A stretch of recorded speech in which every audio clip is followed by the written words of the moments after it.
Patty at Home *****, produced by Juliet Sutherland, Mary Meehan, and the online distributed proofreading team. Patty at Home by Carolyn Wells, author of two Little Women series, the Marjorie series, etc. 1904 To My Very Good Friend, Ruth Pilling. Contents Chapter I The Debate 2. The Decision 3. The Tea Club 4. Boxley Hall v Shopping 6. Servants 7. Differing Tastes 8. An Unattained Ambition 9. A Caller X. A Pleasant Evening 11. Preparations 12. A Tea Club Tea 13. A New Friend 14. The Neighbor Again 15. Bills 16. A Successful Play 17. Entertaining Relatives 18. A Sailing Party 19. More Cousins XX. A Fair Exchange XXI. A Good Suggestion XXII. At the Seashore 23. Ambitions XIV. An Afternoon Drive Chapter I The debate in Mrs. Elliot's library at Vernondale. A great discussion was going on. It was an evening in early December, and the room was bright with firelight and electric light, and merry with the laughter and talk of people who were trying to decide a great and momentous question. For the benefit of those who are not acquainted with Patty Fairfield and her relatives, it may be well to say that Mrs. Elliot was Patty's Aunt Alice, at whose home Patty and her father were now visiting. Of the other members of the Elliot family, Uncle Charlie, Grandma, Marion, and Frank were present, and these with Mr. Fairfield and Patty were debating a no less important subject than the location of Patty's future home. "You know, Papa," said Patty, "you said that if I wanted to live in Vernondale you'd buy a house here, and I do want to live here, at least, I am almost sure I do." "Oh, Patty," said Marion, "why aren't you quite sure? You're president of the club, and the girls are all so fond of you, and you're getting along so well in school. I don't see where else you could want to live." "I know," said Frank. "Patty wants to live in New York. Her soul yearns for the gay and giddy throng, and the halls of dazzling lights. Ah, Patricia, beware. The rapids are below you, as it says in that thrilling tale in the Third Reader." "I think Papa would rather live in New York," said Patty, looking very undecided. "I'll tell you what we'll do," exclaimed Frank, "let's debate the question. A regular, honest debate, I mean, and we'll have all the arguments for and against clearly stated and ably discussed. Uncle Fred shall be the judge, and his decision must be final." "No," said Mr. Fairfield, "we'll have the debate, but Patty must be the judge. She is the one most interested, and I am ready to give her a home wherever she wants it, in Greenland's icy mountains, or India's coral strand, if she chooses." "You certainly are a disinterested member," said Uncle Charlie, laughing, "but that won't do in debate. Here, I'll organize this thing, and for the present we won't consider either Greenland or India. The question, as I understand it, is between Vernondale and New York. Now, to bring this mighty matter properly before the House, I will put it in the form of a resolution, thus resolved, that Miss Patty Fairfield shall take up her permanent abode in New York City. Patty gave a little cry of dismay, and Marian exclaimed, "Oh, father, that isn't fair." "Of course it's fair," said Mr. Elliot, with a twinkle in his eye. "It doesn't really mean she's going, but it's the only way to find out what she is going to do. Now, Fred shall be captain on the affirmative side, and I will take the negative. We will each choose our colleagues. Fred, you may begin." "All right," said Mr. Fairfield. "As a matter of social etiquette, I think it right to compliment my hostess, so I choose Mrs. Elliot on my side." "Oh, you choose me, father," cried Marian. "Do choose me." "Owing to certain insidious wire pulling, I'm forced to choose Miss Marian Elliot," said Uncle Charlie, pinching his daughter's ear. "If one Mrs. Elliot is a good thing," said Mr. Fairfield, "I am sure two would be better, and so I choose Grandma Elliot to add to my collection of great minds." "Frank, my son," said Uncle Charlie, "don't think for a moment that I am choosing you merely because you are the last of the Mohicans. Far from it. I have wanted you from the beginning, and I'm proud to impress your noble intellect in my cause." "Thank you, sir," said Frank, "and if our side can't induce Patty to stay in Vernondale, it won't be for lack of good strong arguments forcibly presented." "Modest boy," said his mother, "you seem quite to forget your wise and clever opponents." In great glee the debaters took their places on either side of the library table, while Patty, being judge, was escorted with much ceremony to a seat at the head. An old parlor croquet mallet was found for her, with which she rapped on the table after the manner of a grave and dignified chairman. "The meeting will please come to order," she said, "and the secretary will please read the minutes of the last meeting." "The secretary regrets to report," said Frank, rising, "that the minutes of the last meeting fell down the well. Although rescued, they were afterward chewed up by the puppy, and are at present somewhat illegible. If the honorable judge will excuse the reading of the minutes, the secretary will be greatly obliged." "The minutes are excused," said Patty, "and we will proceed at once to more important business. Mr. Frederick Fairfield, we shall be glad to hear from you." Mr. Fairfield rose and said, "Your Honor, ladies and gentlemen, I would be glad to speak definitely on this burning question, but the truth is, I don't know myself which way I want it to be decided. For, you see, my only desire in the matter is that the wise and honorable judge, whom we see before us, should have a home of such a character and in such a place as best pleases her, but, before she makes her decision, I hope she will allow herself to be thoroughly convinced as to what will please her.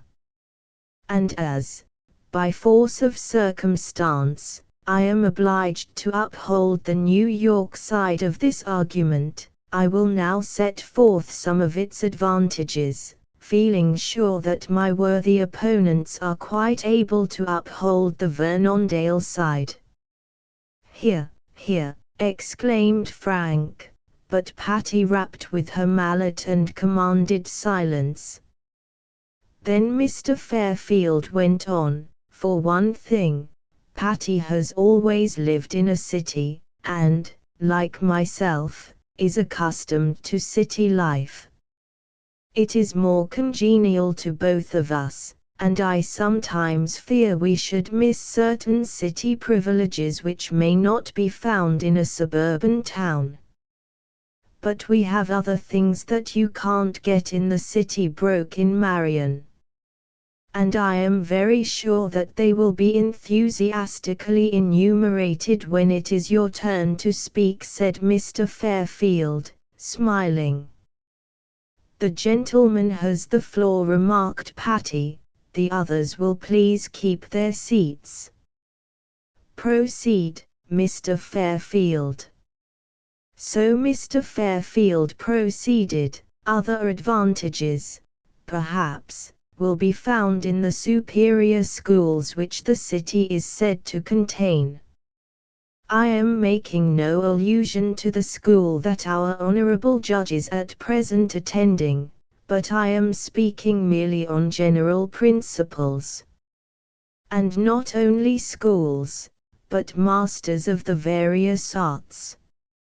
I have been led to believe by the assertions of some people, who, however, may be prejudiced, that Miss Fairfield has a voice which requires only training and practice to rival the voice of Adelina Patti, when that lady was Miss Fairfield's age. Quite true, said the judge, nodding gravely at the speaker. This phenomenal voice, then, might, I say might, be cultivated to better purpose by metropolitan teachers. We have a fine singing master here, exclaimed Frank, but Patty rapped him to silence. What's one singing master among a voice like Miss Fairfield's? Demanded the speaker. And another thing, he continued, that ought to affect you Vernondale people very strongly, is the fact that you would have a delightful place to visit in New York City. Now, don't deny it. You know you'd be glad to come and visit Patty and me in our brownstone mansion, and we would take you around to see all the sights, from Grant's tomb to the aquarium. We've seen those, murmured Frank. They are still there, said Mr. Fairfield, and there will probably be some other and newer entertainments that you haven't yet seen. It does sound nice, said Frank. And finally, went on Mr. Fairfield, though I do not wish this argument to have undue weight, it certainly would be more convenient for me to live in the city. I am about to start in business there, and though I could go in and out every day, as the honorable gentleman on the other side of the table does, yet he is accustomed to it, and, as I am not, it seems to me an uninteresting performance. However, I dare say I could get used to a commutation ticket, and I am certainly willing to try. All of which is respectfully submitted, and with a bow the speaker resumed his seat. That was a very nice speech, said the judge approvingly, and now we would be pleased to hear from the captain gentleman on the other side. Uncle Charlie rose. Without wishing to be discourteous, he said, I must say that I think the arguments just set forth are exceedingly flimsy. There can be no question but that Vernondale would be a far better and more appropriate home for the young lady in question than any other spot on the globe. Here we have wide streets, green lawns, fresh air, and bright sunshine, all conducive to that blooming state of health which our honorable judge now, apparently, enjoys. City life would doubtless soon reduce her to a thin, pale, peaked specimen of humanity, unrecognizable by her friends. The rose color in her cheeks would turn to ashen gray, her starry eyes would become dim and lusterless. Her robust flesh would dwindle to skin and bone, and probably her hair would all fall out, and she'd have to wear a wig.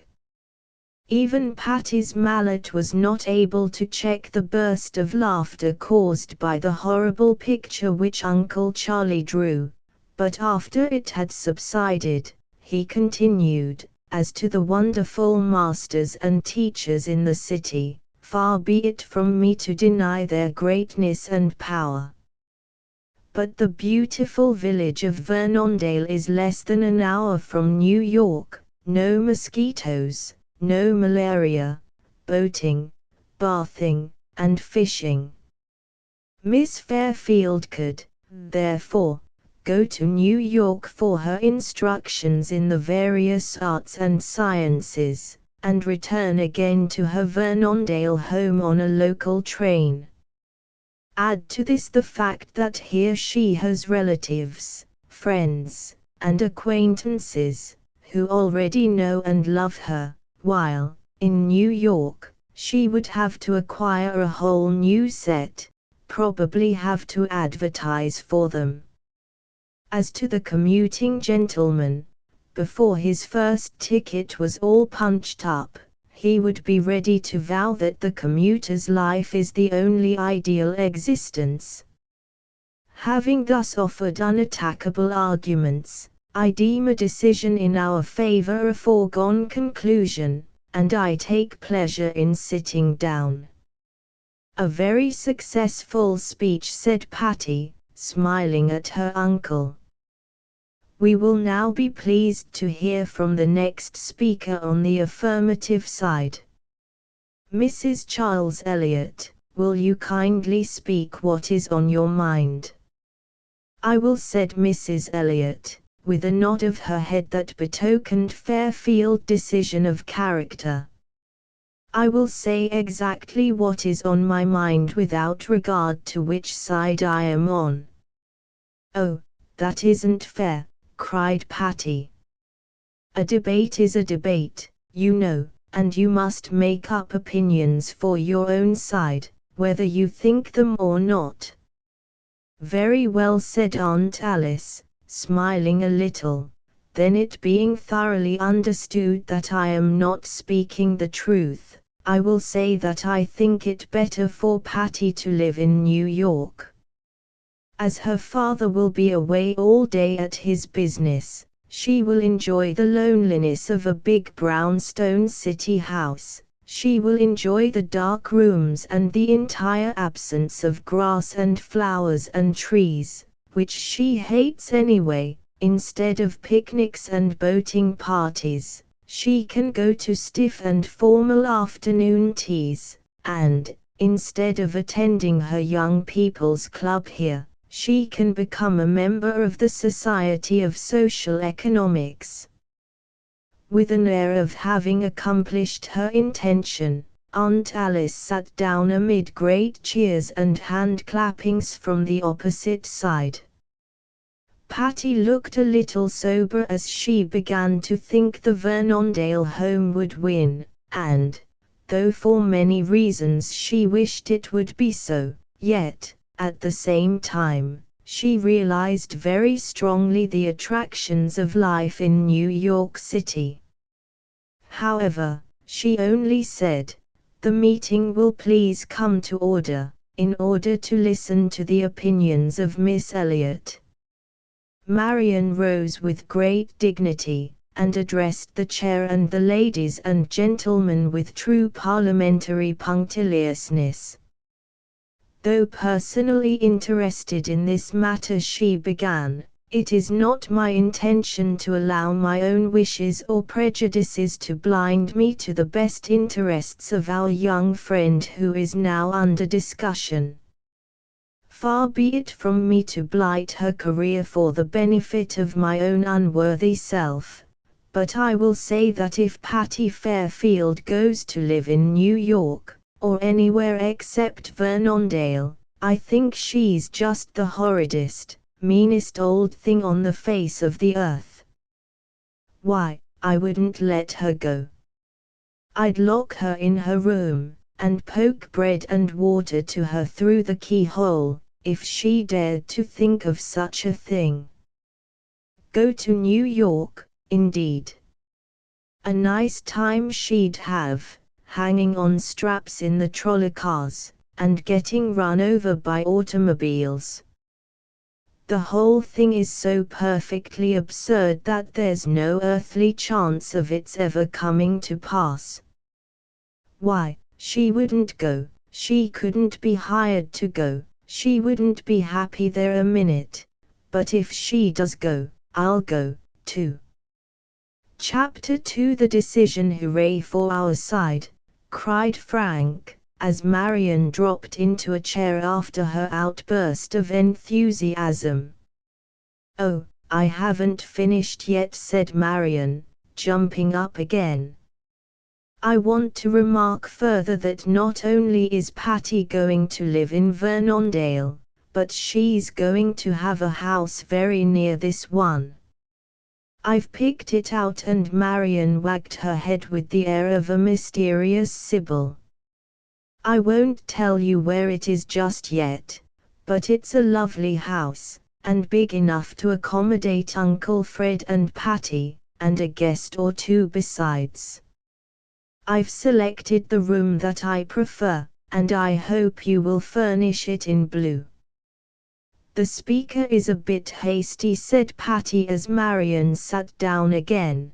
We can't furnish any rooms before this debate is concluded, and, though we deeply regret it, Miss Elliot will be obliged to wait for her blue room until the other speakers have had their speak. But Patty smiled at Marion understandingly, and began to have a very attractive mental picture of her cousin's blue room next her own. The next speaker, announced the judge, will be Mrs. Elliot, Sr., the Dowager Duchess. Your Grace, we would be pleased to hear from you.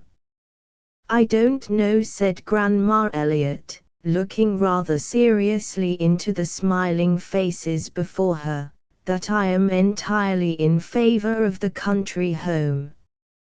I think our Patty would greatly enjoy the city atmosphere.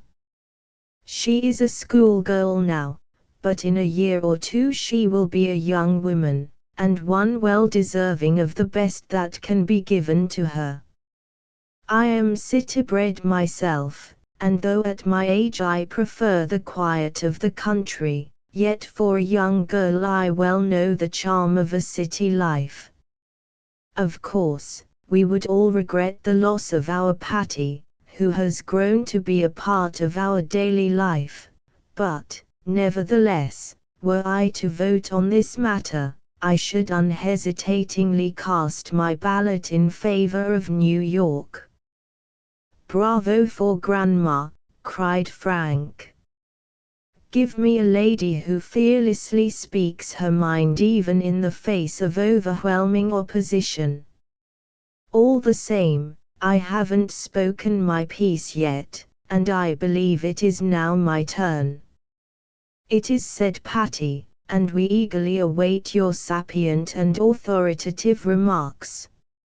Ahem, said Frank pompously, as he arose. My remarks shall be brief, but very much to the point. Patty's home must be in Vernondale because we live here. If ever we go to live in New York, or Oshkosh, or Kalamazoo, Patty can pick up her things and go along. Just get that idea firmly fixed in your heads, my friends. Where we live, Patty lives, whither she goeth, we goeth. Therefore, if Patty should go to New York, the Elliots will take up bag and baggage, sell the farm, and go likewise to New York. Now I'm sure our Patty, being of proper common sense and sound judgment, wouldn't put the Elliot family to such inconvenience, for moving is a large and fearsome proposition. Thus we see that as the mountain insists on following Mahomey whithersoever she goest, the only decently polite thing for Mahomey to do is to settle in Vernondale. I regret exceedingly that I am forced to express an opinion so diametrically opposed to the advices of Her Grace, the Dowager Duchess, but I'm quite sure she didn't realize what a bother it would be for the Elliots to move. And now, having convinced you all to my way of thinking, I will leave the case in the hands of our wise and competent judge. Wait, said Uncle Charlie, I believe the captains are usually allowed a sort of summing up speech, are they not? They are in this case, anyway, said Patty. Mr. Elliot will please go ahead with his summing up. Well, said Uncle Charlie, the sum of the whole matter seems to be that we all want Fred and Patty to live here because we want them to. But, of course, it's only fair that they consult their own wishes in the matter, and if they conclude that they prefer New York, why, we'll have another debate, that's all. Uncle Charlie sat down, and Mr. Fairfield rose. I have listened with great interest to the somewhat flattering remarks of my esteemed fellow members, and have come to the conclusion that, if agreeable to her judgeship, a compromise might be effected. It would seem to me that if a decision should be arrived at for the Vernondale home, the Fairfields could manage to reap some few of those mysterious advantages said to be found in city life, by going to New York and staying a few months every winter. This, too, would give them an opportunity to receive visits from the Elliot family, which would, I'm sure, be a pleasure and profit to all concerned. With this suggestion I am quite ready to hear a positive and final decision from Her Honor, the Judge. And it won't take her long to make up her mind, either, cried Patty. I knew you'd fix it somehow, Papa, you are the best and wisest man. Solomon wasn't in it with you, nor Solon, nor Socrates, nor anybody. That arrangement is exactly what I choose, and suits me perfectly. I do want to stay in New York sometimes, but I would much rather live in Vernondale, so the judge hereby announces that, on the merits of the case, the question is decided in the negative. The Fairfields will buy a house in Vernondale, and the judge hopes that they will buy it quick. 3 cheers for Patty and Uncle Fred, cried Frank, and while they were being given with a will, Marion flew to the telephone, and, when the cheers subsided, she was engaged in a conversation of which the debating club heard only one side. Is this you, Elsie? What do you think?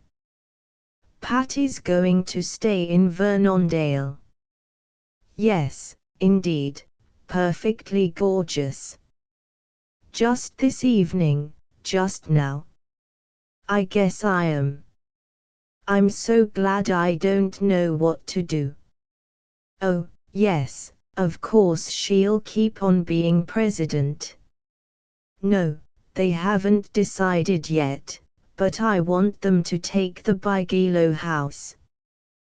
Yes, wouldn't it be fine? Oh, it isn't very late.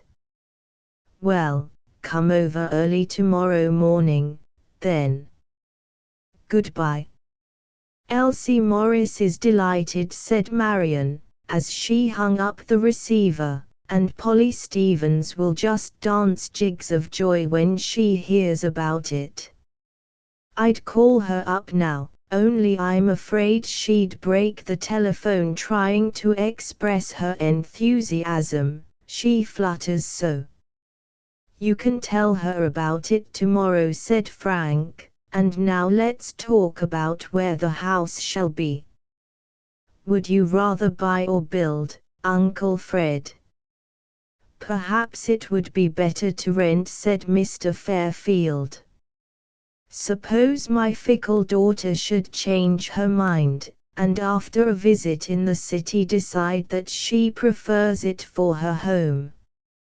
I'm not fickle, Papa, said Patty, and it's all arranged all right just as it is. But I don't want a rented house.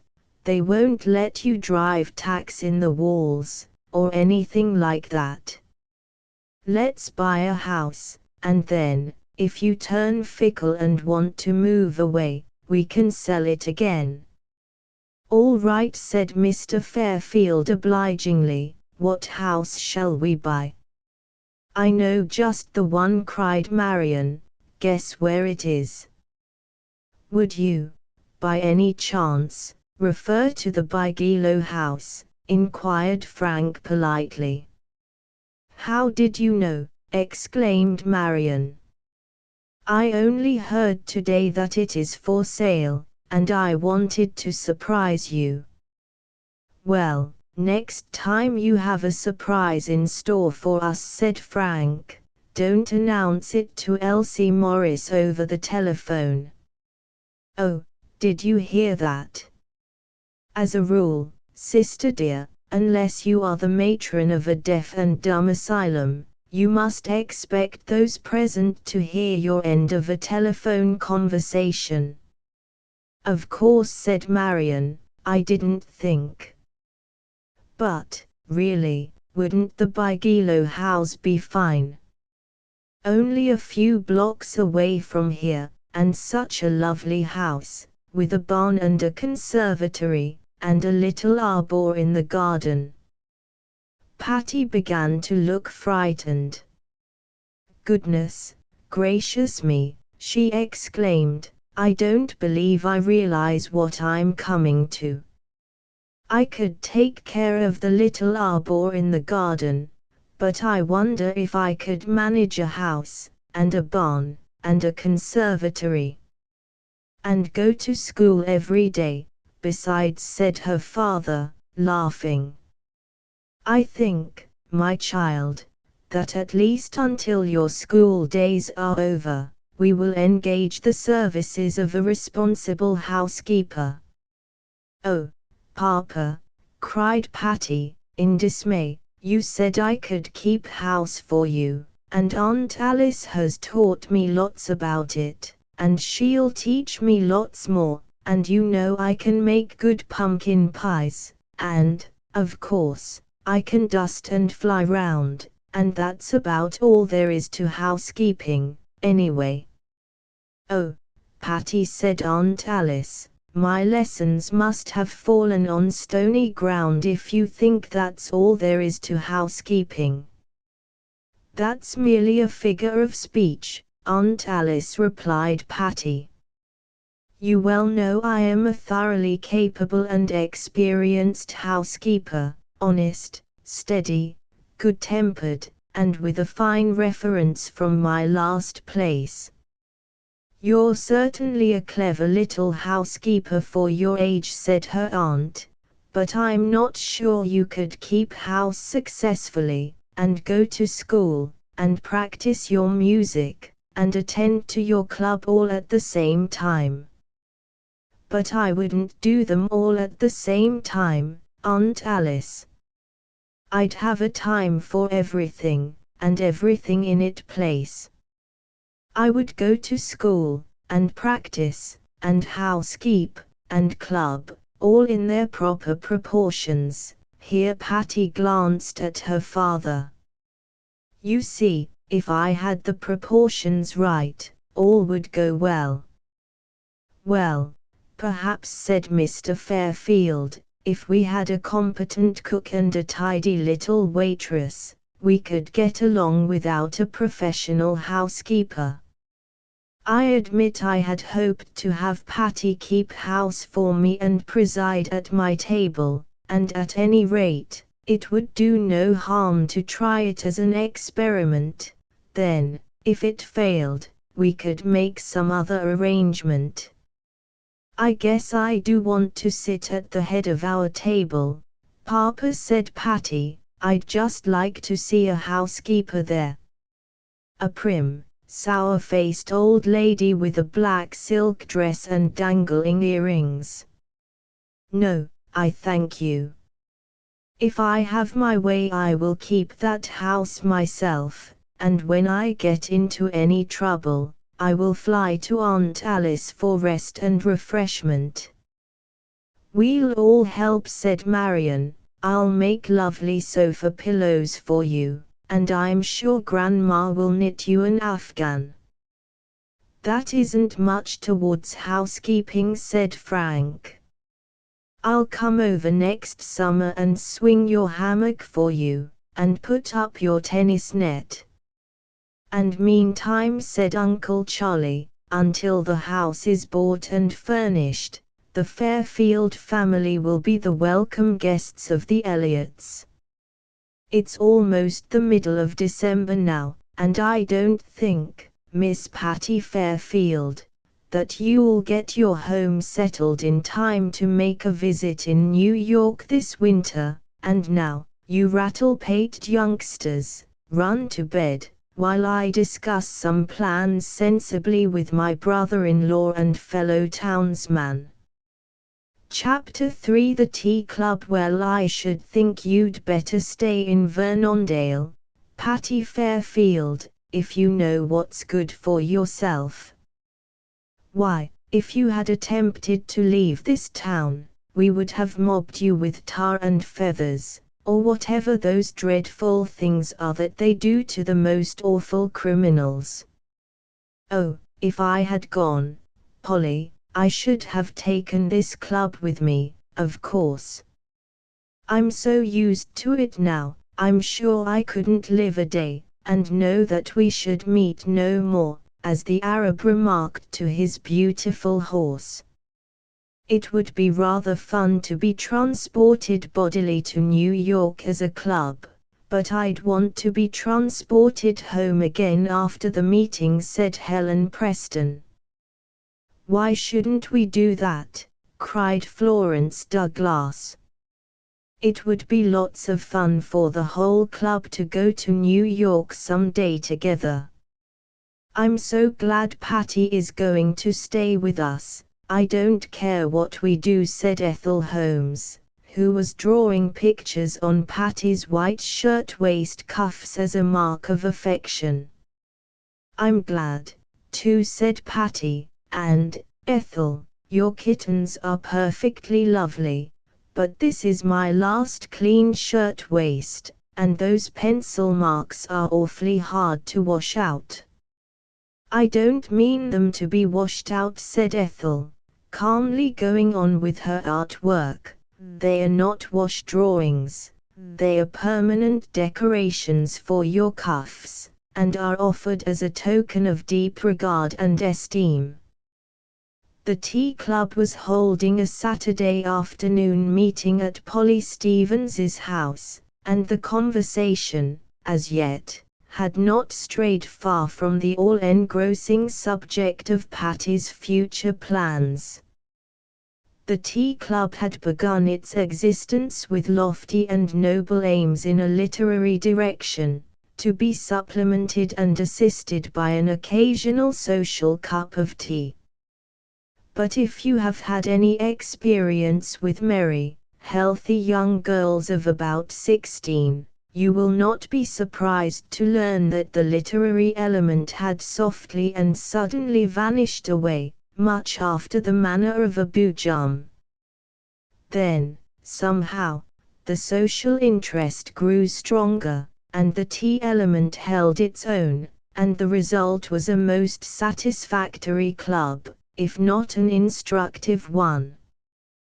But as Polly Stevens had said, we are instructed all day long in school, and a good deal out of school, too, for that matter, and what we need most is absolutely foolish recreation, the foolisher the better. And so the Saturday afternoon meetings had developed into merely merry frolics, with a cup of tea, which was often a figure of speech for chocolate or lemonade, at the close. There were no rules, and the girls took pleasure in calling themselves unruly members. There were no dues, and consequently no occasion for a secretary or treasurers. Patty continued to be called the president, but the title meant nothing more than the fact that she was really a chief favorite among the girls. No one was bound, or even expected to attend the meetings unless she chose, but, as a rule, a large majority of the club was present. And so today, in the library at Polly Stevens's house, 9 members of the tea club were chattering like 9 large and enthusiastic magpies. "Now we can go on with the entertainment," said Lillian Desmond, as she sat on the arm of Patty's chair, curling wisps of the presidential hair over her fingers. "If Patty had gone away, I should have resigned my part in the show and gone into a convent." "Where are you going to live, Patty?" "I don't know. I am sure we haven't selected a house yet, and if we don't find one we like, Papa may build one, though I believe Marion has one all picked out for us." "Yes, I have," said Marion. "It's the Bigelow house on our street. I do want to keep Patty near us." "The Bigelow house? Why, that's too large for 2 people. Patty and Mr. Fairfield would get lost in it. Now, I know a much nicer one. There's a little house next door to us, a lovely little cottage that would suit you a lot better. Tell your father about it, Patty. It's for sale or rent, and it's just the dearest place." "Why, Laura Russell," cried Marion, "that little snip of a house. It wouldn't hold Patty, let alone Uncle Fred. You only proposed it because you want Patty to live next door to you." "Yes, that's it," said Laura, quite unabashed. "I know it's too little, but you could add L's and bay windows and wings and things, and then it would be big enough." "Would it hold the tea club?" said Patty. "I must have room for them, you know." "Oh, won't it be fun to have the tea club at Patty's house?" cried Elsie. "I hadn't thought of that." "What's a home without a tea club?" said Patty. "I shall select the house with an eye single to the glory and comfort of you girls." "Then I know of a lovely house," said Christine Converse. "It's awfully big, and it's pretty old, but I guess it could be fixed up." "I mean the old Warner place." "Good gracious," cried Ethel, "way out there. And it's nothing but a tumble-down old barn, anyhow." "Oh, I think it's lovely, and it's colonial, or revolutionary, or something historic, and they are going to put the trolley out there this spring, my father said so." "It is a nice old house," said Patty, "and it could be made awfully pretty and quaint. I can see it, now, in my mind's eye, with dimity curtains at the windows, and roses growing over the porch." "I hope you will never see those dimity curtains anywhere but in your mind's eye," said Marion. "It's a heathenish old place, and, anyway, it's too far away from our house." "Papa says I can have a pony and cart," said Patty, "and I could drive over every day." "A pony and cart!" exclaimed Helen Preston. "Won't that be perfectly lovely? I've always wanted one of my own." "And shall you have manservants, and maid servants?" "Oh, Patty, you never could run a big establishment like that. You'll have to have a housekeeper. I'm going to try it, said Patty, laughing. It will be an experiment, and, of course, I shall make lots of blunders at first, but I think it's a pity if a girl nearly 16 years old can't keep house for her own father. So do I, said Laura. And, anyhow, if you get into any dilemmas, we'll all come over and help you out. The girls laughed at this, for Laura Russell was a giddy little featherhead, and couldn't have kept house for 10 minutes to save her life. Much good it would do Patty to have the tea club help her keep house, said Florence Douglas. But we'll all make her lovely things to go to housekeeping with. I shall be real sensible, and make her sweeping caps and ironing holders. Oh, I can beat that for sensibleness, cried Ethel Holmes. I read about it the other day, and it's a broom bag. I haven't an idea what it's for, but I'll find out, and I'll make one. One's no good, said Marion sagely. Make her a dozen while you're about it. Oh, do they come by dozens, said Ethel, in an awestruck voice. Well, I guess I won't make them then. I'll make her something pretty.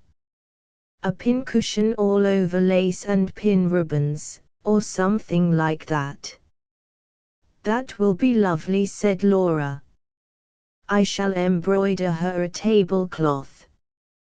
You'll never finish it, said Patty, who well knew how soon Laura's bursts of enthusiasm spent themselves. You'd better decide on a doily. Better a doily done than a tablecloth but begun. Oh, I'll tell you what we can do, girls, said Polly Stevens. Let's make Patty a tea cloth, and we'll each write our name on it, and then embroider it, you know. Lovely, cried Christine. Just the thing. Who'll hemstitch it? I won't. I'll embroider my name all right, but I hate to hemstitch. I'll hemstitch it, said Elsie Morris. I do beautiful hemstitching. So do I, said Helen Preston. Let me do half. Ethel and I hemstitch like birds, said Lillian Desmond. Let's each do a side, there'll be 4 sides, I suppose. Well, the tea cloth seems in a fair way to get hemstitched, said Patty. You can put a double row around it, if you like, and I'll be awfully glad to have it. I'll use it the first Saturday afternoon after I get settled. I wish I knew where you're going to live, said Ethel. I'd like to have a correct mental picture of that first Saturday afternoon. It's a beautiful day for walking, said Polly Stevens. Let's all go out, and take a look at the Warner place. Something tells me that you'll decide to live there. I hope something else will tell you differently, soon, said Marion, for I'll never give my consent to that arrangement. However, I'd just as lief walk out there, if only to convince you what a forlorn old place it is. Come on, let's go, then. We can be back in an hour, and have tea afterwards. I'll get the key from Mr. Martin, as we go by. Like a bombarding army, the tea club stormed the old Warner house, and once inside its colonial portal, they made the old walls ring with their laughter. The wide hall was dark and gloomy until Elsie Morris flung open the door at the other end, and let in the December sunshine. Seek no farther, she cried dramatically. We have crossed the Rubicon and found the Golden Fleece. This is the place of all others for our tea club meeting, and it doesn't matter what the rest of the house may be like.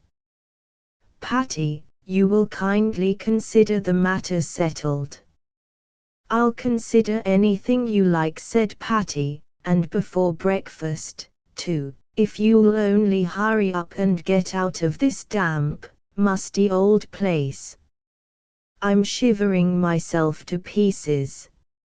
Oh, it isn't cold, said Laura Russell, and while we're here, let's go through the house. Yes, said Marion, examine it carefully, lest some of its numerous advantages should escape your notice. Observe the hardwood floors, the magnificent mahogany stair rail, and the lofty ceilings. The old floors were creaky, worm-eaten, and dusty. The stair rail was in a most dilapidated condition, and the ceilings were low and smoky, so Marion scored her points. But it is antique, said Ethel Holmes, with the air of an auctioneer. Ah, ladies, what would you have? It is a fine specimen of the colonial empire period, picked out here and there with Queen Anne. The mantels are dreams in marble. Nightmares in painted wood, you mean, said Lillian. But so roomy and expansive, went on Ethel. And the wallpapers. Note the fine stage of complete dilapidation left by the moving finger of time. The wallpapers are all right, said Patty. They look as if they'd peel off easily. Come on upstairs.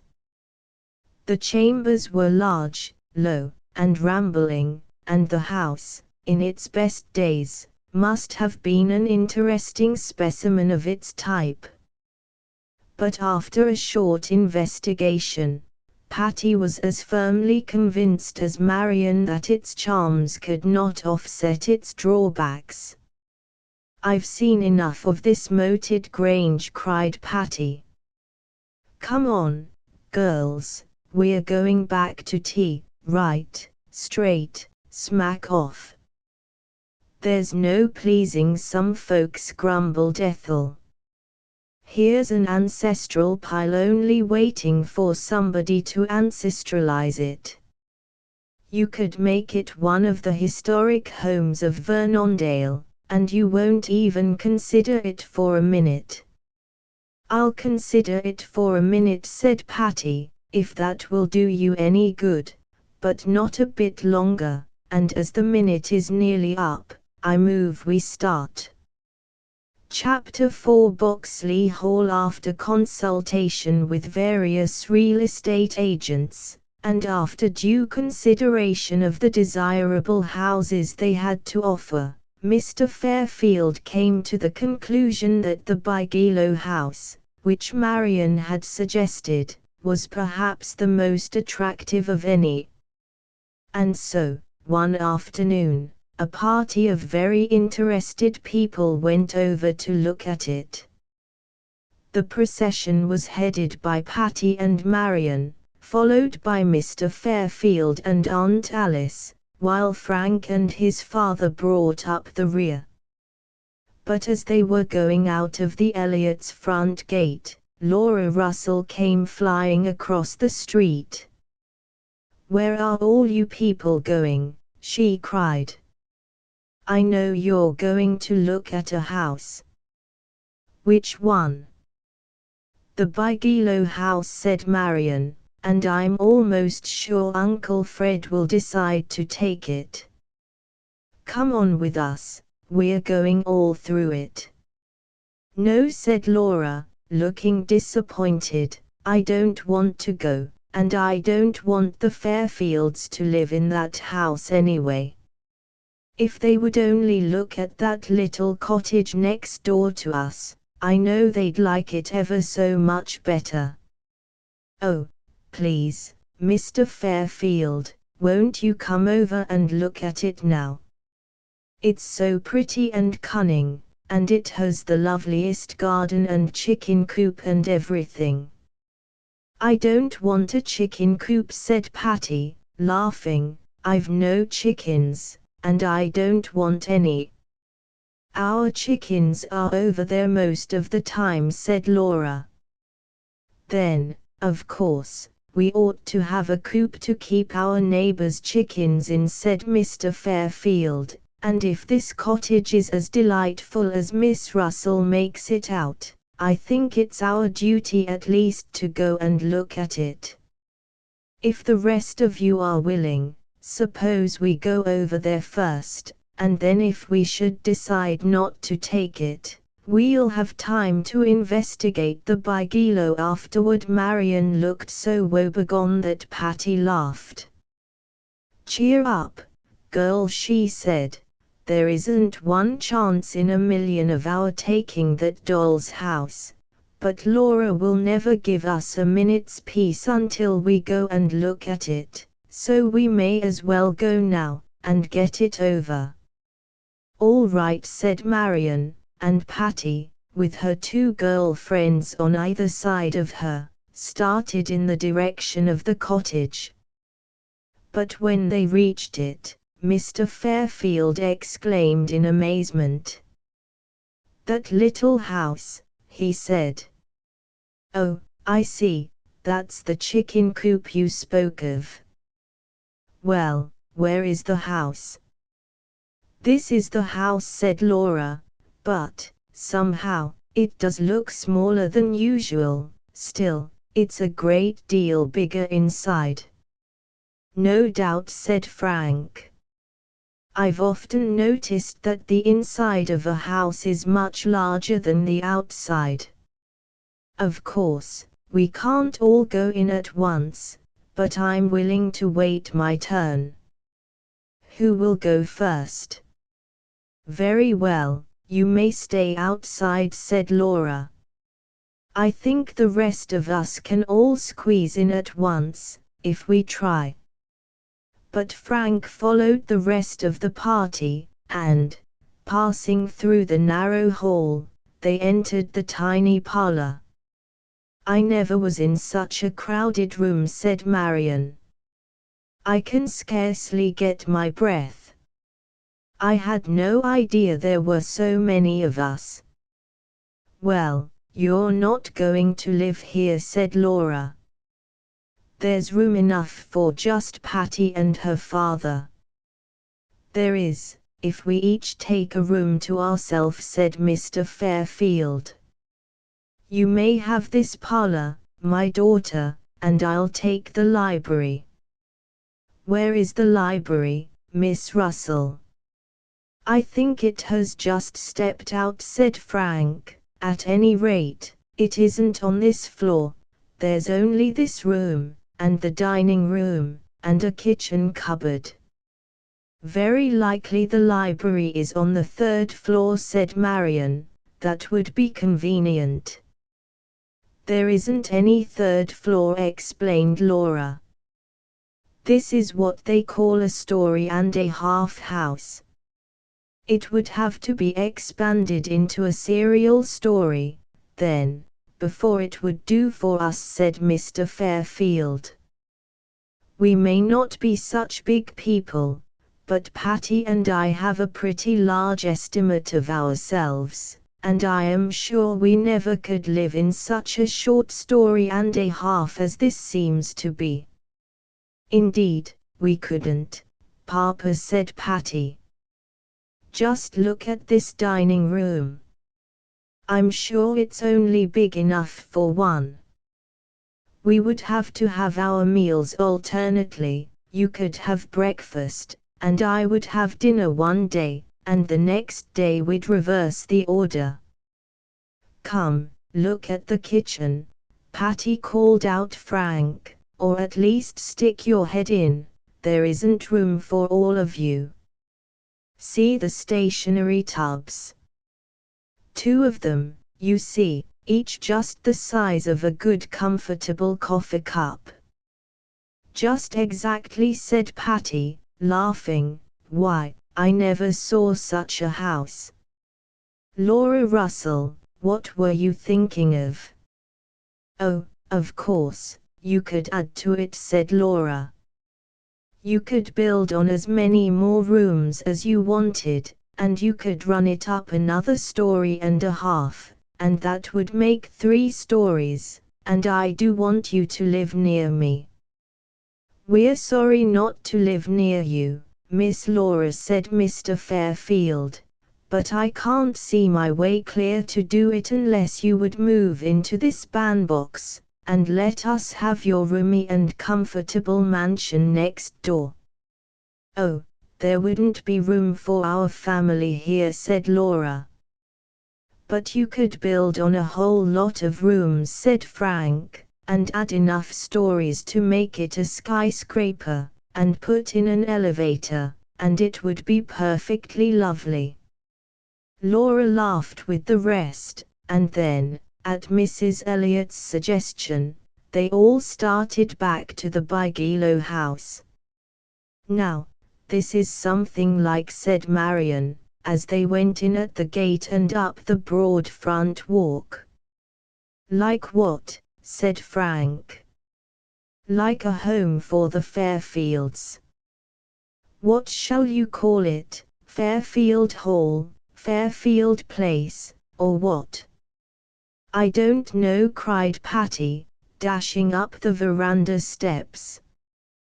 But isn't it a dear house? I feel at home here already. This big piazza will be lovely in warm weather. There's room for hammocks, and big chairs, and little tables, and everything. Inside, the house proved very attractive. The large square hall opened into a parlor on one side and a library on the other. Back of the library was a little conservatory, and beyond that a large, light dining room with an open fireplace. Here's a kitchen worth having, said Aunt Alice, who was investigating ahead of the rest, and such convenient pantries and cupboards. And this back veranda is great, said Frank, opening the door from a little hall. Oh, yes, said Patty, see the dead vines. In the summer it must have honeysuckles all over it. And there's the little arbor at the foot of the garden. I'm going down to see it. Marion started to follow her, but Laura called her back to show her some new attraction, and Patty ran alone down the veranda steps, and through the box-bordered paths to the little rustic arbor. Goodness, she exclaimed, as she reached it. Who in the world are you? For inside the arbor sat a strange-looking girl of about Patty's own age. She was a tall, thin child, with a pale face, large black eyes, and straight black hair, which hung in wisps about her ears. I'm Pansy, she said, clasping her hands in front of her, and looking straight into Patty's face. You're Pansy, are you? Said Patty, looking puzzled. And what are you doing here, Pansy? Well, miss, you see it's this way. I want to go out to service, and when I heard you was going to have a house of your own, I thought maybe you'd take me to work for you. Oh, you did?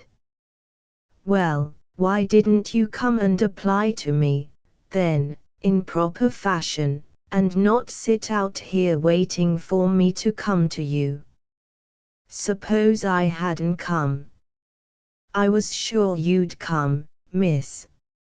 Everybody who looks at this house comes out to look at the arbor, but there hasn't been anybody before that I wanted to work for.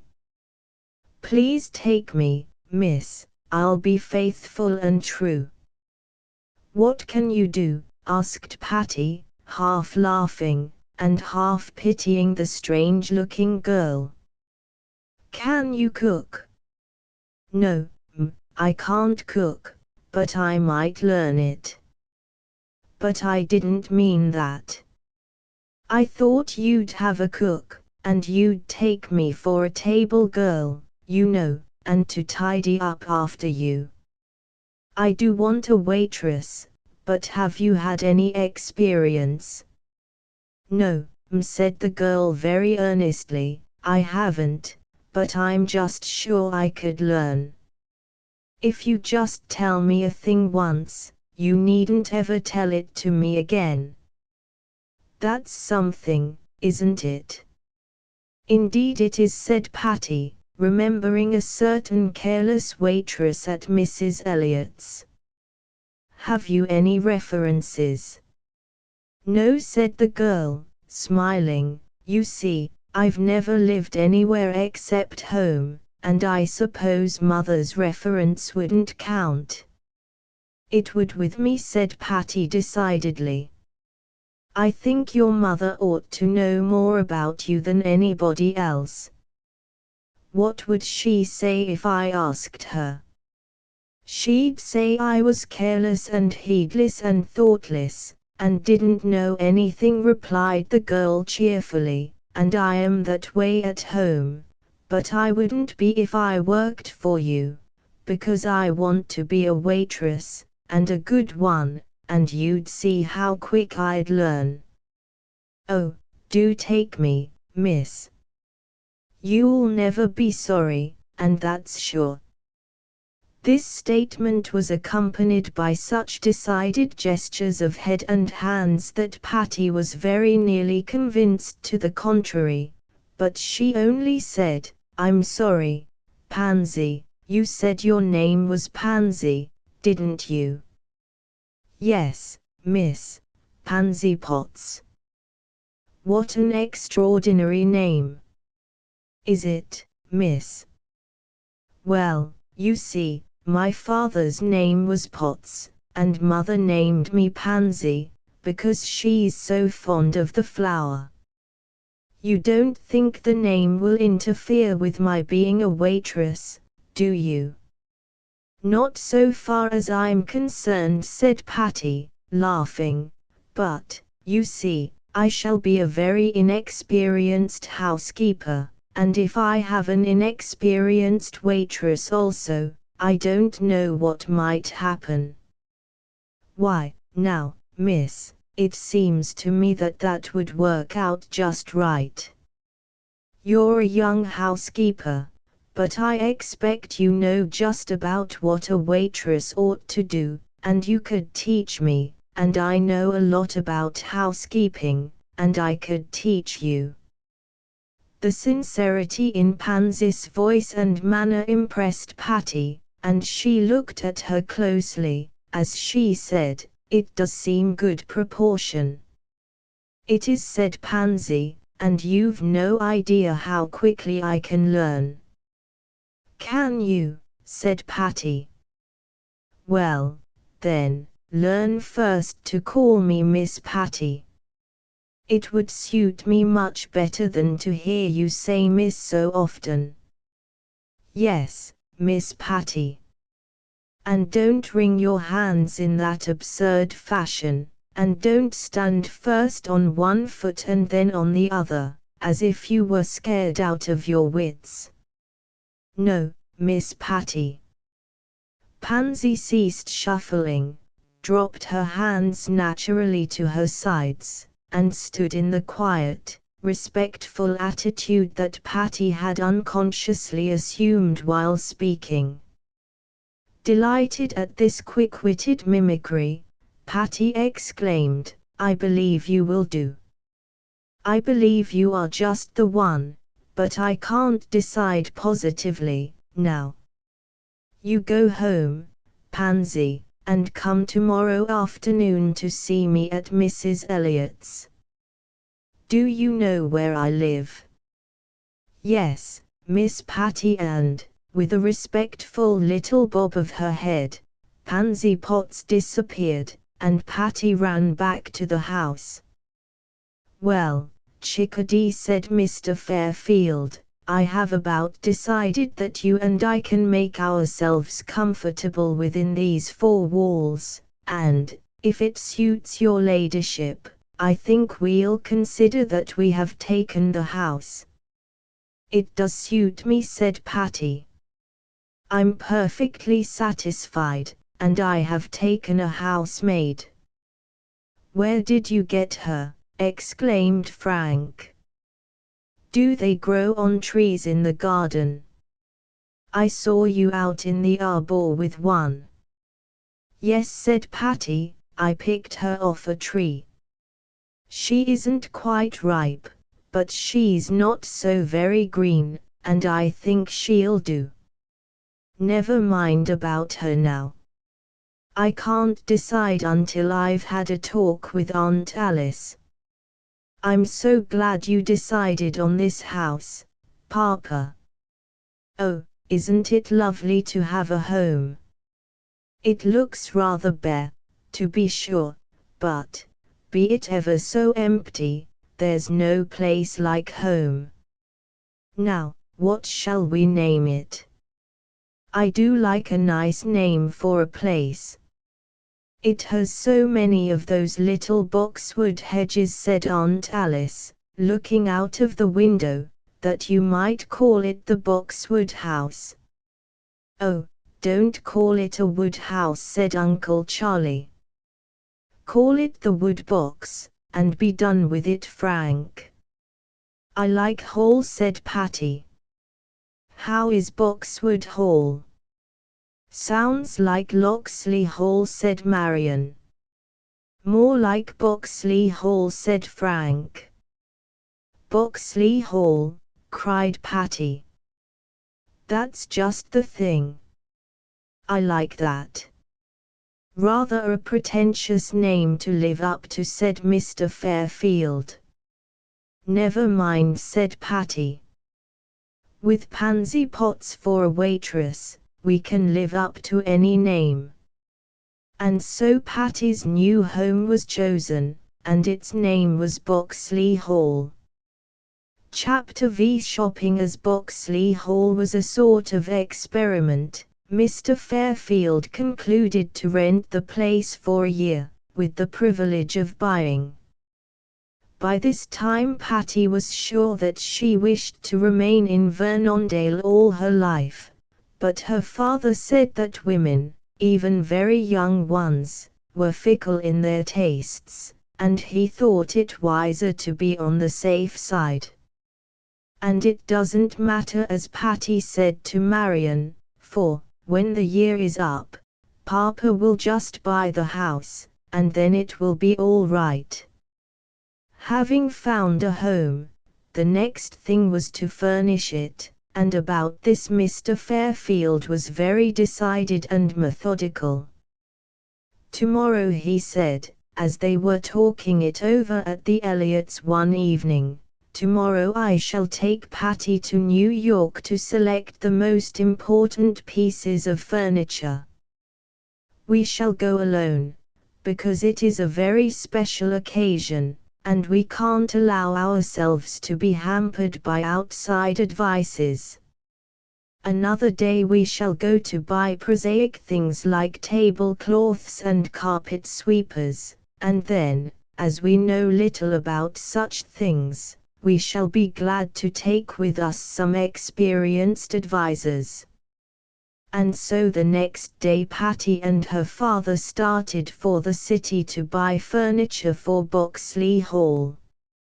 You see, Patty, said her father after they were seated in the train, there is a certain proportion to be observed in furnishing a house, about which, I imagine, you know very little. Very little, indeed, returned Patty, but, then, how should I know such things when I've never furnished a house? "I understand that," said Mr. Fairfield, "and so, with my advantages of age and experience, and your own natural good taste, I think we shall accomplish this thing successfully. Now, first, as to what we have on hand." "Why, we haven't anything on hand," said Patty. "At least, I have a few pictures and books, and the Afghan grandma's knitting for me, but that's all." "You reckon without your host," said her father, smiling. "I possess some few objects of value, and during the past year I have added to my collection in anticipation of the time when we should have our own home." "Oh, Papa," cried Patty, "have you a whole lot of new furniture that I don't know about?" "Yes," said Mr. Fairfield, "except that, instead of being new, it is mostly old. I had opportunities in the South to pick up bits of fine old mahogany, and I have a number of really good pieces that will help to make Boxley Hall attractive." "What are they, Papa? Tell me all about them. I can't wait another minute." "To begin with, child, I have several heirlooms. The old sideboard that was your grandfather Fairfield's, and several old bureaus and tables that came from the Fairfield estate. Then I have, also, 2 or 3 beautiful bookcases, and an old desk for our library, and today we will hunt up some sort of a big roomy table that will do to go with them. Let's make the library the nicest room in the house, Papa. It will make itself that, if you give it half a chance, though we'll do all we can to help. But I'm so prosaic, I would like to have special attention paid to the comforts of the dining room, and as to your own bedroom, Patty, I want you to see to it that it fulfills exactly your ideal of what a girl's room ought to be." "Oh, I know just how I want that, almost exactly like my room at Aunt Alice's, but with a few more of the sort of things I had in my room at Aunt Isabel's. I do like pretty things, Papa." "That's right, my child, I'm glad you do, and I think your idea of pretty things is not merely a taste for highfalutin gimcracks." "No, I don't think it is," said Patty slowly, "but, all the same, you'd better keep pretty close to me when I pick out the traps for my room. Do you know, Papa, I think Aunt Isabel wants to help us furnish our house. She wrote that she would meet us in New York sometime." "That's kind of her," said Mr. Fairfield, "but, do you know, it just seems to me that we'll be able to manage it by ourselves. Our house is not of the era of Queen Isabella, but of the Princess Patricia." "That sounds like Aunt Isabel. They always called me Patricia there. Don't you think, Papa, now that I'm getting so grown up, I ought to be called Patricia? Patty is such a baby name." "Patty is good enough for me," said Mr. Fairfield. "If you want to be called Patricia, you must get somebody else to do it. I dare say you could hire somebody for a small sum per week to call you Patricia for a given number of times every day. Now, you're making fun of me, Papa, but I do want to grow up dignified, and not be a silly schoolgirl all my life.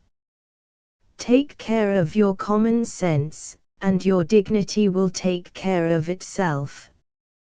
After they crossed the ferry, and reached the New York side, Mr. Fairfield took a cab, and they made a round of the various shops, buying such beautiful things that Patty grew fairly ecstatic with delight. "I do think you're wonderful, Papa," she exclaimed, after they had selected the dining room furnishings.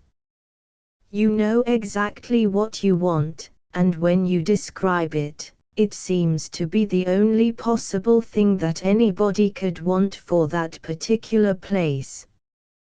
That is a result of decision of character, my child. It is a Fairfield trait, and I hope you possess it, though I cannot say I have seen any marked development of it, as yet. But you must have noticed it in your Aunt Alice." "Yes, I have," said Patty. "She is so decided that, with all her sweetness, I have sometimes been tempted to call her stubborn." Stubbornness and decision of character are very closely allied. But now, we're going to select the furniture for your own bedroom, and if you have any decision of character, you will have ample opportunity to exercise it. "Oh, I'll have plenty of decision of character when it comes to that," said Patty. "You will find me a true Fairfield." Aided by her father's judgment and advice, Patty selected the furnishings for her own room. She had chosen green as the predominant color, and the couch and easy chairs were upholstered in a lovely design of green and white.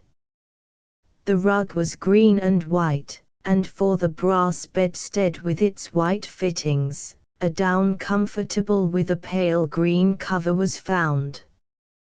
The dainty dressing table was of bird's eye maple, and for this Mr. Fairfield ordered a bewildering array of fittings, all in ivory, with Patty's monogram on them. "And I want a little bookcase, Papa," she said, "a little one, you know, just for my favoritist books, for, of course, the most of my books will be down in the library." So a dear little bookcase was bought, also of bird's eye maple, and a pretty little work table, with a low chair to match.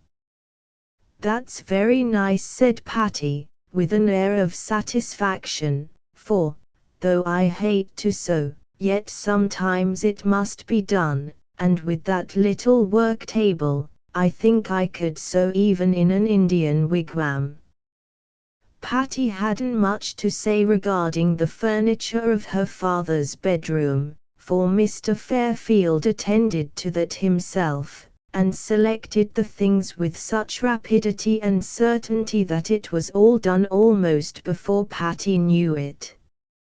"Now," said Mr. Fairfield, "there are 2 guest chambers to be furnished, the one you call Marion's room, and the other for the general stranger within our gates." Marion's room was done up in blue, as she had requested, and the other guest room was furnished in yellow.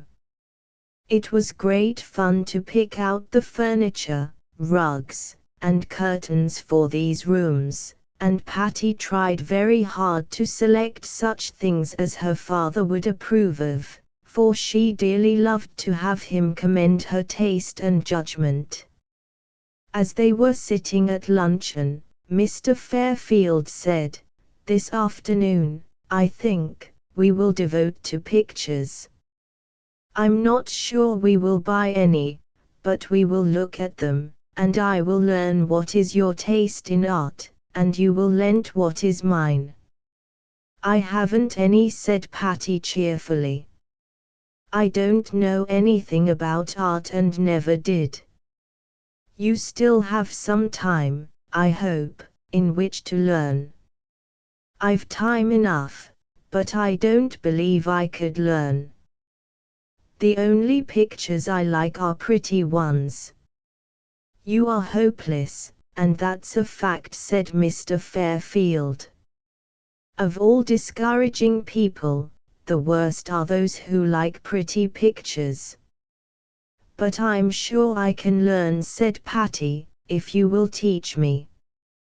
"You are more flattering than convincing," said Mr. Fairfield, "but I will try."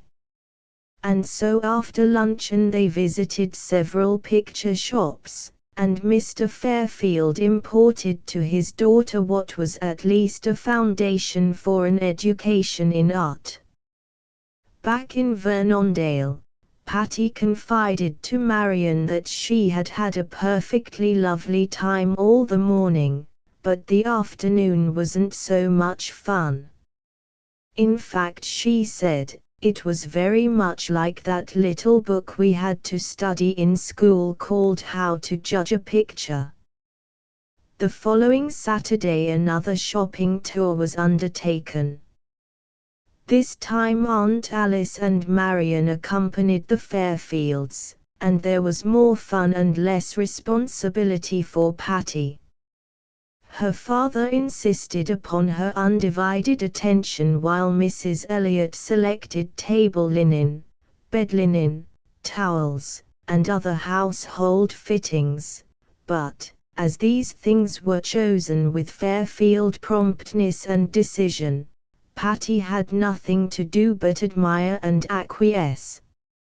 And now she remarked, after they had chosen 2 sets of china and a quantity of glass for the dining room, "Now, if you please, we will buy me some tea things to entertain the tea club."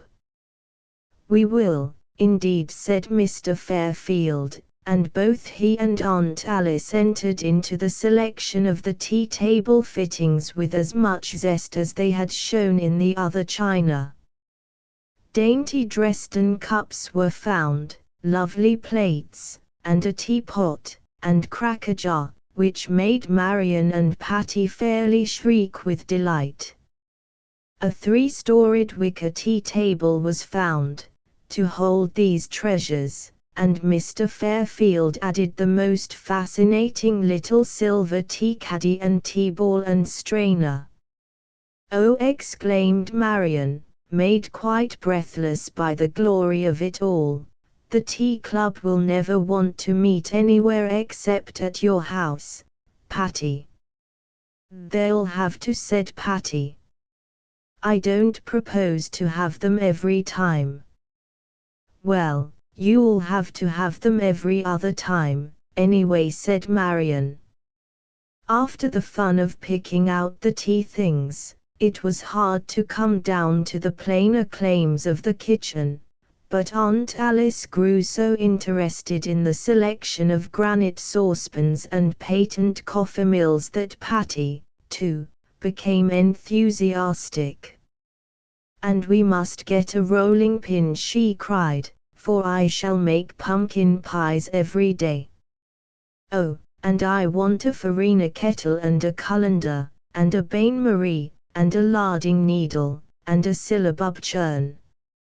"Why, Patty, child," exclaimed her father, "what are all those things for?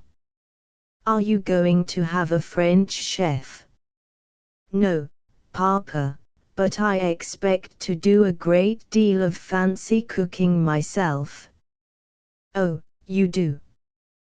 Well, then, buy all the contraptions that are necessary, but don't omit the plain gridirons and frying pans."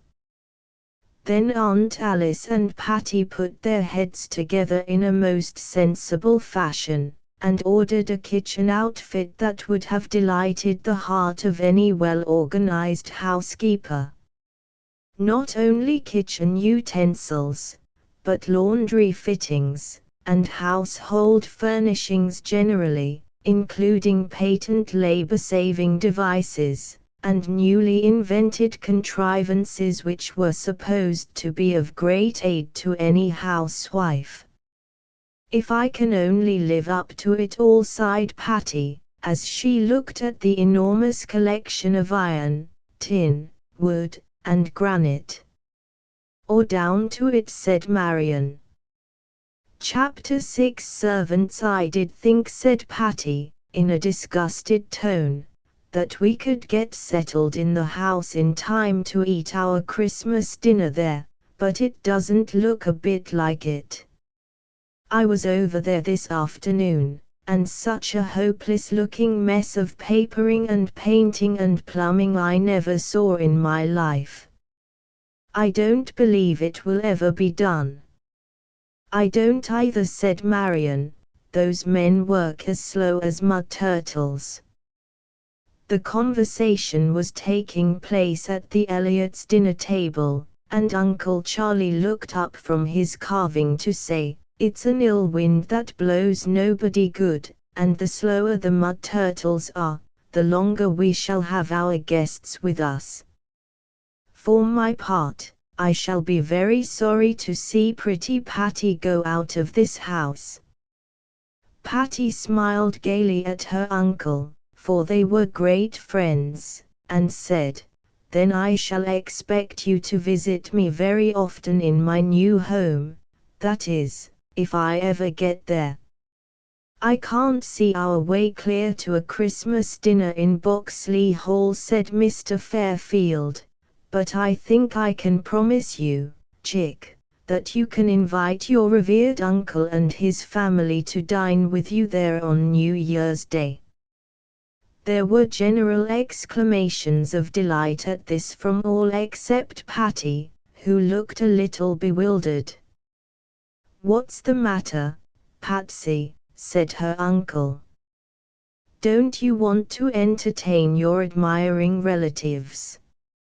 "Yes," said Patty, "of course I do, but it scares me to death to think of it. How can I have a dinner party when I don't know anything about anything?" "Aunt Alice will tell you something about something," said her father, "and I'll tell you the rest about the rest." "Oh, I know it will be all right," said Patty, quickly regaining confidence, as she looked at her father. "If Papa says the house will be ready, I know it will be, and if he says we'll have a dinner party on New Year's Day, I know we will, and so I now invite you all, and I expect you all to accept, and I hope Aunt Alice will come early." "I shall come the night before," said Marion, "so as to be sure to be there in time."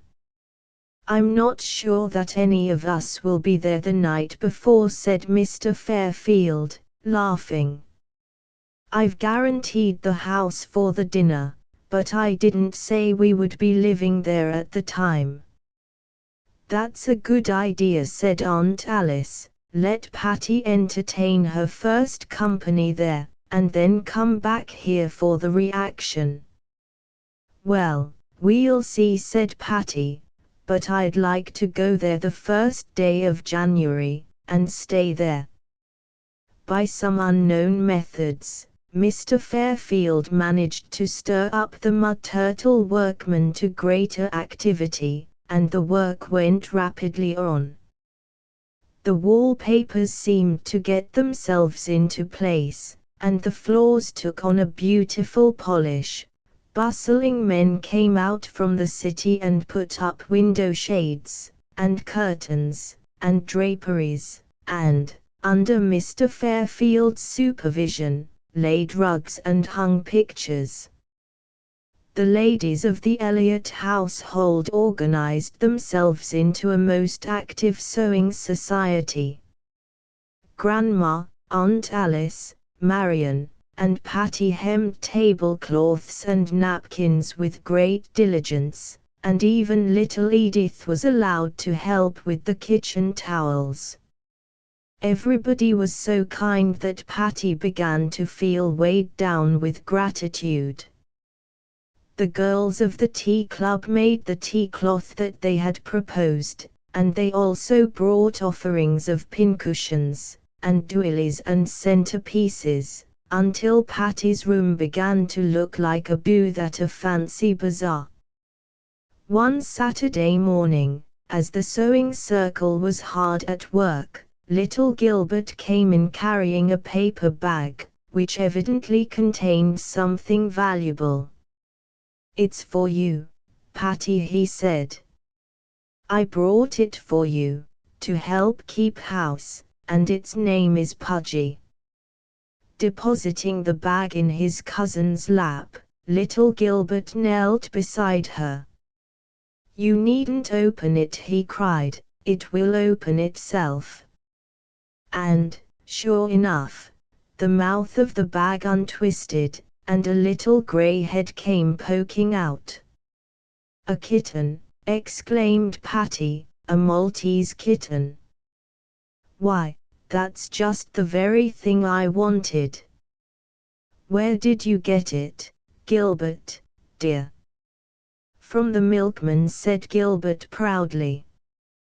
"We always get kitties from him, and I told him to pick out a nice pretty one for you. Do you like it?" "I love it," said Patty, cuddling the little bunch of grey fur, "and Pudgy is just the right name for it. It's the fattest little cat I ever saw." "Yes," said Gilbert gravely, "don't let it get thin, will you?" "No, indeed," said Patty, "I'll feed it on strawberries and cream all the year round." That same afternoon Patty and Aunt Alice started out on a cook hunting expedition. A cook's tour, Frank called it, and the tourists took it very seriously.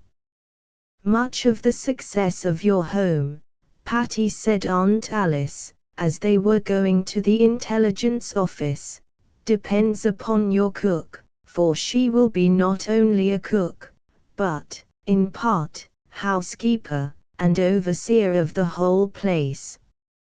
And while you must, of course, exercise your authority and demand respect, yet at the same time you will find it necessary to defer to her judgment and experience on many occasions." "I know it, Aunt Alice," said Patty very earnestly, "and I do want to do what is right.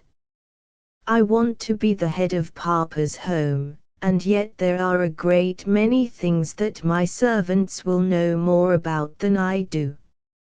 I shall have to be very careful about my proportion, but if you and Papa will help me, I think I'll come out all right." "I think you will," said Aunt Alice, but she smiled a little at the assured toss of her niece's head.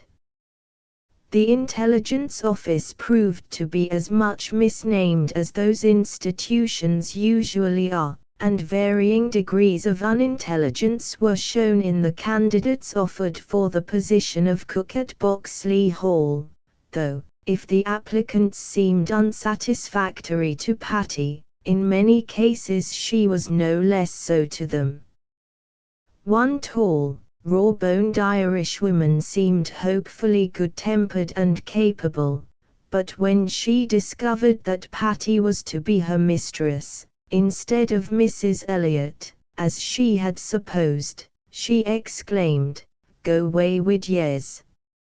Vould I be working for the likes of a child like that?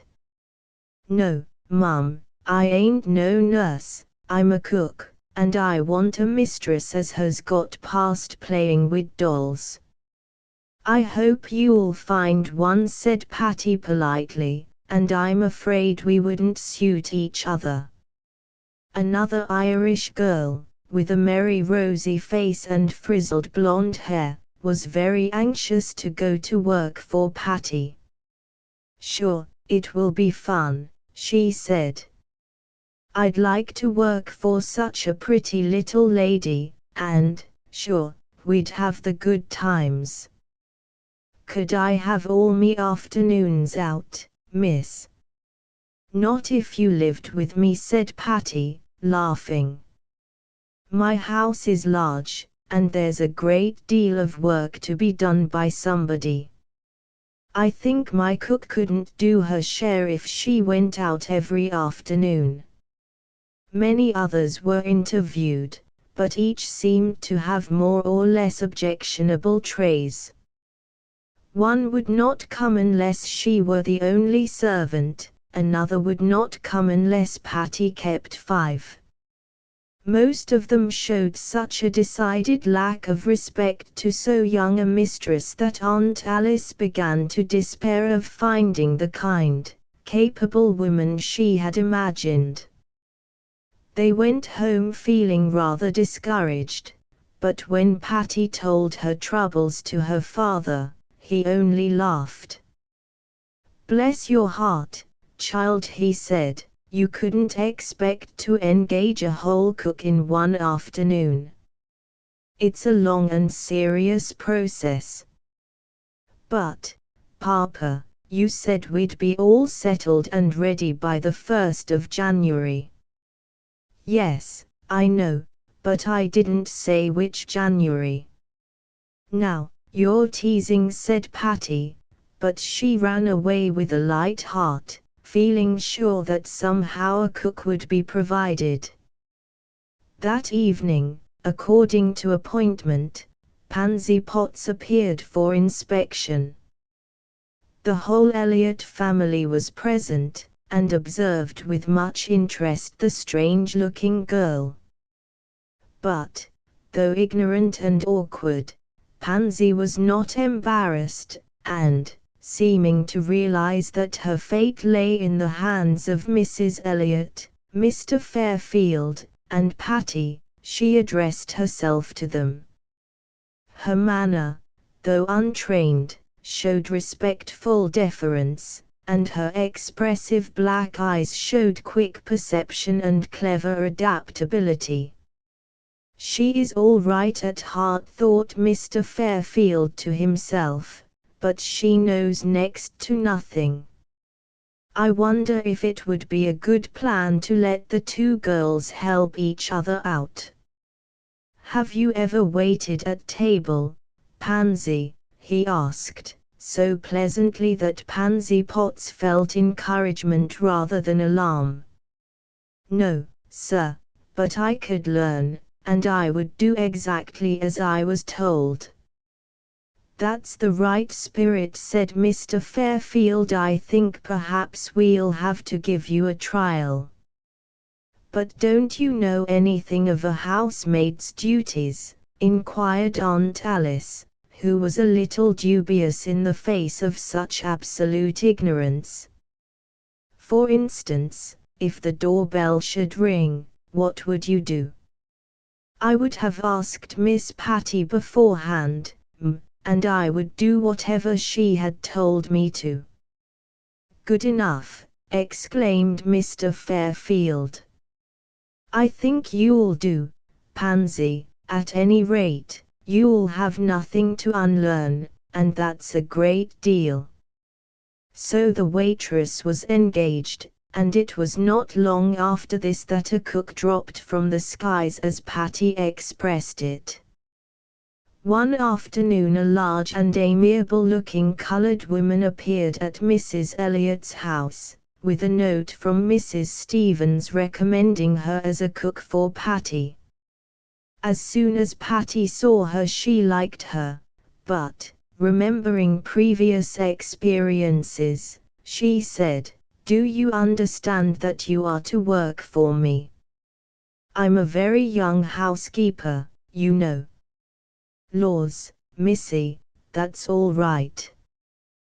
Till do de housekeeping and you can do de bossin'. I reckon we'll get along most beautiful." "That sounds attractive, I'm sure," said Patty, laughing. "What is your name?" "Emancipation Proclamation Jackson," announced the owner of the name proudly. "That's a big name," said Patty. "I couldn't call you all that at once." "Course I shouldn't expect it. Mankey, most folks calls me, and that's good enough for me, but I likes my name, my whole name, and it does look beautiful, wrote." "I should think it might," said Aunt Alice. "Can you cook, Mankey?" "Oh, yas I can cook everything what there is to cook, and I can make things besides." Oh, they won't be no trouble about my cooking. I know that much. Are you a good laundress? Asked Aunt Alice. Yas I am. If I do say it that shouldn't, you jays ought to see the clothes I sends up. Days jays like driven snow. Oh, they won't be no trouble about the laundry work. And can you sweep? Said Patty. Can I sweep? Law, chilly, co-se I can sweep. What yo suppose I want to hire out for, if I can't do all dem things? Oh, they won't be no trouble about sweepin'. Well, where will the trouble be, Mankey? Said Patty. Dey moutn't be any trouble, miss, said the black woman earnestly, but if dey is, it'll be count o' my being spoke cross to. I jays Shelley can't stand being spoke cross to. It riles me all up. I don't believe there will be any trouble on that score, said Patty, laughing. My father and I are the best-natured people in the world. I believe yo, missy, and that's why I wants to come. There will be another servant, Mankey, said Aunt Alice, a young girl who will be a waitress. She is ignorant and inexperienced, but very willing to learn. Do you think you could get along with her? Is she good-natured? Asked Mankey. I don't know her very well, said Patty, but I think she is. I'm sure she will be, if we are. Den that's all right, said Mankey. I can look after you two chillens, I spect, and get my work done, too. When shall I come? The house isn't quite ready yet, said Patty, but I hope to go there to live on New Year's Day. I think we'd be glad of Mankey's help a few days before that, said Aunt Alice. And so, subject to Mr. Fairfield's final sanction, Mankey was engaged. And now Patty's whole establishment, including Pudgy the cat, was made up. Chapter 7. Differing tastes. A few days before the close of the old year, Patty sat at her desk in the library of Boxley Hall. She was making lists of good things to be ordered for the feast on New Year's Day, and, as it was her first unaided experience with such memoranda, she wore an air of great importance and a deeply puckered brow. Mankey, with her arms comfortably akimbo, stood before her young mistress ready to suggest, but tactfully chary of advice. They were not yet living in the new home, but all the furniture was in place, the furnace fire had been started, and the palms arranged in the little conservatory. So Patty spent most of her time there, and some of the Elliots were usually there with her. But this morning she was alone with Mankey, struggling with the all-important lists. I'll make the salad myself, she remarked, as she wrote olive oil on her slip of paper. Yas, answered Mankey, rolling her eyes with an expression of dubious approval. Does yo know how, missy? Oh, yes, said Patty confidently, I can make most beautiful salad dressing. Only it does take quite a long time, and I shall have a lot to do Thursday morning. Perhaps I'd better leave it to you this time, Mankey. Can you make it? Laws, yes, honey, and you'd better leave it to me. You'll have enough to do with yo flowers and fixin's, and dressin' yourself up pretty. I'll tend to the food.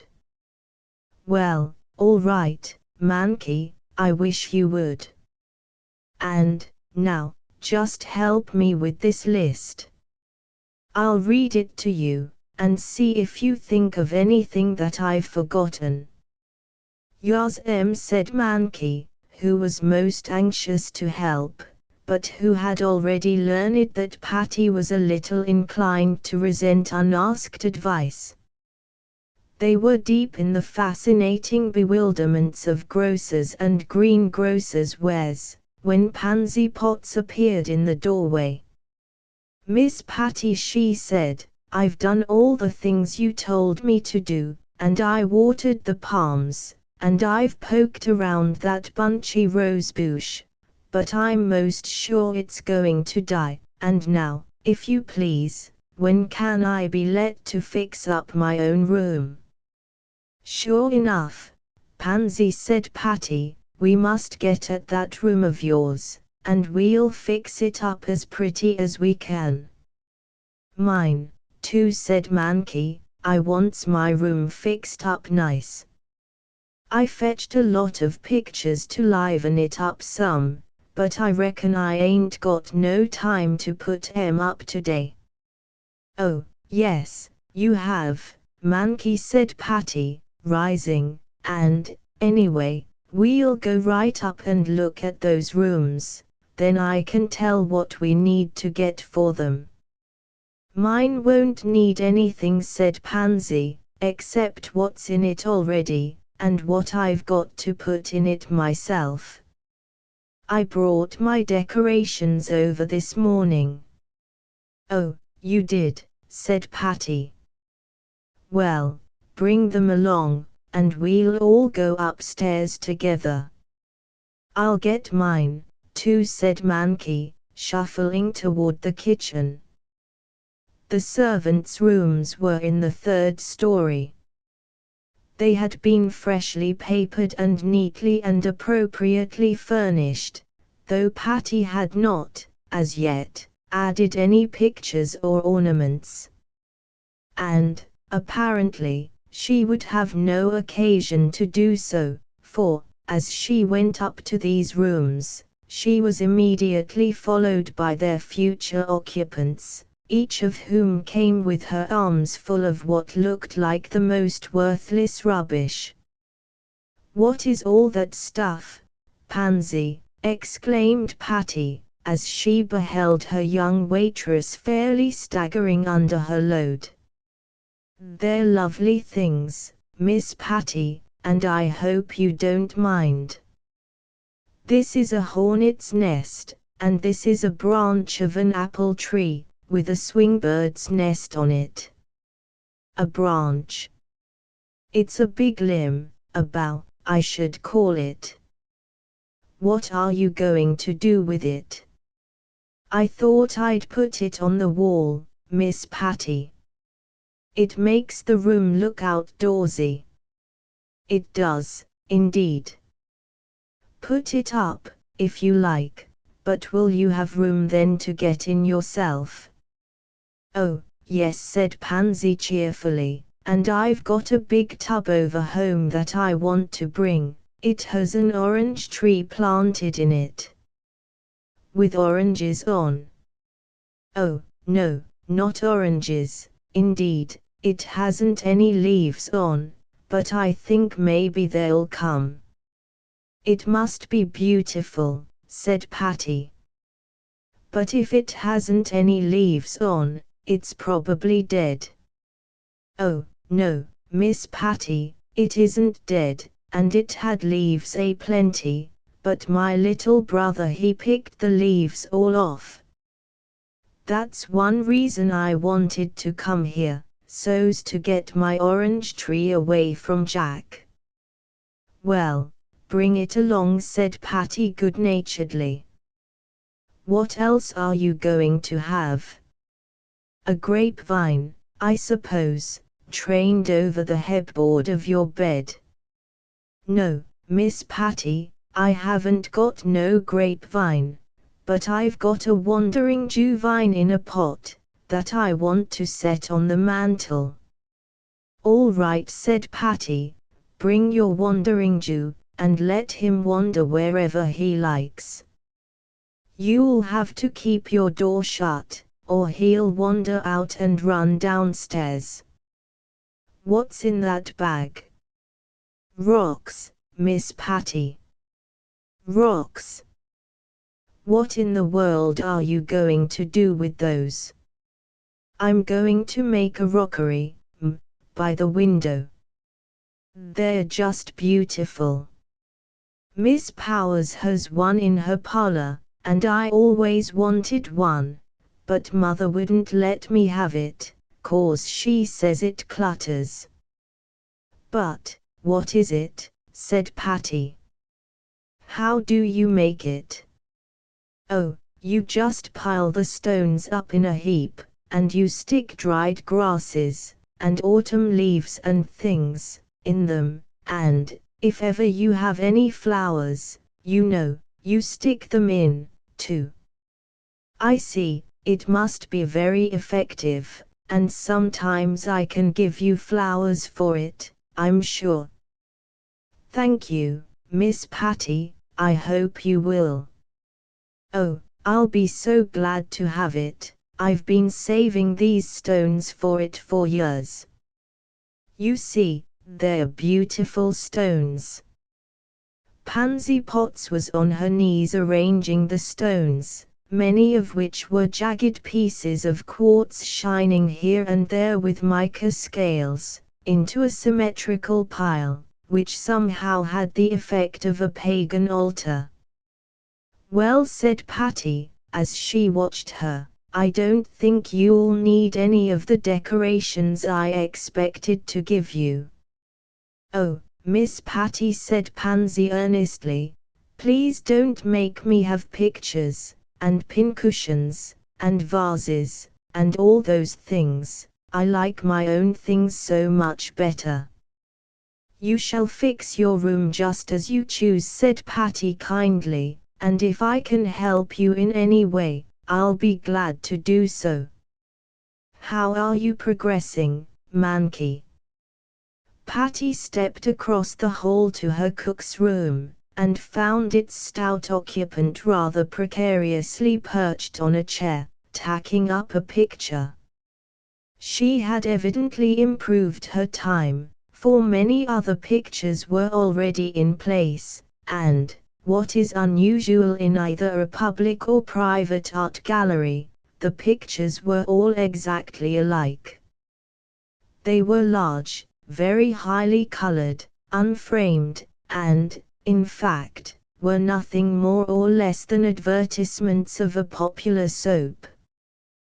The subject was a broadly grinning old colored woman, washing clothes, that were already snow white, in a sea of soap suds. For goodness sake, Mankey, exclaimed Patty. Who said you might drive tacks all over these new walls, and where did you get all those pictures of yourself? They does favor me, don't they, missy? Exclaimed Mankey, beaming with delight, as she took another tack from her mouth, and pounded it into place. I got 'em from de grocer man, and co SEI has to tack 'em, else how would they stay up? But you have so many of them. Laws, chilly, only a dozen, you's got mo en that on the libwy wall. But ours are different, these are all alike. Co se days all alike. I des na Shelley gets tired of looking at different pictures. It distracts my head. I should think these would distract your head. I feel as if I were in a kinetoscope. Does that mean art gallery? Not exactly, but tell me, Mankey, did you get all these pictures because they looked like you? And was the grocer willing to give you so many? Yas But I spects I'll have to confess a little about that, Miss Patty. You see, I done told him I was gwine to work for yo, and that's huccome he guv 'em to me. That's all right, Mankey.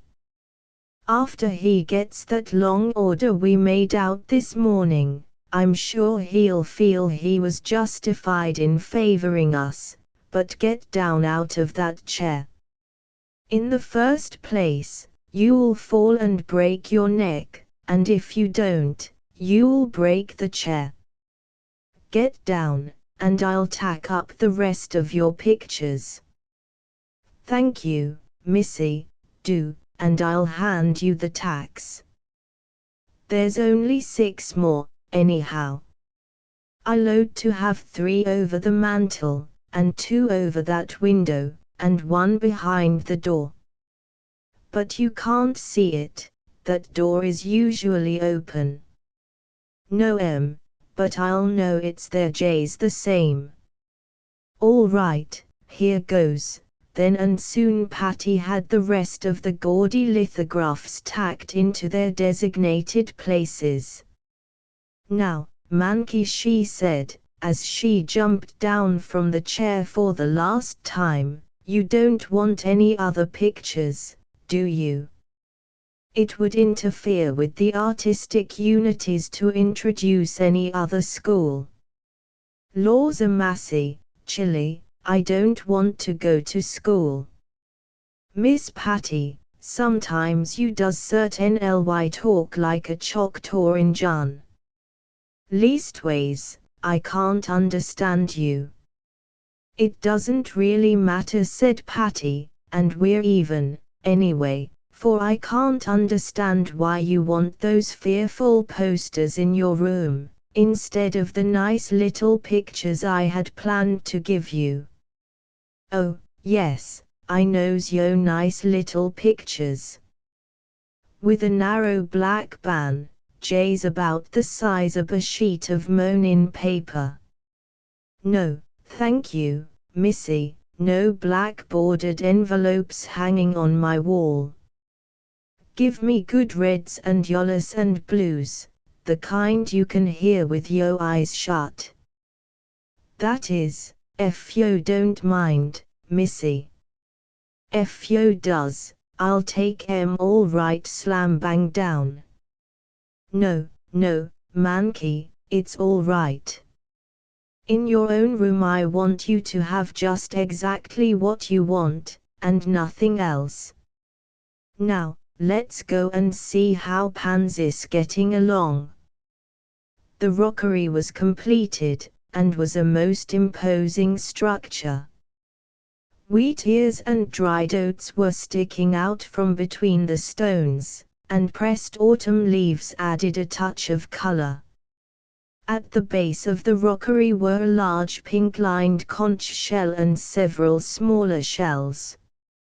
On the walls were various branches of different species of vegetation, among others a tangle of twigs of the cotton plant, from which depended numerous balls. Pansy was struggling with a lot of evergreen boughs, which she was trying to crowd into a strange-looking receptacle.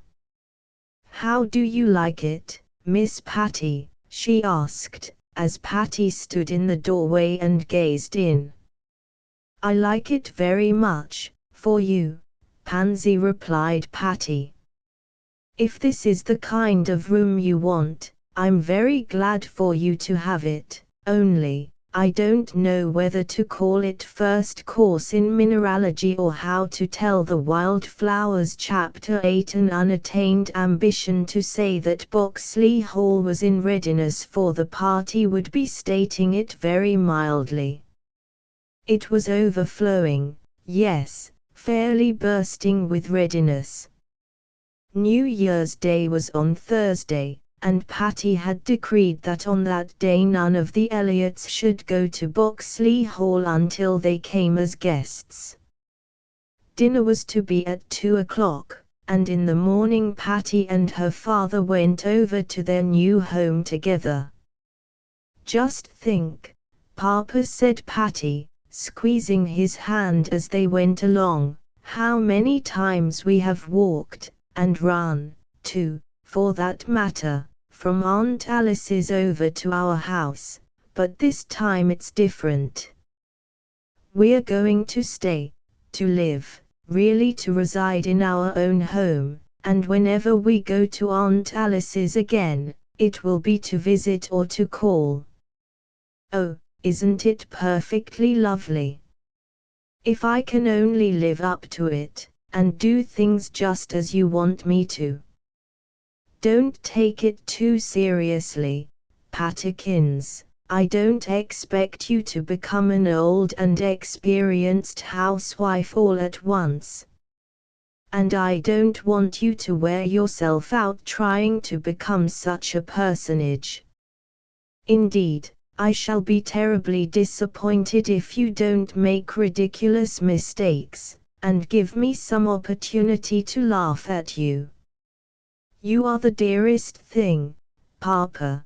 That's just the way I want you to feel about it, and I think I can safely promise to make enough blunders to keep you giggling a good portion of the time. Oh, don't go out of your way to furnish me with amusement. And now, how about your party today? Is everything in tip-top order? Yes, except a few thousand things that I have to do this morning, and a few hundred that I want you to do. I shall see to it, first, that the carving knife is well sharpened. It's the first time that I have carved at my own table for a great many years, and I want the performance to be marked by grace and skill. It will be, if you do it, Papa, I'm sure of that. And by this time they had reached the gate, and Patty was skipping along the path and up the steps, and into the door of her own home. Mankey and Pansy Pots were already there, and, to a casual observer, it looked as if there was nothing more to do except to admit the guests. Patty had set the table the day before, and, to the awestruck admiration of Pansy Pots, had arranged the beautiful new glass and china with most satisfactory effects. Pansy had watched the proceedings with intelligent scrutiny and, when it was finished, had told Patty that the next time she would be able to do it herself.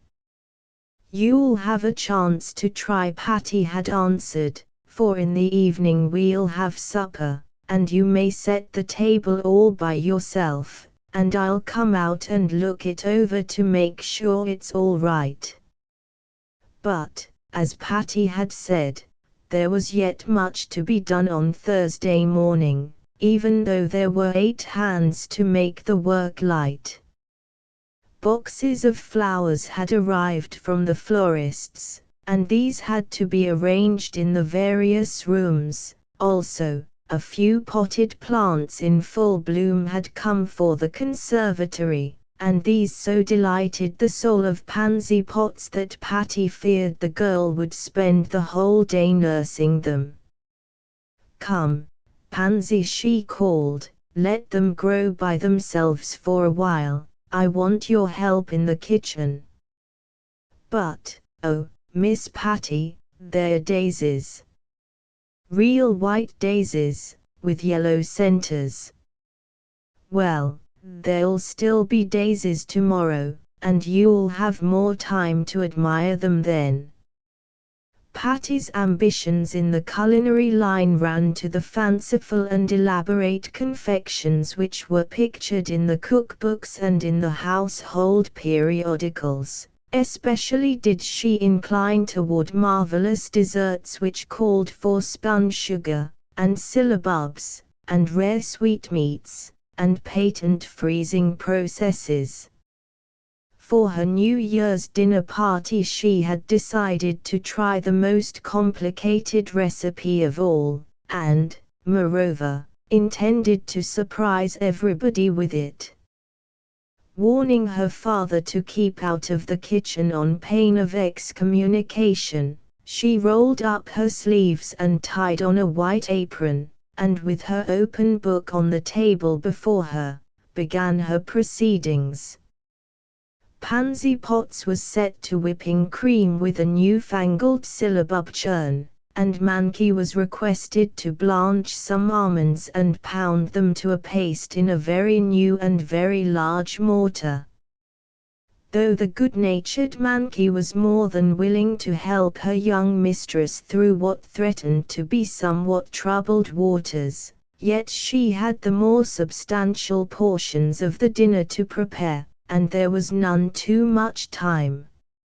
As Patty went on with her work, difficulties of all sorts presented themselves. The cream wouldn't whip, but remained exasperatingly fluid. The sugar refused to spin a thread and obstinately crystallized itself into a hard crust. The almonds persisted in becoming a lumpy mass, instead of a smooth paste, and the gelatine, as Patty despairingly remarked, acted like all possessed. But, having attempted the thing, she was bound to carry it through, though it was with some misgivings that she finally poured a queer and sticky-looking substance into the patent freezer.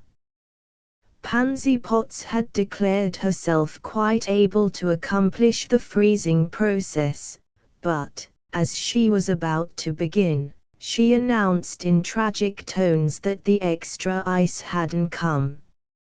"Oh," exclaimed Patty, in desperation, "everything seems to go wrong about that dessert." "Well, Pansy, you use what ice there is, and I'll telephone for some more, right away." But when Patty called up the ice company, she found that their office was closed for the day, and, hanging up the receiver with an angry little jerk, she turned to find her father smiling at her. "I see you have begun to amuse me," he said, "but never mind about my entertainment now, Puss. Run away and get dressed, or you won't be ready to receive your guests. It's 1:30 now." "Oh, Papa, is it so late? And I have to get into that new frock." "Well, scuttle along, then, and make all the haste you can." Patty scuttled, but during the process of making all the haste she could, she very nearly lost her temper. The new white frock was complicated, the broad white hair ribbons were difficult to tie, and, as it was the first time that she had made a toilette in her new home, it is not at all surprising that many useful or indispensable little articles were missing. "Pansy," she called, as she heard the girl in the dining room, "do, for mercy's sake, come up and help me. I can't find my shoe buttoner, and I can't button the yoke of this crazy dress without it."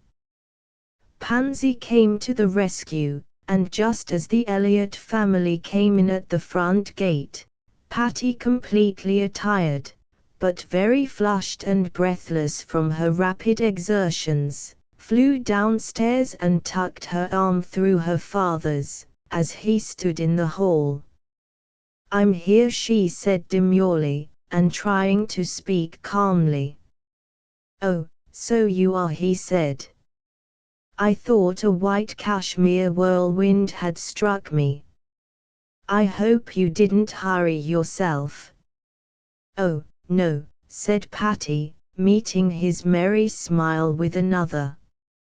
"I just dawdled through my dressing to kill time."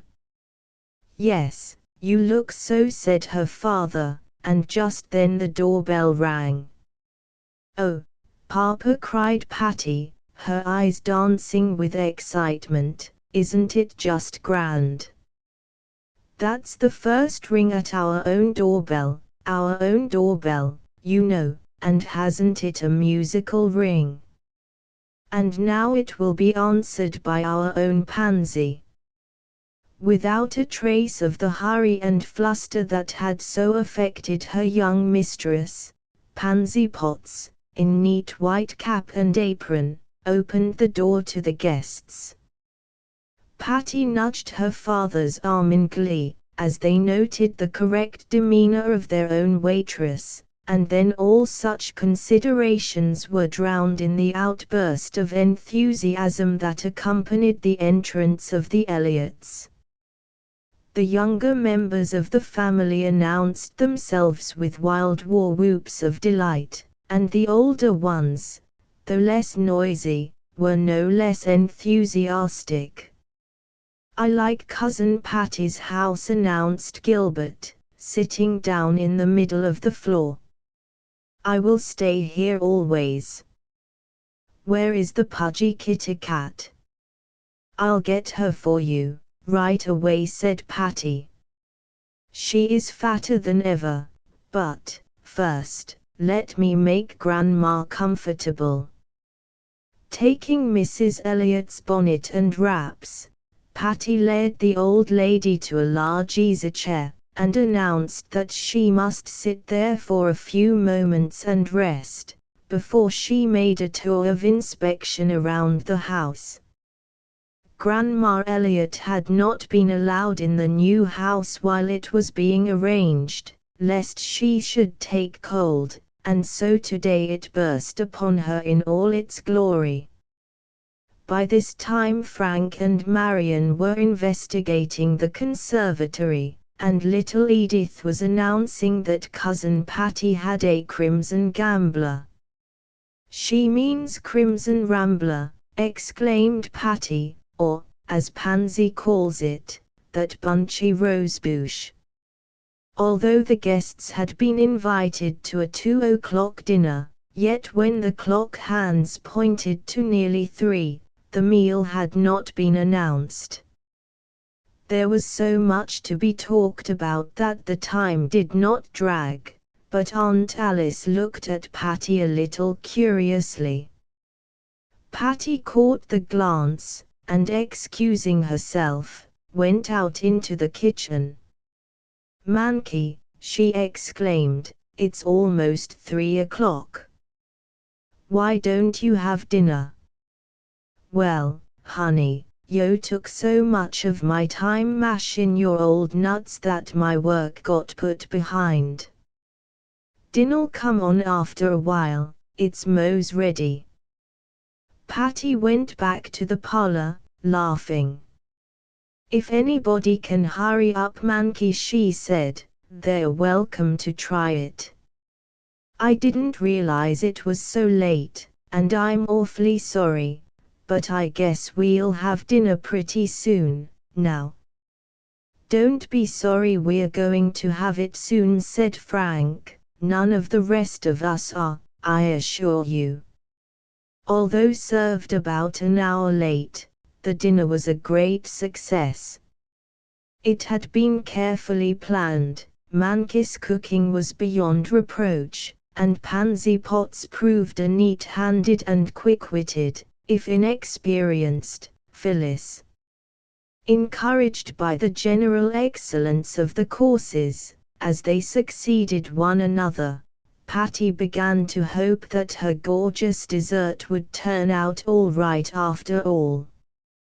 Seated at the head of her own table, she made a charming little hostess, and many a glance of happy understanding passed between her and the gentleman who presided at the other end.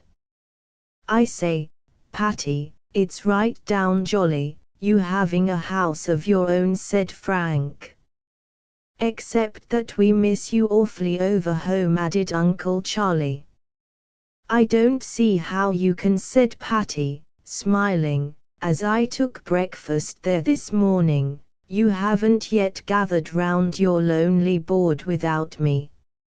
"No, but we shall have to," said Uncle Charlie, "and it is that which is breaking my young heart." "Well, this is what's breaking my young heart," said Patty, as she watched Pansy Potts, who was just entering the room with a dish containing a most unattractive-looking failure. "I may as well own up," she said bravely, as the dessert was placed in front of her. "My ambition was greater than my ability." "Don't say another word," said Aunt Alice. "I understand. Those spun sugar things are monuments of total depravity." Patty gave her aunt a grateful glance, and said, "They certainly are, Aunt Alice, and I'll never attempt one again until I've made myself perfect by long practice." "Good for you, my Irish Pat," said Frank, "but, do you know, I like them better this way. There's an attraction about that general conglomeration that appeals to me more strongly than those over-neat concoctions that look as if they had sat in a caterer's window for weeks." But, notwithstanding Frank's complimentary impulses, the dessert proved uneatable, and had to be replaced with crackers and cheese and fruit and bonbons. Chapter 9. A caller. It was quite late in the evening before the Elliots left Boxley Hall, but after they had gone, Patty and her father still lingered in the library for a bit of cosy chat. "Isn't it lovely," said Patty, with a little sigh of extreme content, "to sit down in our own library, and talk over our own party? And, by the way, Papa, how do you like our library? Is it all your fancy painted it?" "Yes," said Mr. Fairfield, looking around critically, "the library is all right, but, of course, as yet it is young and inexperienced. It remains for us to train it up in the way it should go, and I feel sure, under our ministrations and loving care, it will grow better as it grows older." "We've certainly got good material to work on," said Patty, giving a satisfied glance around the pretty room. "And now, Mr. Mann, tell me what you think of our first effort at hospitality. How did the dinner party go off today?" "It went off with flying colors, and you certainly deserve a great deal of credit for your very successful first appearance as a hostess. Of course, if one were disposed to be critical, one would say that one's elaborate dessert was a very successful imitation of a complete failure," interrupted Mr. Fairfield, laughing. "And this is where I shall take an opportunity to point a moral. It is not good proportion to undertake a difficult and complicated recipe for the first time, when you are expecting guests." "No, I know it," said Patty, "and yet, Papa, you wouldn't expect me to have that gorgeous French mess for dinner when we're all alone, would you? And so, when could we have it?"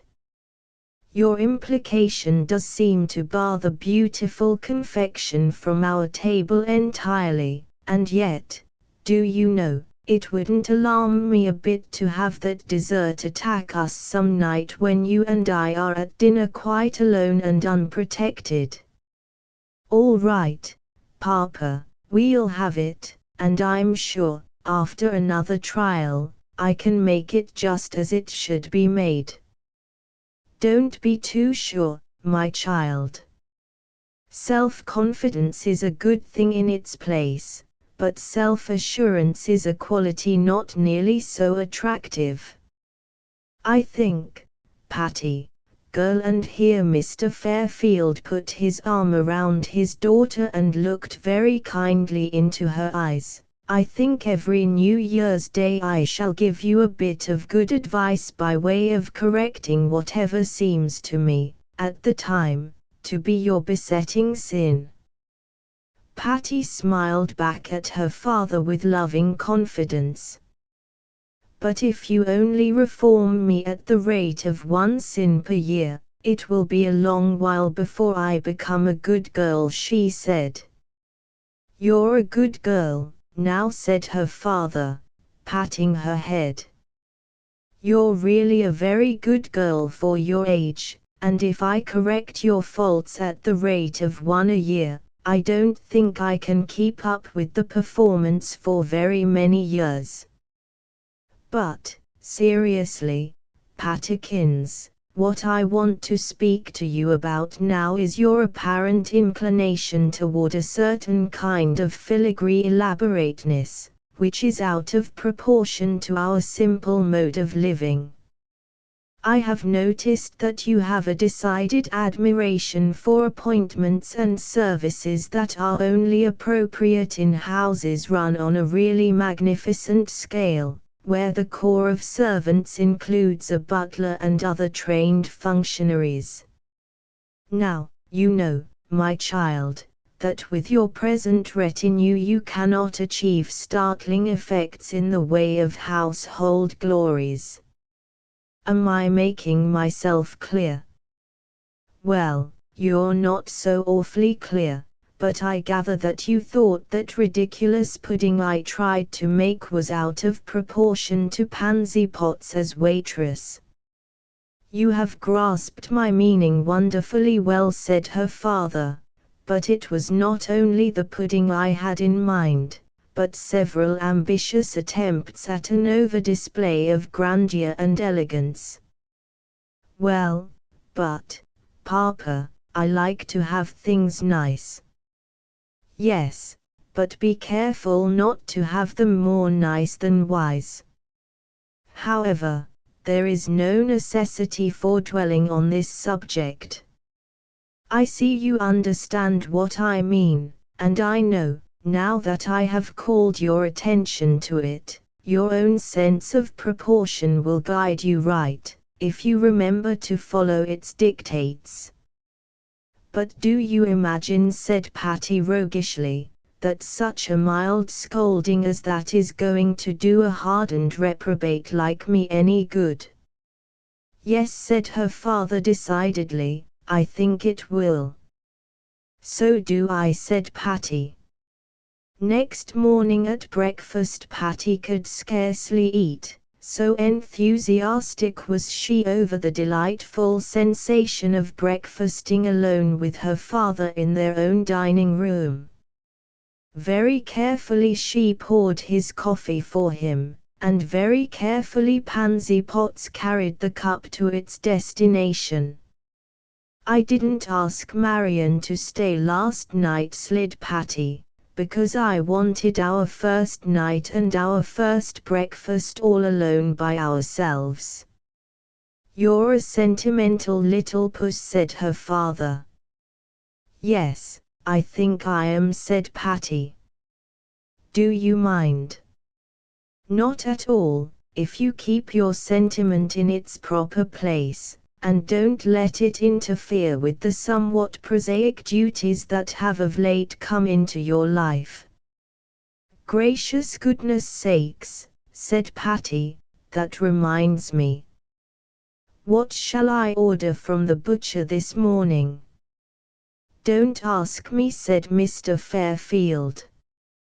I object to being implicated in matters so entirely outside my own domain.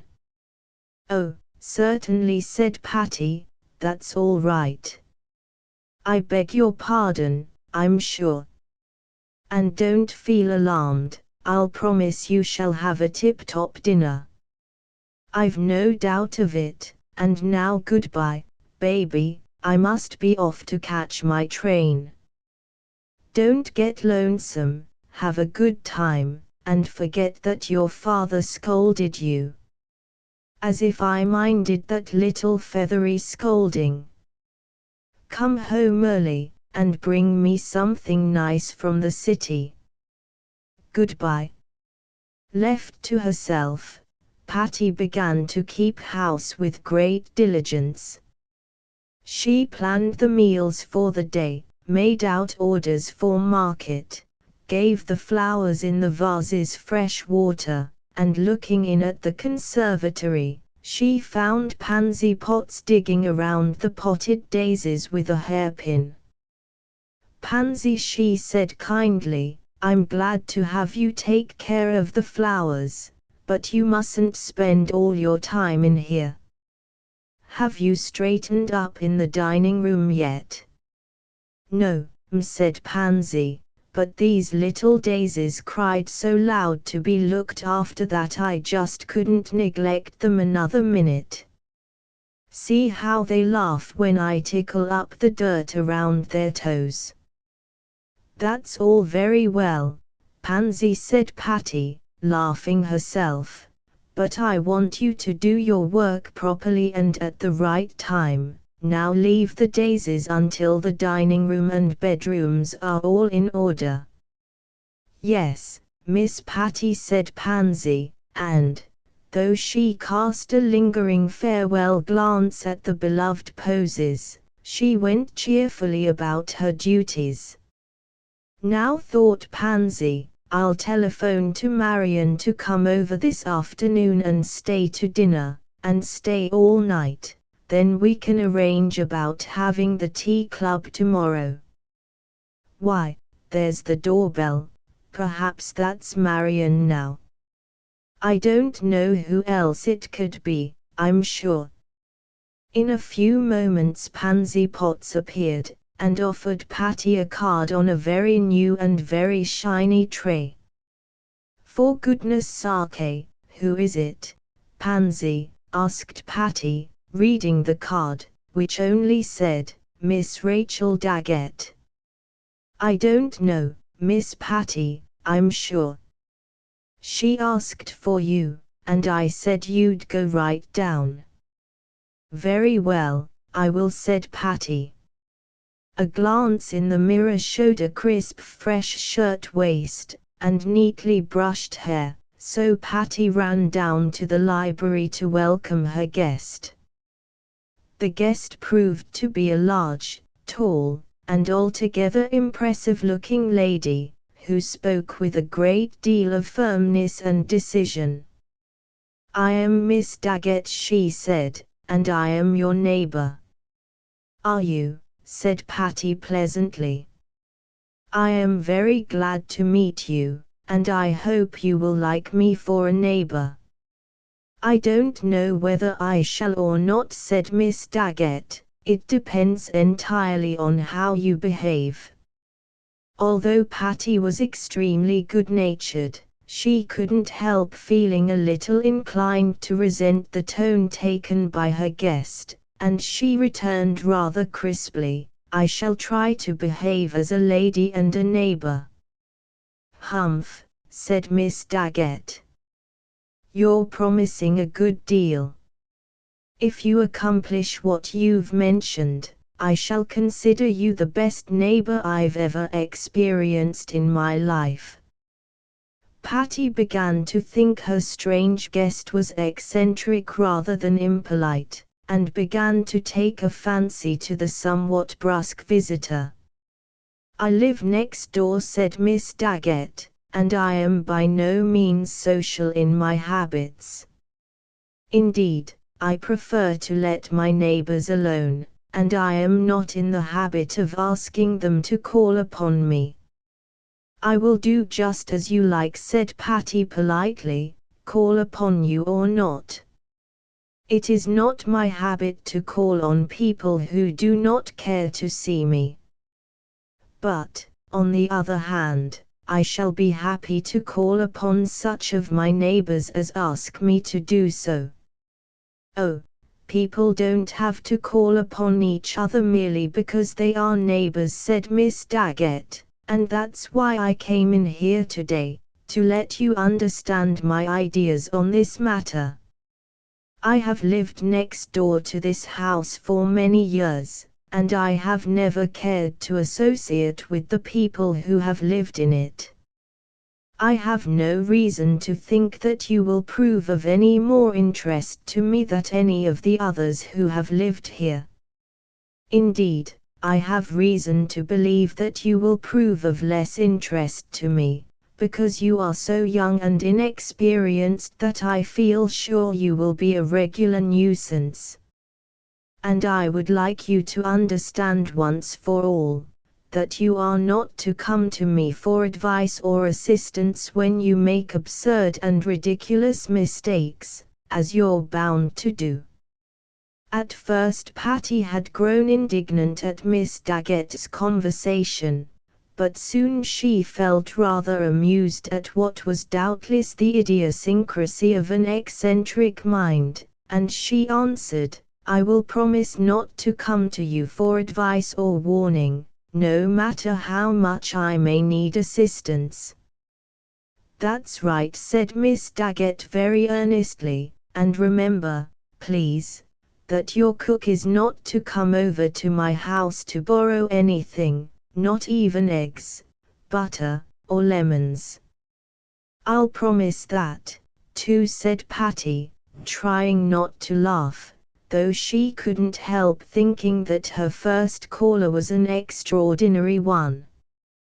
"Well, you really behave quite well," said Miss Daggett. "I am very much surprised at you. I came over here partly to warn you against interfering with myself and my household, but also because I wanted to see what you're like.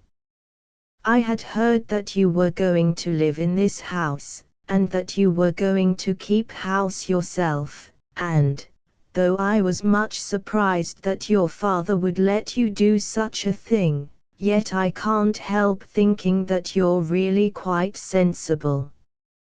Yet, I want you to understand that you are not to borrow things from my kitchen."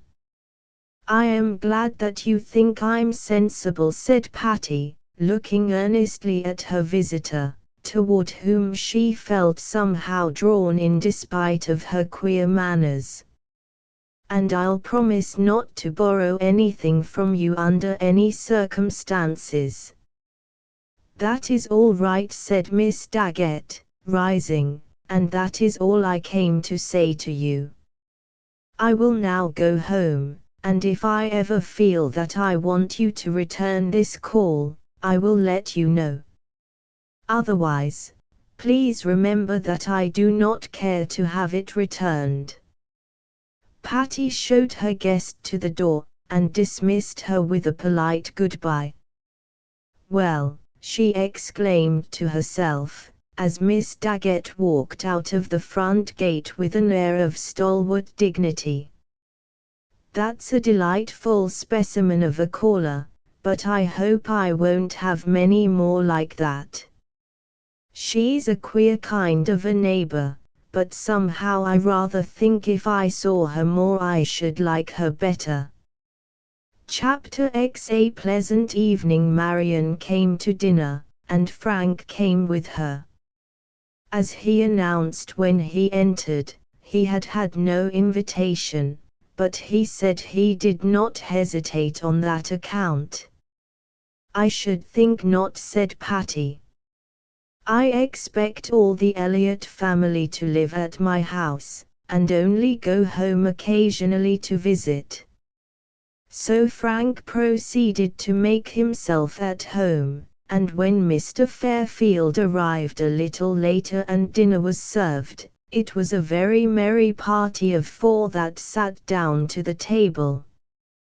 As Patty had promised her father, the dinner was excellent, and it was with a pardonable pride that she dispensed the hospitality of her own table. "What's the dessert going to be, Patty?" asked Frank. "Nightingale's tongues, I suppose, served on rose leaves." "Don't be rude," Frank said his sister. "You're probably causing your hostess great embarrassment." "Not at all," said Patty. "I am now such an old, experienced housekeeper, that I'm not disturbed by such insinuations." "I'm sorry to disappoint you, Frank, but the dessert is a very simple one. However, you are now about to have a most marvelous concoction called Russian salad. I was a little uncertain as to how it would turn out, so I thought I'd try it tonight, as I knew my guests would be both good-natured and hungry. That's a combination of virtues that don't always go together, said Mr. Fairfield. I hope the young people appreciate the compliment. To be good-natured and hungry at the same time implies a disposition little short of angelic. So you see, said Marion, you're not entertaining these angels unawares. Bravo! Pretty good for Mally, said Frank, applauding his sister's speech. And if I may be allowed to remark on such a delicate subject, your salad is also pretty good, Patty. It's more than pretty good, said Marion. It's a howling, screaming, shouting success. I am endeavoring to find out what it's made of. You can't do it, said Mr. Fairfield. I have tried to, and it seems to include everything that ever grew on the earth beneath, or in the waters under the earth. Your guesses are not far out of the way, said Patty composedly. I will not attempt to deny that complicated and exceedingly Frenchified salad is concocted from certain remainders that were set away in the refrigerator after yesterday's dinner. Who would have believed it? Exclaimed Frank, looking at his plate with mock awe and reverence. Materials count for very little in a salad, said Marion, with a wise and didactic air. Its whole success depends on the way it is put together. Now, that's a true compliment, said Patty, and it is mine, for I made this salad all myself. After dinner they adjourned to the library, and the girls fell to making plans for the tea club, which was to meet there next day. I do think, said Marion, it's awfully mean of Helen Preston to insist on having a bazaar. They are so old-fashioned and silly, and we could get up some novel entertainment that would make just as much money, and be a lot more fun besides. I know it, said Patty. I just hate bazaars, with their everlasting Rebeccas at the well, and flower girls, and fish ponds, and gypsy tents. But, then, what could we have? Why, there are 2 or 3 of those little acting shows that Elsie Morris told us about. I think they would be a great deal nicer. What sort of acting shows are you talking about, my children, and what is it all to be? Asked Mr. Fairfield, who was always interested in Patty's plans. Why, Papa, it's the tea club, you know, and we're going to have an entertainment to make money for the day nursery. Oh, you just ought to see those cunning little babies. And they haven't room enough, or nurses enough, or anything. And you know the tea club never has done any good in the world. We've never done a thing but sit around and giggle, and so we thought, if we could make $100, wouldn't it be nice? The $100 would be very nice, indeed, but just how are you going to make it? What's this about an acting play? Oh, not a regular play, just a sort of dialogue thing, you know, and we'd have it in Library Hall, and Aunt Alice and a lot of her friends would be patronesses. It would seem to me, said Frank, that Miss Patty Fairfield, now being an old and experienced housekeeper, could qualify as a patroness herself. No, thank you, said Patty. I'm housekeeper for my father, and in my father's house, but to the great outside world I'm still a shy and bashful young miss." "You don't look the part," said Frank. "You ought to go around with your finger in your mouth." "Why didn't you tell me sooner?" said Patty. "I shall begin to cultivate the habit at once." "Do," said Marion. "I'm sure it would be becoming to you, but perhaps hard on your gloves." "Well, there's one thing certain," said Patty. "I would really rather put my finger in my mouth than to crook out my little finger in that absurd way that so many people do. Why, Florence Douglass never lifts a cup of tea that she doesn't crook out her little finger, and then think she's a very pattern of all that's elegant." "I know it," said Marion. "I think it's horrid, too. It's nothing but as. I know lots of people who do it when they are all dressed up, but who never think of such a thing when they are alone at home." "I wonder what the real reason is," said Patty thoughtfully. "It is an announcement of refinement," said Mr. Fairfield, falling in with his daughter's train of thought, "and, as we all know, the refinement that needs to be announced is no refinement at all. We therefore see that the conspicuously curved little finger is but an advertisement of a specious and flimsy imitation of aristocracy." "Papa, you certainly do know it all," said Patty. "I haven't any words by me just now, long enough to answer you with, but I quite agree with you in spirit." "That's all very well," said Frank, "for a modern, 20th century explanation, but the real root of the matter goes far back into the obscure ages of antiquity. The whole habit is a relic of barbarism. Probably, in the early ages, only the great had cups to drink from. These few, to protect themselves from their envious and covetous brethren, stuck out their little fingers to ward off possible assaults upon their porcelain property. This ingrained impulse the ages have been unable to eradicate. Hence we find the little finger crooks upon the earth today." "What an ingenious boy you are," said Patty, looking at her cousin with mock admiration. "How did you ever think of all that?"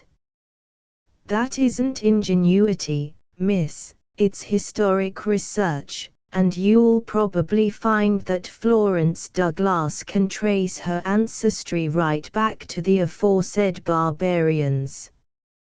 I suppose most of us are descended from primitive people," said Marion. And then the entrance of Elsie Morris and her brother Guy put an end to the discussion of little fingers. "I'm so glad to see you," said Patty, welcoming her callers. "Come right into the library, you are our first real guests." "Then I think we ought to have the prize for promptness," said Elsie, as she took off her wraps. "But don't you count Frank and Marion?" "Not as guests," replied Patty, "they're relatives, and you know your relatives are like the poor," interrupted Frank, "because they are always with you." "Then, we are really your first callers," said Guy Morris. "No, not quite," said Patty, laughing. "I spoke too hastily when I said that, and forgot entirely a very distinguished personage who visited me this morning." "Who was it?" "My next-door neighbor, Miss Daggett." "What? Not Lockie Ann Daggett?" exclaimed Elsie, laughing merrily. "It was Miss Rachel Daggett." I don't know why you call her by that queer name, said Patty. Oh, I've known her ever since I was a baby, and Mother always calls her Lockie and Daggett, and Grandmother did before her. You know Lockie is a nickname for Rachel. I didn't know it, said Patty. What an absurd nickname. Yes, isn't it? How did you like her? It isn't a question of liking, answered Patty. She doesn't want me to like her. All she seemed to care about was to have me promise not to interfere with her. Oh, she's afraid of you, said Guy. You don't seem so very terrifying, now, but I suppose when you're engaged in the housekeeping of your house you're an imposing and awe-inspiring sight. I dare say I am, said Patty, but my neighbor, Miss Daggett, I'm sure, would be imposing at any hour of the day or night. She's a queer character, said Elsie. Have you never seen her before? No, I never even heard of her until she sent up her card. Why, how funny, said Marion. I've always heard of Lockie and Daggett, but I never knew anything about her, except that she's very old and very queer.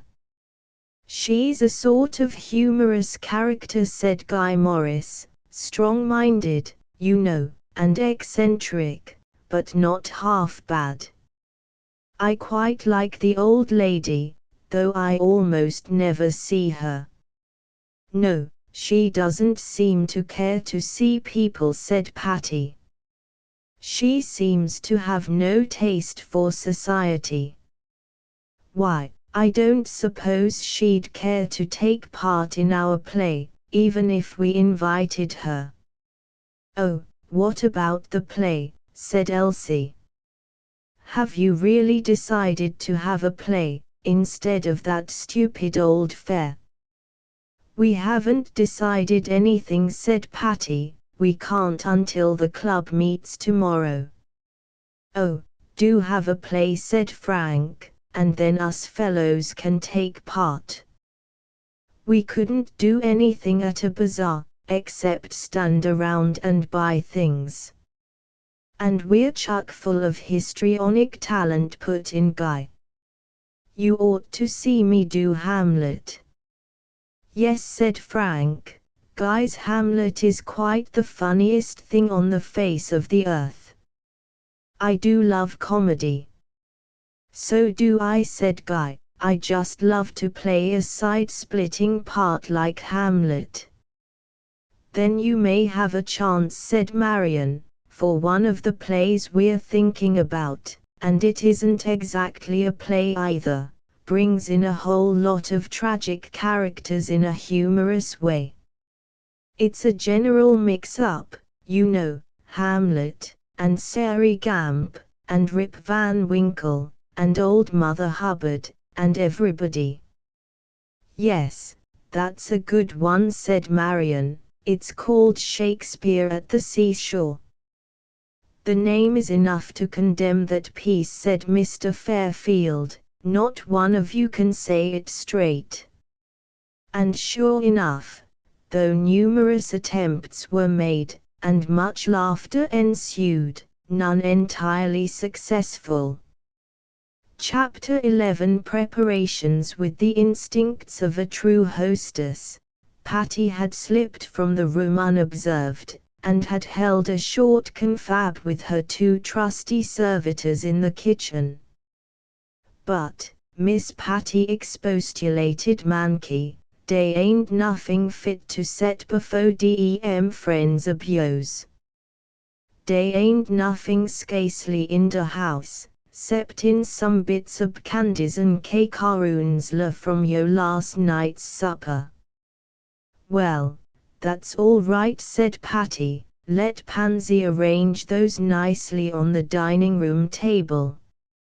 Use the silver dishes, Pansy, and fix them just as I told you.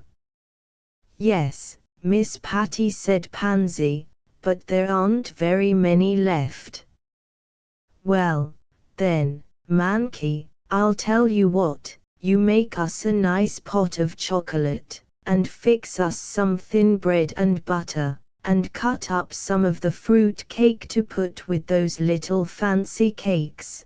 Won't that do?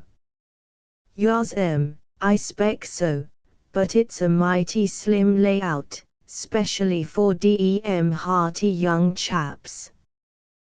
But you go long, honey, I'll fix it somehow. And, sure enough, she did fix it somehow, for when, a little later, Patty invited her young friends out into the dining room, the thin bread and butter had doubled itself up into most attractive and satisfying chicken sandwiches, and there was also a plate of delicious toasted crackers and cheese. Mr. Fairfield added a box of candy which he had brought home from New York, and the unpretentious little feast proved most enjoyable to all concerned. I should think you would feel all the time as if you were acting a play yourself, Patty, said Elsie Morris, taking her seat at the prettily laid table. I do, said Patty as she took her own place at the head. It's awfully hard to realize that I am monarch of all I survey. But you have someone to dispute your right, said her father. And I'm glad of it, said Patty. Whatever should I do living here all alone just with my rights? By her rights, she means her cousins, put in Frank. Yes, said Patty, they're about as right as anything I know. And so the evening passed in merry chaff and good-natured fun, and at its close the young guests all went away except Marion, who was going to spend the night at Boxley Hall. After her cousin had gone upstairs to her pretty blue bedroom, Patty lingered a moment in the library for a word with her father. How am I getting along, Papa? She said. How about the proportion tonight? The market seems pretty strong on proportion today, Patty, dear. Your housekeeping is beginning wonderfully well. That little dinner you gave us was first class in every respect, and the simple refreshments you had this evening were very pretty and graceful. Don't praise me too much, Papa, or I'll grow conceited. You'll get praise from me, my lady, just when you deserve it, and at no other time.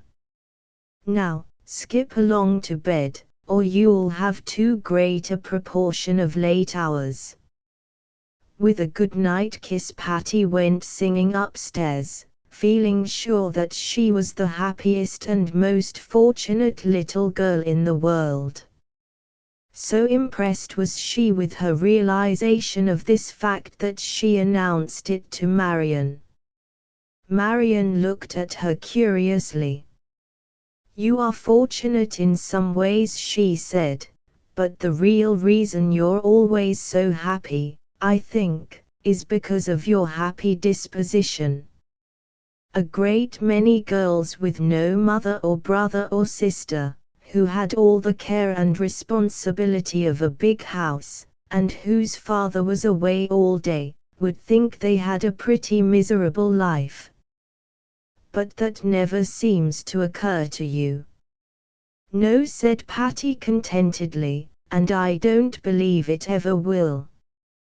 The next morning Patty devoted all her energy to getting ready for the tea club.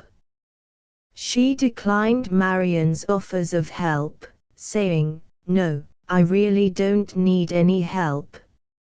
If I can keep Pansy out of the conservatory, we three can accomplish all there is to be done, so you go and sit by the library fire, and toast your toes and read, or play with the cat, or do whatever you please. Remember, whenever you come here, you're one of the family.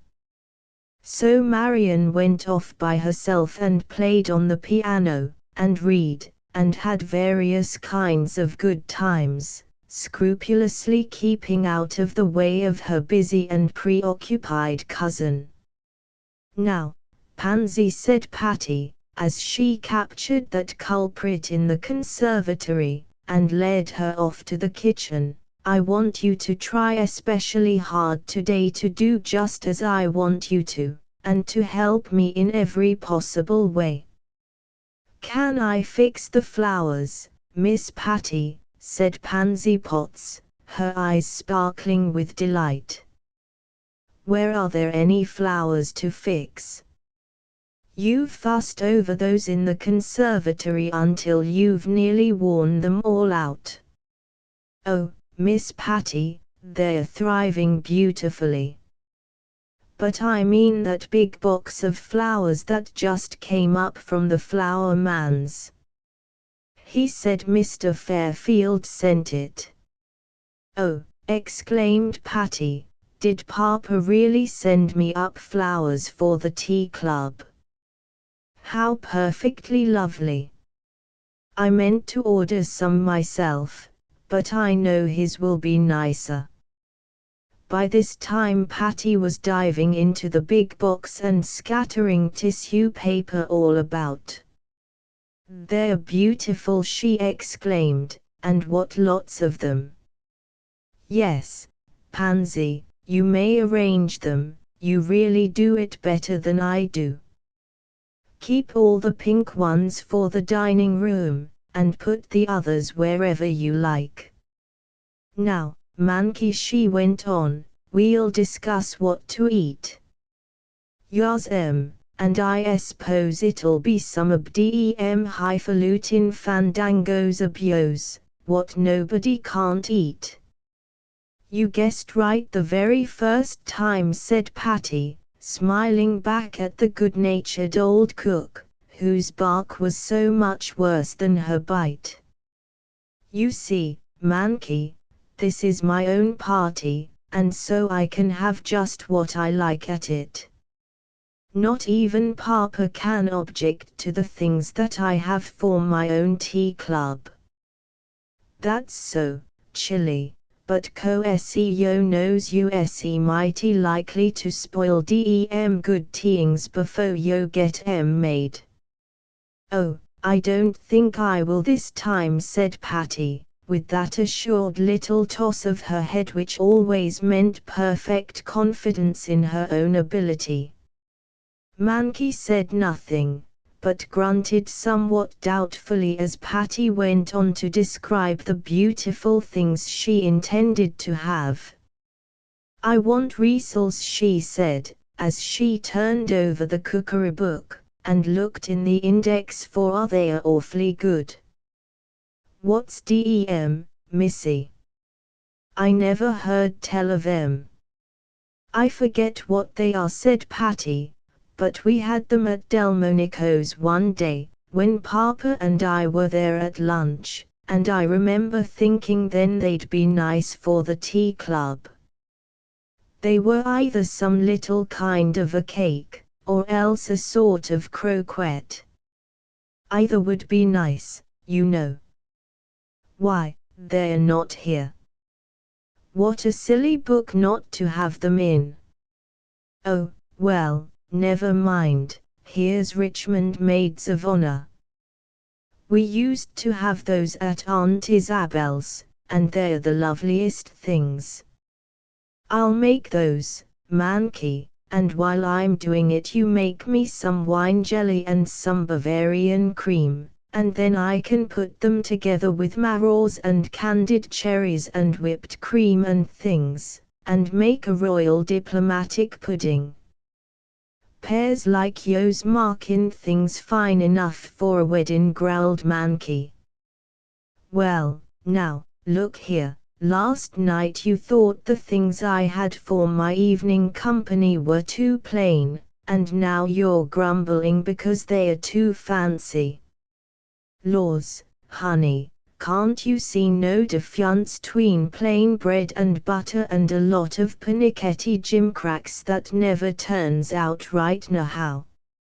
A haunting doubt regarding the proportion between her elaborate plans and the simple tea club hovered round Patty's mind, but she resolutely put it aside, thinking to herself, I don't care, it's my first function, and I'm going to have it just as nice as I can.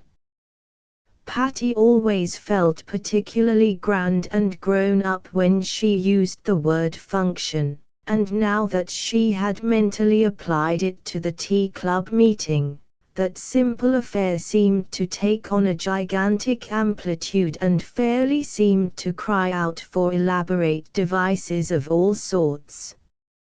Never you mind, Mankey, she said, you just go ahead and do as I tell you. Get the jelly and cream ready, and I'll do the rest. But ain't yo gwine to have no solid stanchial kind o' food? Oh, yes, of course.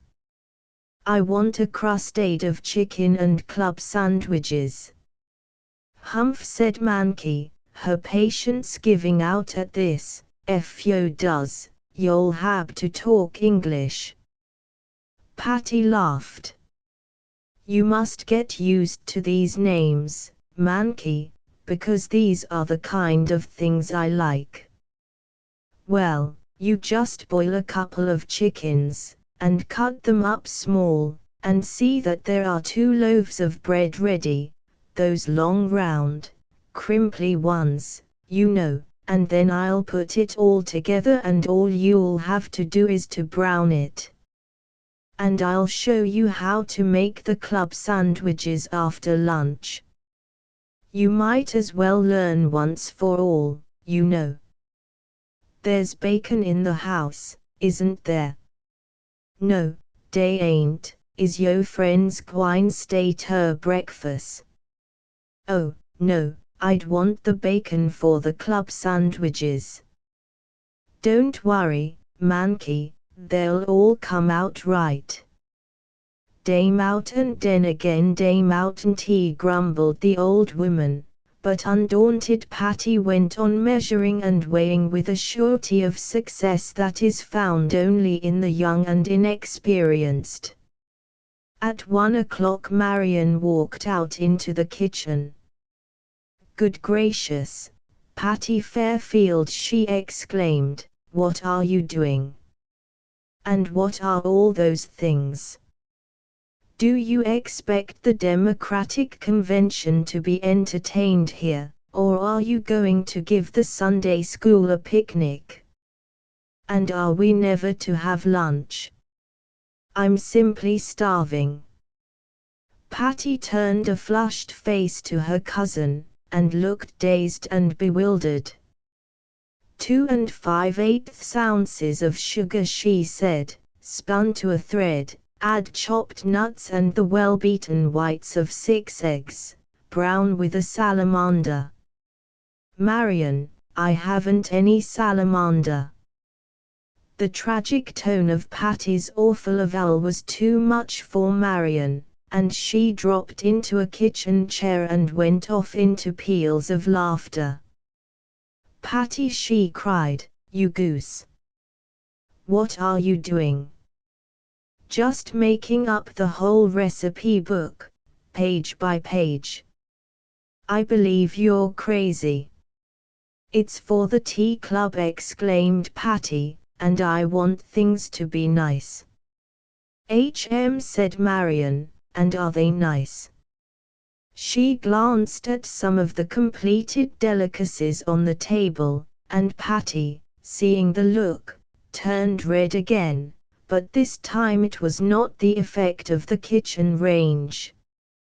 Well, she said, some of them aren't quite right, but I think the others will be. And I think you're working too hard, said Marion kindly. You come away with me now, and rest a little bit, and, Mankey, you put a little lunch for us on the dining room table, won't you? Just anything will do, you know. Chapter 12. A tea club. Patty rebelled at being overruled in this manner, but Marion had some Fairfield firmness of her own, and taking her cousin's arm led her to the library and plumped her down upon the couch in a reclining position, while she vigorously jammed pillows under her head. "There, miss," she announced, "you will please stay there until luncheon is announced." "But," Marion pleaded Patty, seeing that resistance was useless, "I've such a lot of things to do, and the girls will be here before I get them all done." "Let them come," said the hard-hearted Marion, "it won't hurt them a bit, and you've got enough things done now to feed the Russian army." "But they're not finished," said Patty, "and they'll spoil standing." "You'll more likely spoil them by finishing them. Now you stay right where you are." So Patty rested, until Pansy came and called them to a most appetizing little lunch spread very simply on the dining table. The two hungry girls did full justice to it, and then Patty said, "Now, Marion, you're a duck, and you mean well, I know, but this is my house and my tea party, and now you must clear out and leave me to fix it up pretty in my own way." "All right," said Marion, "I rescued you once, now this time I'll leave you to your fate, but I'll give you fair warning that those tea club girls would rather have a few nice little things like we had at lunch, than all those ridiculous contraptions that you've got out there half-baked." Oh me," sighed Patty, in mock despair. "Nobody appreciates me, nobody realizes or cares for my one great talent. I believe I'll go and drown myself." "Do," said Marion, "drown yourself in that tub of wine jelly, for it will never stiffen. I can tell that by looking at it." Bye, said Patty, pushing Marion out of the dining room, "run along now, and take a little nap like a good little girl. Cousin Patty must set the table all nice for the pretty ladies." "Goose," was the only comment Marion vouchsafed as she walked away. Then Patty, with the assistance of Pansy Potts, proceeded to lay the table. Elaborate decoration was her keynote, and she kept well in tune. Along the center of the table over the damask cloth, she spread a rich lace runner, and over this, crossed bands of wide, pink, satin ribbon ran the entire diagonal length of the table. In the center was a large cut glass bowl of pink roses, and at each corner slender vases of a single rose in each. Also single roses with long stems and leaves were laid at intervals on the cloth. Asparagus fern was lavishly used, and pink-shaded candles in silver candlesticks adorned the table. Small silver dishes of almonds, olives, and confectionery were dotted about, and finger bowls with plates were set out on the side table. Certainly it was all very beautiful, and Patty surveyed it with feelings of absolute satisfaction. "We will have tea at 5 o'clock, Pansy," she said, "and just before that, you light the candles and fill the glasses and see that everything is ready." "Yes, Miss Patty," said Pansy, who adored her young mistress, and who was especially quick in learning to do exactly what was expected of her. The afternoon was slipping away, and Patty suddenly discovered that she had only time to get dressed before the girls would arrive. So she announced to Mankey that she must finish up such things as were not finished, and without waiting to hear the old woman's remarks of disapproval, Patty ran up to her room. There she found that Marion had kindly laid out her dress and ribbons for her, and was ready to help do her hair. "You're a good old thing, Marion," she said, as she dropped into a chair in front of her toilet mirror. "I'm as tired as a bicycle wheel, and besides, I do love to have somebody do my hair. Sometimes Pansy does it, but today she's too busy." "Taking days as they go," said Marion in an impersonal manner. "I don't think I ever saw a more busy one than today has seemed to be. The tea club does seem to make a most awful amount of fluster in a new house." "Yes, it is exacting, isn't it?" said Patty, who caught her cousin's eye in the mirror and looked very demure, though she refused to smile. "There are some of the girls coming in at the front gate now," said Marion as she tied the big white bow on Patty's pretty, fluffy hair. "Didn't I time this performance just right?" "You did indeed," said Patty, and kissing her cousin, she ran gaily downstairs. How the tea club girls did chatter that afternoon! There was so much to see and talk about in Patty's new home, and there were also other weighty matters to be discussed. The proposed entertainment was an engrossing subject, and as various opinions were held, the arguments were lively and outspoken. "You can talk all you like," said Helen Preston, "but you'll find that a bazaar will be the most sensible thing after all. You're sure to make a lot of money, and the boys will help, and we all know exactly what to do and how to go about it." "It may be sensible," said Laura Russell, "but it won't be a bit of fun. Stupid, poky, old chestnut, nobody wants to come to buy things, they only come because they think they have to." "Now if we had a play," "Yes," said Elsie Morris, "a play would be the very nicest thing. I've brought 2 books for us to look over. One's that Shakespeare thing, and the other is called A Reunion at Mother Goose's. It's awfully funny. I think it's better than the Shakespeare." "I think Mother Goose things are silly," said Ethel Holmes. "Who wants to go around dressed up like Little Bo Peep, and say B.A., black sheep all the time?" "Yes, or who wants to be Red Riding Hood's wolf and eat up Mary's little lamb?" "Oh, it isn't like that, it's a reunion, you know, and all the Mother Goose children are grown up, and they talk about old times." "It does sound nice," said Patty, "let's read it."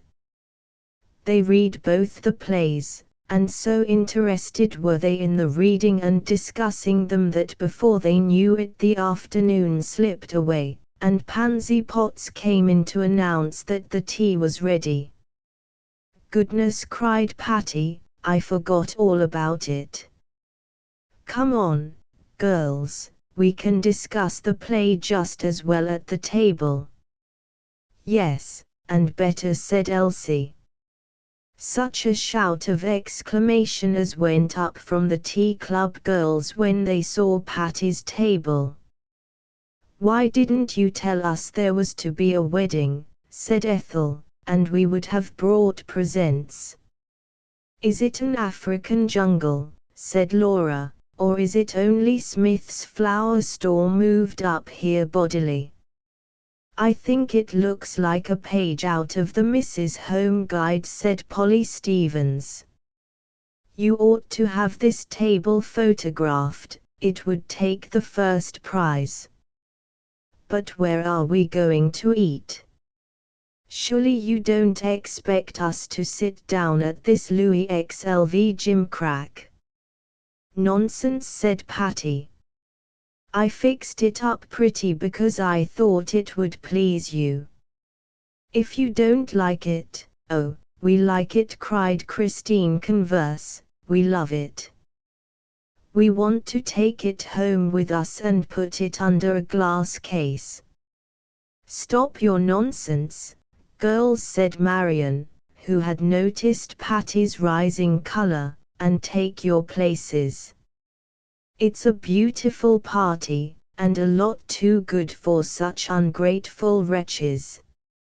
If you can read writing, you'll find your names on your cards.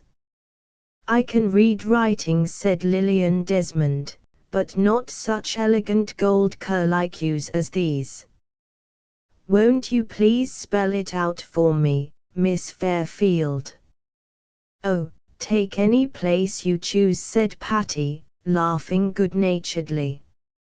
She didn't really mind their chaff, but she began to think herself that she had been a little absurd.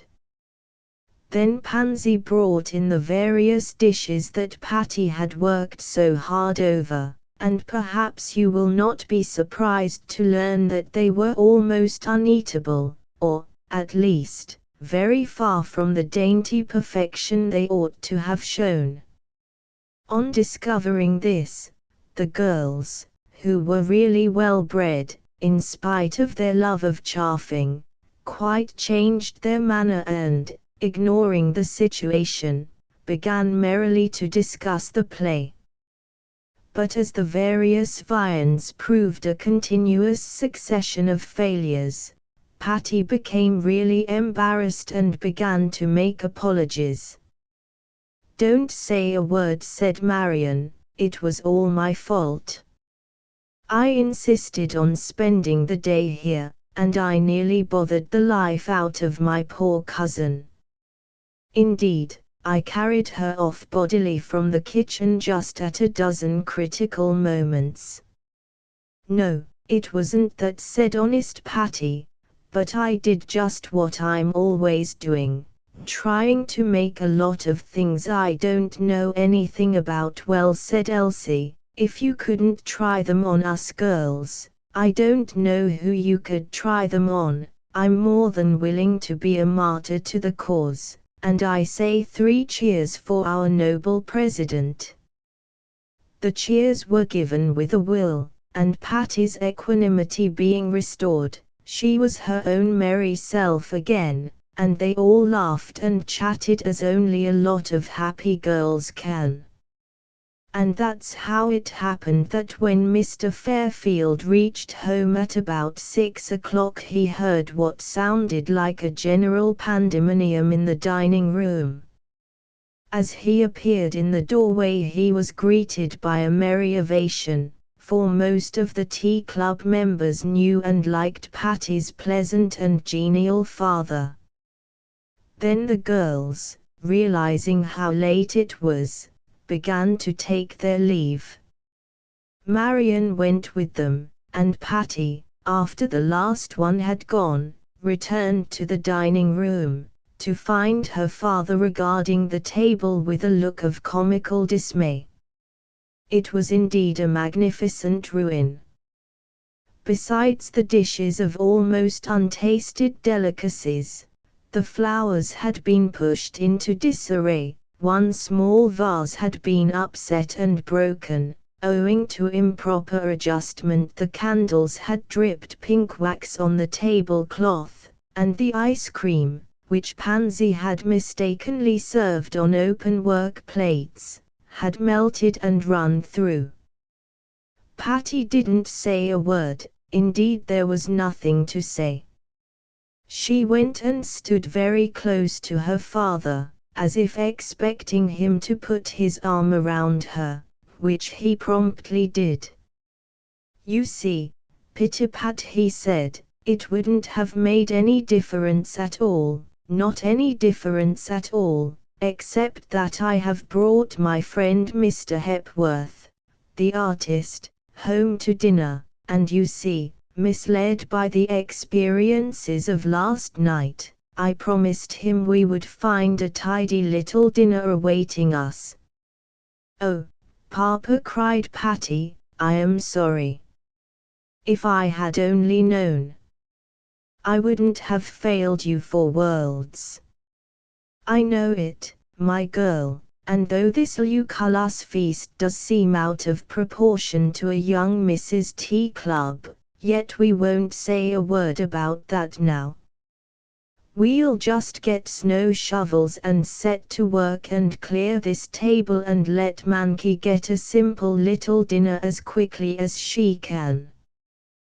"But, Papa," and here Patty met what was, perhaps, so far, the hardest experience of her life, "I forgot to order anything for dinner at all."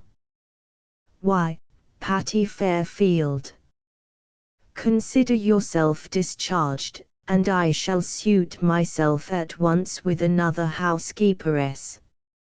You are the dearest, best, sweetest father," she exclaimed.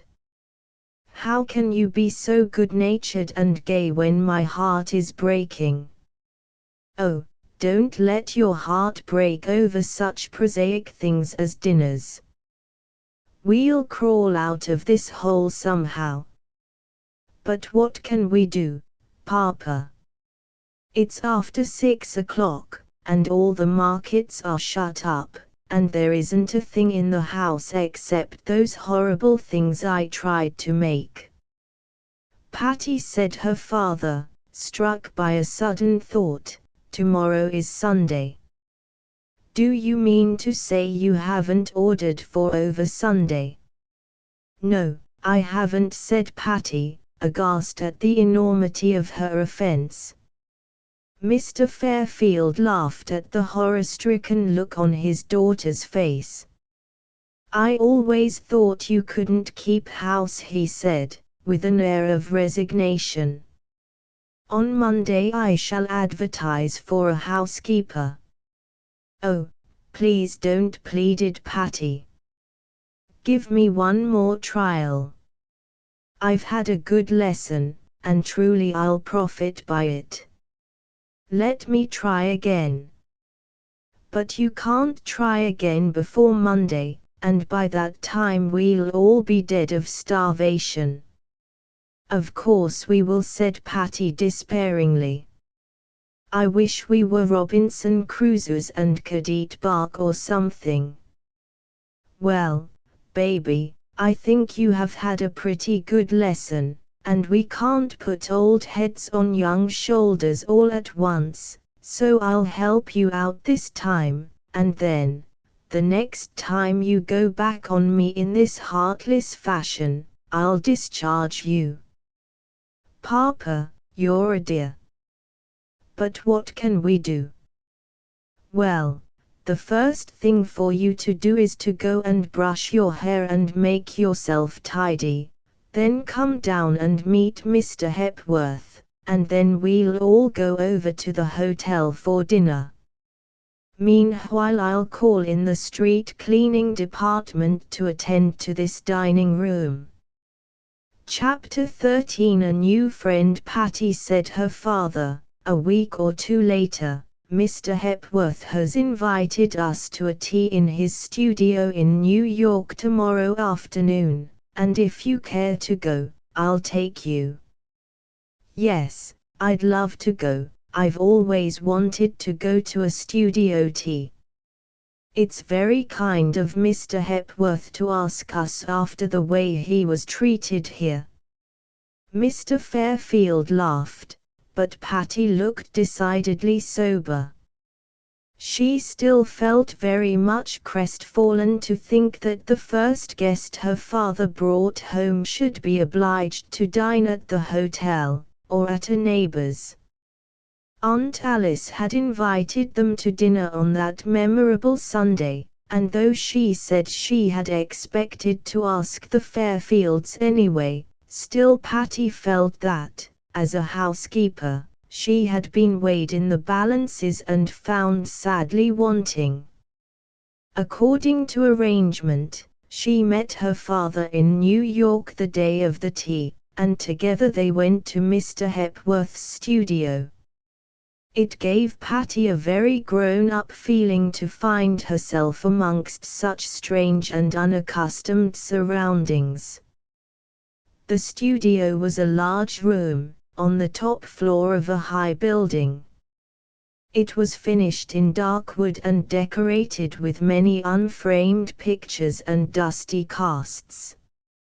Bits of drapery were flung here and there, quaint old-fashioned chairs and couches were all about, and at one side of the room was a raised platform.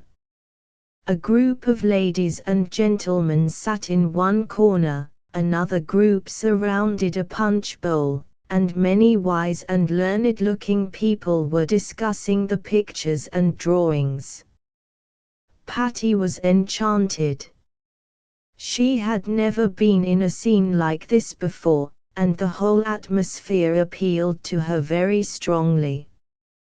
The guests, though kind and polite to her, treated her as a child, and Patty was glad of this, for she felt sure she never could talk or understand the artistic jargon in which they were conversing.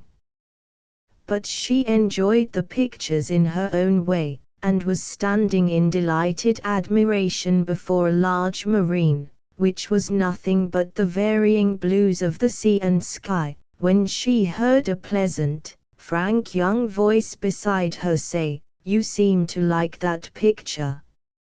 "Oh, I do," she exclaimed, and turning, saw a pleasant-faced boy of about 19 smiling at her. "It is so real," she said.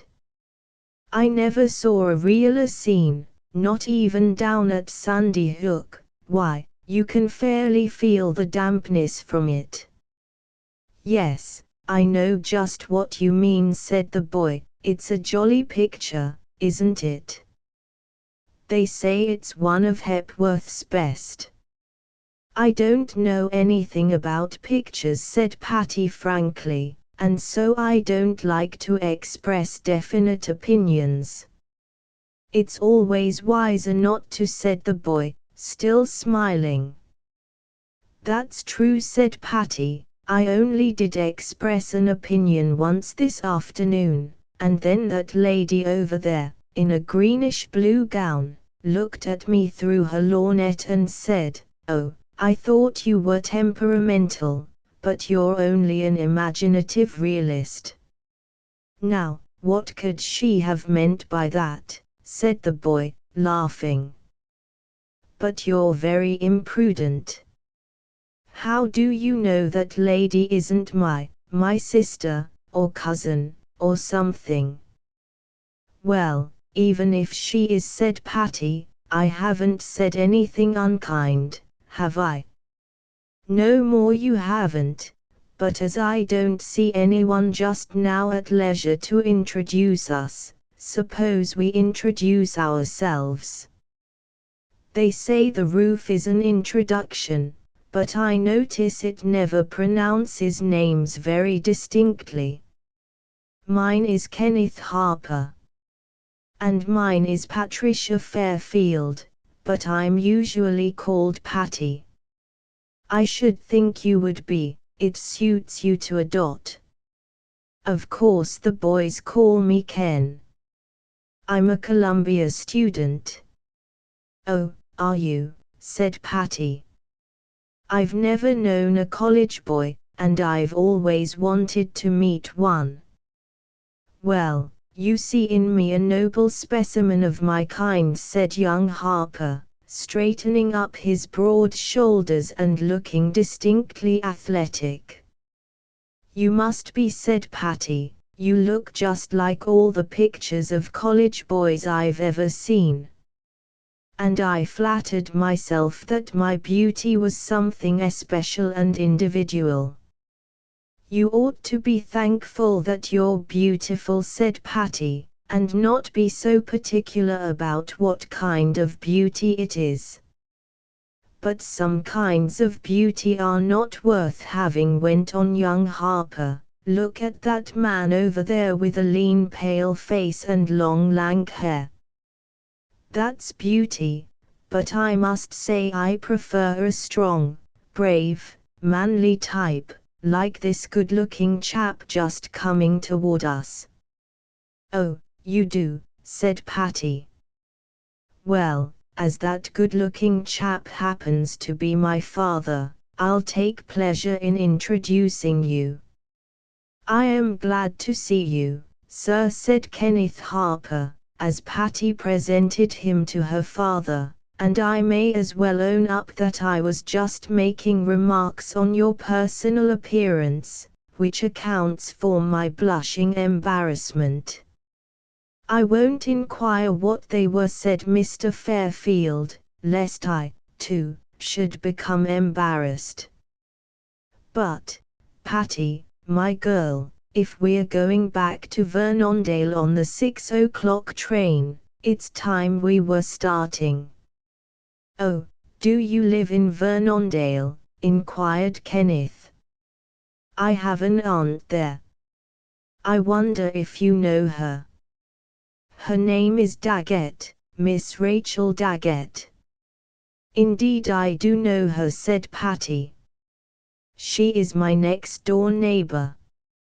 Is she really? How jolly.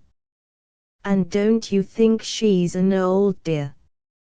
I'm awfully fond of her. I run out to see her every chance I can get, though I haven't been much this winter, I've been digging so hard. She is a dear, said Patty. I've only seen her once, but I know I shall like her as a neighbor. Yes, I'm sure you will, but let me give you a bit of confidential advice. Don't take the initiative, let her do that, and the game will be far more successful than if you make the overtures. Patty smiled. Miss Daggett told me that herself, she said. In fact, she was quite emphatic on the subject. I can well believe it, said Kenneth, but I'm sure you'll win her heart yet. I'm sure she will too, said Mr. Fairfield, with an approving glance at his pretty daughter, and whenever you are in Vernondale, Mr. Harper, I hope you will come to see us. I shall be very glad to, answered the young man, and I hope to run out there soon. Come out when we have our play, said Patty, it's going to be beautiful. What play is that? We don't know yet, we haven't decided on it. I know an awfully good play. One of the fellows up at college wrote it, and so it isn't hackneyed yet. Oh, tell me about it, said Patty. Papa, can't we take the next later train home? Yes, chick, I don't mind if you don't, or, better still, if Mr. Harper can go with us, I'll take both of you children out to dinner in some great, glittering, noisy hotel. Oh, gorgeous, cried Patty. Can you go, Mr. Harper? Indeed I can, and I shall be only too glad. College boys are not overcrowded with invitations, and I am glad to say I have no other for tonight. You'll have to telephone to Emancipation Proclamation, Papa, said Patty, or she'll get out all the bell ringers, and drag the river for us.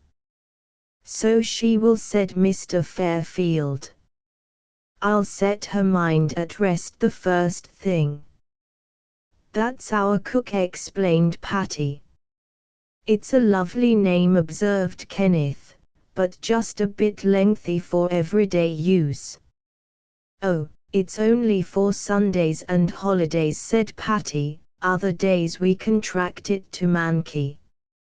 Seated at table in a bright and beautiful restaurant, Patty and her new friend began to chatter like magpies while Mr. Fairfield ordered dinner.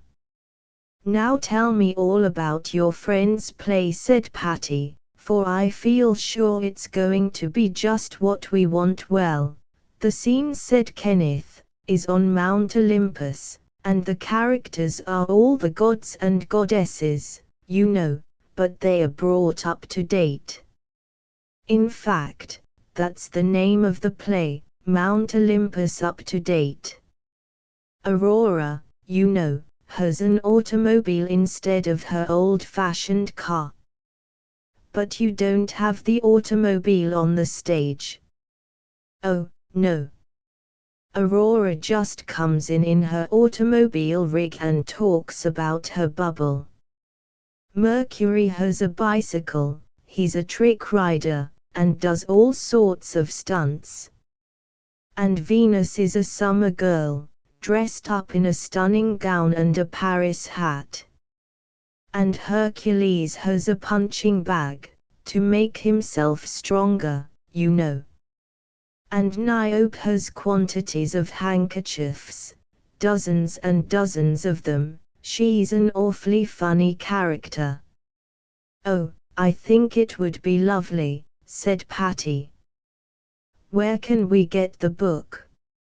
"I'll send you one tomorrow, and you can see if you like it, and then if you do, you can get more." "Oh, I'm sure the girls will all like it, and will you come out to see it?" "Yes, I'd be glad to. I was in it last winter. I was Mercury." "Oh, can you do trick work on bicycles?" "Yes, a little," said Kenneth modestly. "I wish you'd come out and be Mercury in our play." "Aren't you going ahead rather fast, Patty, child?" said her father. "Your club hasn't decided to use this play yet."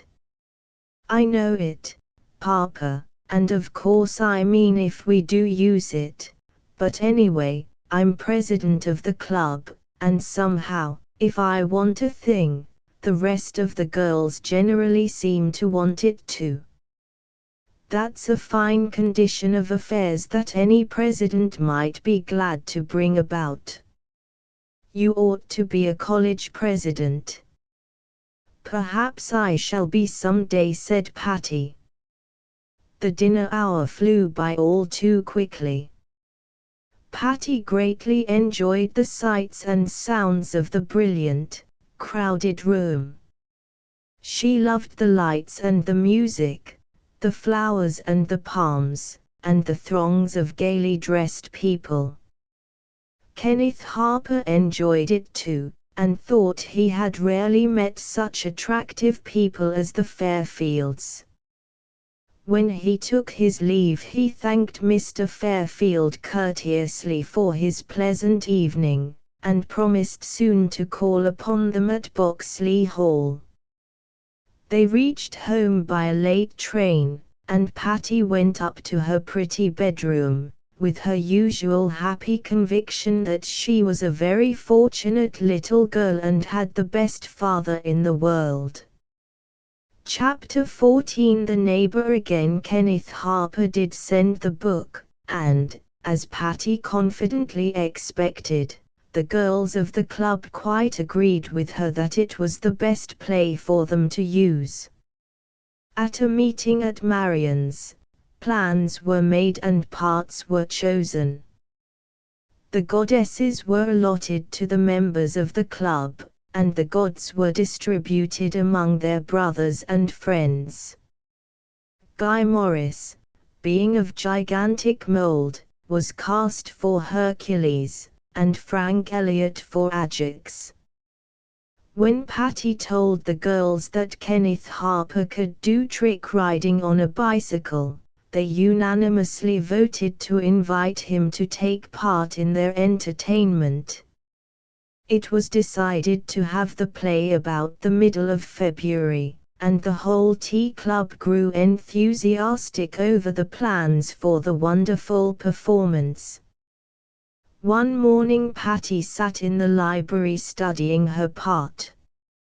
She was very happy. Of course, Patty always was happy, but this morning she was unusually so. Her housekeeping was going on smoothly. The night before her father had expressed himself as being greatly pleased with the system and order which seemed everywhere noticeable in the house. It was Saturday morning, and she didn't have to go to school. Moreover, she was very much interested in the play and in her own part in it, and had already planned a most beautiful gown, which the dressmaker, Madame Lafayette, was to make for her. Patty's part in the play was that of Diana, and her costume was to be a beautiful one of hunter's green cloth with russet leather leggings and a jaunty cap. Being up to date, instead of being a huntress she was to represent an agent of the SPCA. This suited Patty exactly, for she had a horror of killing live things, and very much preferred doing all she could to prevent such slaughter.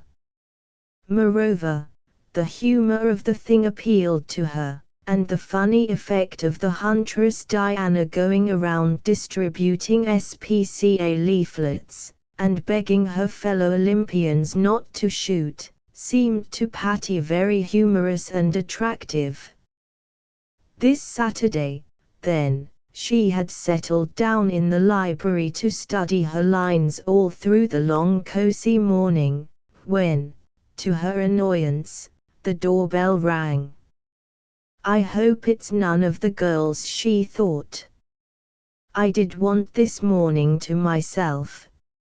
It wasn't any of the girls, but Pansy announced that a messenger had come from Miss Daggett's, and that Miss Daggett wished Miss Fairfield to return her call at once. Patty smiled at the unusual message, but groaned at the thought of her interrupted holiday. However, Miss Daggett was not one to be ignored or lightly set aside, so Patty put on her things and started.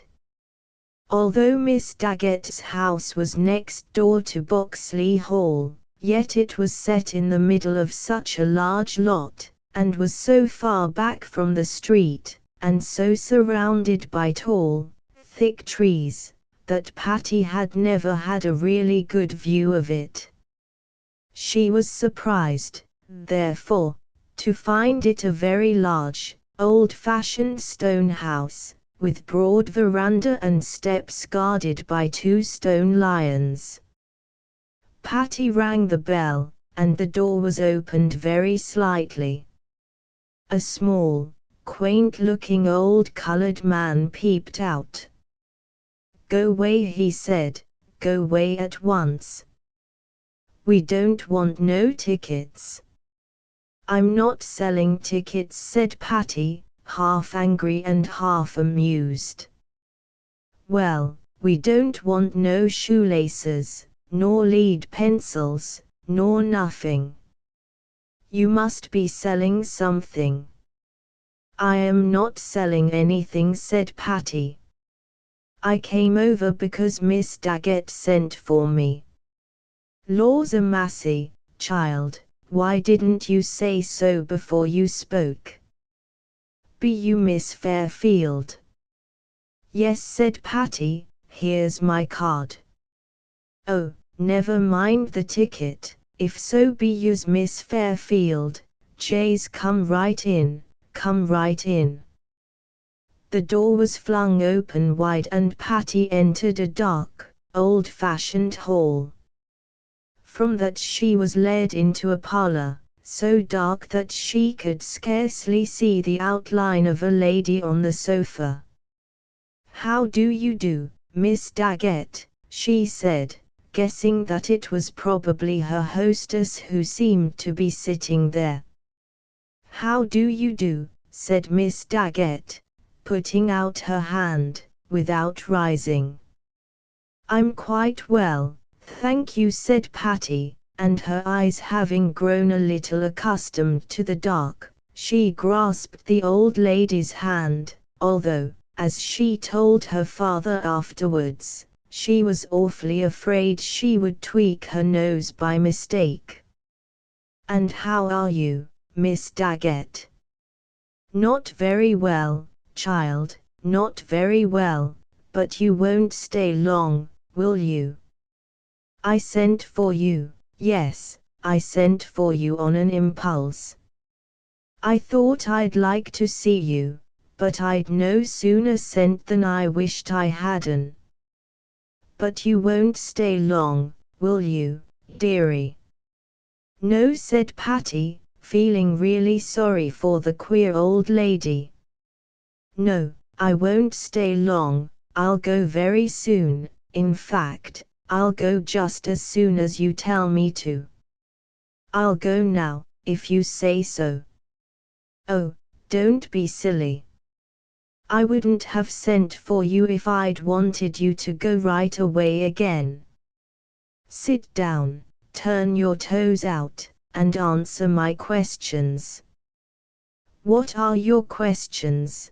said Patty, not wishing to make any rash promises. "Well, first, are you really keeping that big house over there all alone by yourself?" "I'm keeping house there, yes, but I'm not all alone by myself. My father's there, and 2 servants." "Don't you keep a man?" "No, a man comes every day to do the hard work, but he doesn't live with us." "Humph, I suppose you think you're pretty smart, don't you?" "I don't know," said Patty slowly, as if considering. "Yes, I think I'm pretty smart in some ways, and in other ways I'm as stupid as an owl." "Well, you must be pretty smart, because you haven't had to borrow anything over here yet." "But I wouldn't borrow anything here, anyway, Miss Daggett, you specially asked me not to." Miss Daggett's old wrinkled face broke into a smile. "And so you remember that? Well, well, you are a nice little girl, you must have had a good mother, and a good bringing up." "My mother died when I was 3, and my father brought me up." "He did, hey?" "Well, he made a fairly good job of it. Now, I guess you can go, I'm about tired of talking to you." "Then I will go. But, first, Miss Daggett, let me tell you that I met your nephew the other day." "Kenneth? For the land's sake." "Well, well, sit down again. I don't want you to go yet, tell me all about him. Isn't he a nice boy? Hasn't he fine eyes? And gentlemanly manners? And oh, the lovely ways with him." "Yes, Miss Daggett, he is indeed a nice boy, my father and I both think so. His eyes and his manners are fine. He says he wants to come out to see you soon. Bless his heart, I hope he'll come." "I do hope he'll come." "Then you like to have him come to see you," said Patty, a little roguishly. "Yes, and I like to have you, too. Land, child. You mustn't mind my quick ways." "I don't mind how quick you are," said Patty, "but when you tell me to be sure and not come to see you, of course I don't come." "Oh, that's all right," said Miss Daggett, "that's all right, I'll always send for you when I want you." "But perhaps I can't always come," said Patty. I may be busy with my housekeeping. Now, wouldn't that be annoying, said Miss Daggett. I declare that would be just my luck. I always do have bad luck. Perhaps it's the way you look at it, said Patty. Now, I have some things that seem like bad luck, at least, other people think they do, but if I look at them right, happy and cheerful, you know, why, they just seem like good luck. Really, said Miss Daggett, with a curious smile. Well now, you are a queer child, and I'm not at all sure, but I'd like to have you come again. Do you want to see around my house? I'd like to very much, but it's so dark a bat couldn't see things in this room. But I can't open the shades, the sun would fade all the furniture coverings. Well, then, you could buy new ones, said Patty. That would be better than living in the dark. Dark can't hurt anybody, said Miss Daggett gloomily. Oh, indeed it can, said Patty earnestly. Why, darkness, I mean darkness in the daytime, makes you all stewed up and fidgety and horrid, and sunshine makes you all gay and cheerful and glad. Like you, said Miss Daggett. Yes, like me, said Patty, I am cheerful and glad always. I like to be. I would like to be, too, said Miss Daggett. Do you suppose if I opened the shutters I would be? Let's try it and see, said Patty, and running to the windows, she flung open the inside blinds and flooded the room with sunshine. Oh, what a beautiful room, she exclaimed, as she turned around. Why, Miss Daggett, to think of keeping all these lovely things shut up in the dark. I believe they cry about it when you aren't looking. Already the old lady's face seemed to show a gentler and sunnier expression, and she said, Yes, I have some beautiful things, child. Would you like to look through this cabinet of East Indian curiosities?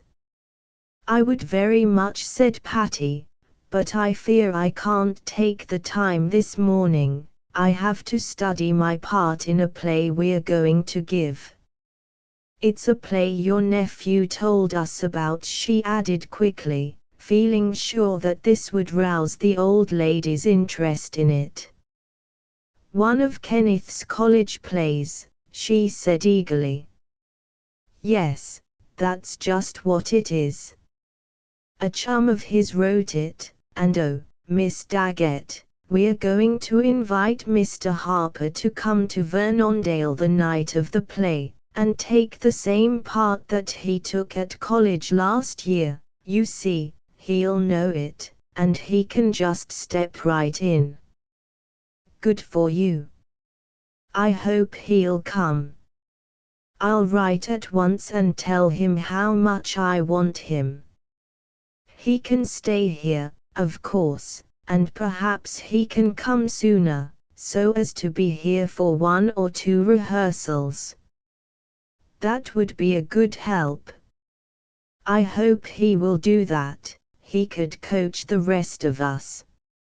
I don't know just what coach means, but I'm sure Kenneth can do it. He's a very clever boy. He says he can run an automobile, but I don't believe it. Run away home now, child. I'm tired of having company, and besides I want to compose my mind so I can write a letter to Kenneth. And will you leave your blinds open till afternoon? Said Patty, who was beginning to learn her queer old neighbor. Yes, I will, if I don't forget it. Clear out, child, clear out now, run away home and mind you're not to borrow anything and you're not to come back till I send for you." "All right," said Patty. "Goodbye, and mind, you're to keep bright and cheerful, and let the sunlight in all the time." Chapter 15 Bill's Patty's plans for systematic housekeeping included a number of small Russia leather account books, and she looked forward with some eagerness to the time when the first month's bills should come in, and she could present to her father a neat and accurate statement of the household expenses for the month. The 1st of February was Sunday, but on Monday morning the postman brought a sheaf of letters which were evidently bills. Patty had no time to look at these before she went to school, so she placed them carefully in her desk, determined to hurry home that afternoon and get her accounts into apple pie order before her father came home. After school she returned to find a supplementary lot of bills had been left by the postman, and also Mankey presented her with a number of bills which the tradesman had left that morning. Patty took the whole lot to her desk, and with methodical exactness noted the amounts on the pages of her little books. She and her father had talked the matter over, more or less, and Patty knew just about what Mr. Fairfield expected the bills to amount to. But to her consternation she discovered, as she went along, that each bill was proving to be about twice as large as she had anticipated. "There must be some mistake," she said to herself. "We simply can't have eaten all those groceries. Anybody would think we ran a branch store. And that butcher's bill is big enough for the Central Park menagerie. They must have added it wrong." But a careful verification of the figures proved that they were added right, and Patty's heart began to sink as she looked at the enormous sum totals. To think of all that for flowers! "Well, Papa bought some of them, that's a comfort, but I had no idea I had ordered so many myself. I think bills are perfectly horrid. And here's my dressmaker's bill. Gracious, how Madame Lafayette has gone up in her prices. I believe I'll make my own clothes after this. But the market bills are the worst. I don't see how we could have eaten all these things. Mankey must be a dreadful waster, but it isn't fair to blame her. If that's where the trouble is, I ought to have looked after it myself." "Hello, Marion, is that you? I didn't hear you come in." "Do come here, I'm in the depths of despair." "What's the matter, Patsy? And what a furious lot of bills. You look like a clearinghouse." "Oh, Marion, it's perfectly fearful. Every bill is 2 or 3 times as much as I thought it would be, and I'm so sorry, for I meant to be such a thrifty housekeeper." "Jiminy Christmas!" exclaimed Marion, looking at some of the papers. "I should think these bills were big. Why, that's more than we pay a month for groceries, and look at the size of our family." "I know it," said Patty hopelessly. "I don't see how it happened." "You are an extravagant little wretch, Patty, there's no doubt about it." "I suppose I am, at least, I suppose I have been, but I'm not going to be any more. I'm going to reform, suddenly and all at once and very thoroughly. Now, you watch me." We're not going to have any more fancy things, no more ice cream from Pasetti's. Why, that caterer's bill is something fearful. And so you're going to starve poor Uncle Fred? No, that wouldn't be fair, would it? The economy ought to fall entirely on me. Well, I've decided to make my own clothes after this, anyway. Oh, Patty, what a goose you are. You couldn't make them to save your neck, and after you made them you couldn't wear them. I could, too, Marian Elliott. Just you wait and see me make my summer dresses. I'm going to sew all through vacation. All right, said Marian, I'll come over and help you, but you can't make any dresses this afternoon, so put away those old bills and get ready for a sleigh ride. It's lovely out, and Father said he'd call for us here at 4 o'clock. All right, I will, if we can get back by 6. I want to be here when Papa comes home. Yes, we'll be back by 6. I expect Uncle Fred will shut you up in a dark room and keep you on bread and water for a week when he sees those bills. That's just the worst of it, said Patty forlornly. He's so good and kind, and spoils me so dreadfully that it makes me feel all the worse when I don't do things right. A good long sleigh ride in the fresh, crisp winter air quite revived Patty's despondent spirits. She sat in front with Uncle Charlie, and he let her drive part of the way, for it was Patty's great delight to drive 2 horses, and she had already become a fairly accomplished little horsewoman. Fred tells me he's going to get horses for you this spring, said Uncle Charlie. You'll enjoy them a lot, won't you, Patty? Yes, indeed, that is, I don't know whether we'll have them or not. For it just occurred to Patty that, having run her father into such unexpected expense in the household, a good way to economize would be to give up all hopes of horses.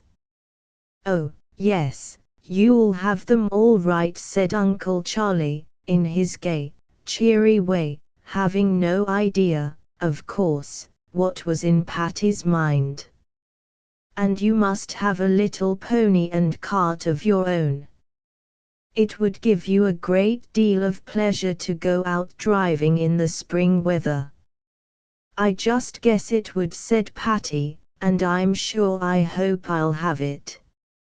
She began to wonder if she couldn't find some other way to economize rather than on the horses, for she certainly did love to drive. Promptly at 6 o'clock Uncle Charlie left her at Boxley Hall, and as she entered the door Patty felt that strange sinking of the heart that always accompanies the resuming of a half-forgotten mental burden. I know just how thieves and defaulters and forgers feel, she said to herself, as she took off her wraps.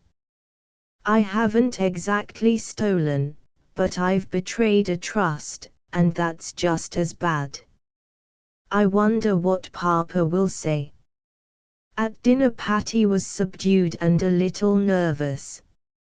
Mr. Fairfield, quick to notice anything unusual in his daughter, surmised that she was bothered, but felt sure that in her own time she would tell him all about it, so he endeavored to set her at her ease by chatting pleasantly about the events of his day in the city, and sustaining the burden of the conversation himself.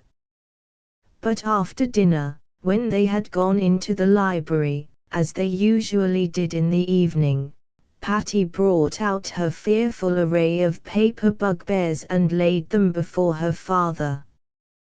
"What are these?" said Mr. Fairfield cheerily. "Ah, yes, I see. The first of the month has brought its usual crop of bills. I do hope it isn't the usual crop, Papa, for if they always come in like this, we'll have to give up Boxley Hall and go to live in the poorhouse." "Oh, I don't know. We haven't overdrawn our bank account yet, Phew. Pacettes is a stunner, isn't it?" "Yes," said Patty, in a meek little voice. "And Fisher and Company seem to have summed up quite a total, and Smith's flour bill looks like a good old summertime."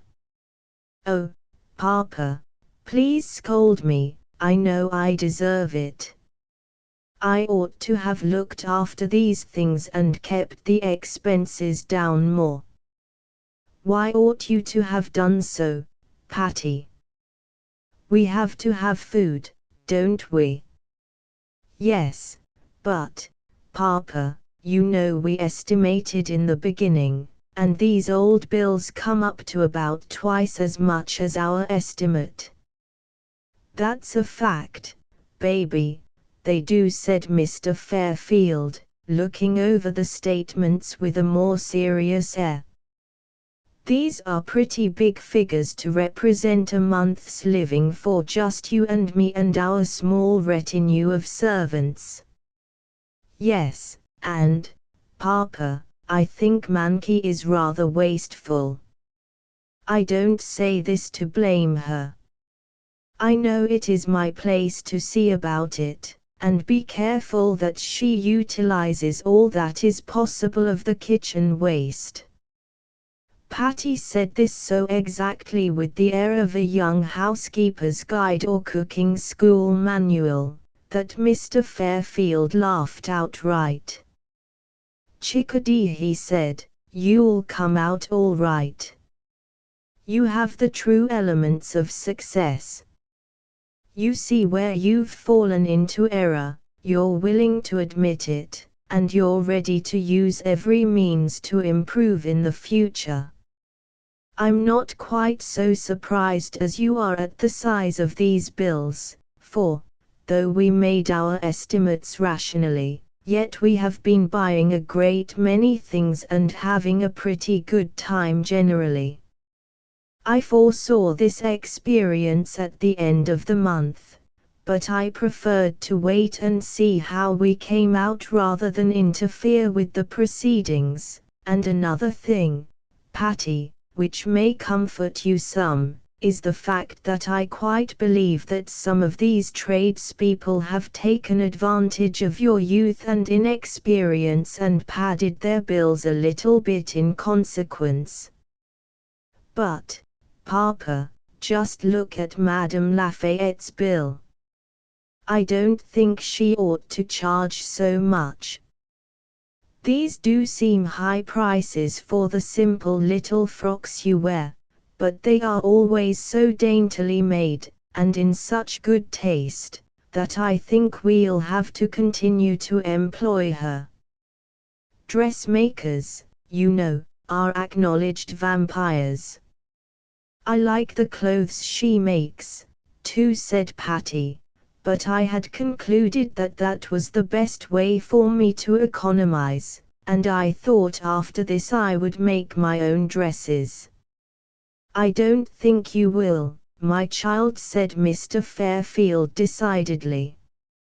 "You couldn't make dresses fit to be seen, unless you took a course of instruction in dressmaking, and I'm not sure that you could then, and you have quite enough to do with your school work and your practicing. When did you propose to do this wonderful sewing?" "Oh, I mean in vacation, to make my summer dresses." "No, in vacation you're to run out of doors and play. Don't let me hear any more about sewing." "All right," said Patty, with a sigh of relief. "I'm awfully glad not to, but I wanted to help somehow. I thought I'd make my green cloth costume for Diana in the play. Yes, that would be a good thing to begin on, said Mr. Fairfield. Broadcloth is so tractable, so easy to fit, and that tailor-made effect can, of course, be attained by any well-meaning beginner. Patty laughed. I know it would look horrid, Papa, she said, but as I am to blame for all this outrageous extravagance, I want to economize somewhere to make up for it. And do you call it good proportion to buy a great deal too much to eat and then go around in botchy, homemade clothes to make up for it? No, said Patty, I don't believe it is. What can I do? I want to do something, and I don't. Oh, Papa, I don't want to give up those horses that you said you'd buy. Well, we'll fix it up this way, Patty, girl, we'll just pay off all these bills and start fresh. The extra expense we'll charge to experience account. Experience is an awfully high-priced commodity, you know, and next month, while we won't exactly scrimp ourselves, we'll keep our eye on the accounts and watch them as they progress. As I've told you before, my darling, I don't expect you to become perfect, or even proficient, in these things all at once. You will need years of experience before the time can come when your domestic machinery will run without a flaw, if, indeed, it ever does. Now, never think of these January bills again. They are things of the past. Go and get your playbook, and let me hear you speak your piece. Chapter 16. A successful play. Mr. Hepworth came again to visit Boxley Hall, and while they heard about the play, and became so interested in the preparations that he offered to paint some scenery for it. Patty jumped for joy at this, for the scenery had been their greatest stumbling block. And so the Saturday morning before the performance, the renowned New York artist, Mr. Egerton Hepworth, walked over to Library Hall, escorted by a dozen merry young people of both sexes. As a scenic artist, Mr. Hepworth proved a great success and a rapid workman beside, for by mid-afternoon he had completed the one scene that was necessary. A view of Mount Olympus as supposed to be at the present date. Though the actual work was sketchily done, yet the general effect was that of a beautiful Grecian grove with marble temple and steps, and surrounding trees and flowers, the whole of which seemed to be a sort of an island set in a sea of blue sky and fleecy clouds. At least, that is the way Elsie Morris declared it looked, and though Mr. Hepworth confessed that that was not the idea he had intended to convey, yet if they were satisfied, he was. The young people declared themselves more than satisfied, and urged Mr. Hepworth so heartily to attend the performance, offering him the choicest seats in the house and as many as he wanted, that he finally consented to come if he could persuade his friends at Boxley Hall to put him up for the night. Patty demurely promised to try her best to coax her father to agree to this arrangement, and though she said she had little hope of succeeding, Mr. Hepworth seemed willing to take his chances. At last the great day arrived, and Patty rose early that morning, for there were many last things to be attended to, and being a capable little manager, it somehow devolved on Patty to see that all the loose ends were gathered up and all the minor matters looked after. Kenneth Harper had been down twice to rehearsals, and had already become a favorite with the Vernondale young people. Indeed, the cheery, willing, capable young man couldn't help getting himself liked wherever he went. He stayed with his aunt, Miss Daggett, when in Vernondale, which greatly delighted the heart of the old lady. The play was to be on Friday night, because then there would be no school next day, and Friday morning Patty was as busy as a bee sorting tickets, counting out programs, making lists, and checking off memoranda, when Pansy appeared at her door with the unwelcome announcement that Miss Daggett had sent word she would like to have Patty call on her. Unwelcome, only because Patty was so busy, otherwise she would have been glad of a summons to the house next door, for she had taken a decided fancy to her erratic neighbor. Determining she would return quickly, and smiling to herself as she thought that probably she would be asked to do so, she ran over to Miss Daggett's. "Come in, child. Come in," called the old lady from the upper hall. "Come right up here. I'm in a terrible quandary." Patty went upstairs, and then followed Miss Daggett into her bedroom. "I've decided," said the old lady, with the air of one announcing a decision the importance of which would shake at least 2 continents. "I've decided to go to that ridiculous show of yours." "Oh, have you?" said Patty. "That's very nice, I'm sure." "I'm glad you're pleased," said the old lady grimly, "though I'm not going for the sake of pleasing you." "Are you going to please your nephew, Mr. Harper?" said Patty, not being exactly curious, but feeling that she was expected to inquire. "No, I'm not," said Miss Daggett curtly. "I'm going to please myself, and I called you over here to advise me what to wear.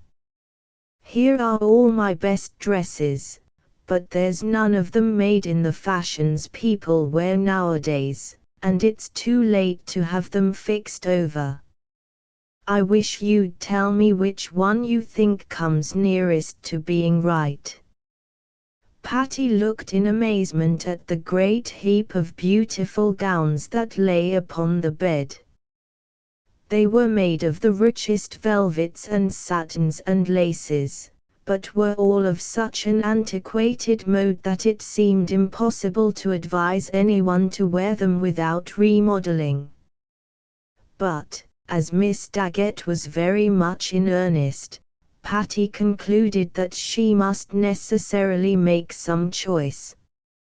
Accordingly, she picked out a lavender moire silk, trimmed with soft white lace at the throat and wrist. Although old-fashioned, it was plain and very simply made, and would, Patty thought, be less conspicuous than the more elaborate gowns. "That's just the one I had decided on myself," said Miss Daggett, "and I should have worn that anyway, whatever you had said."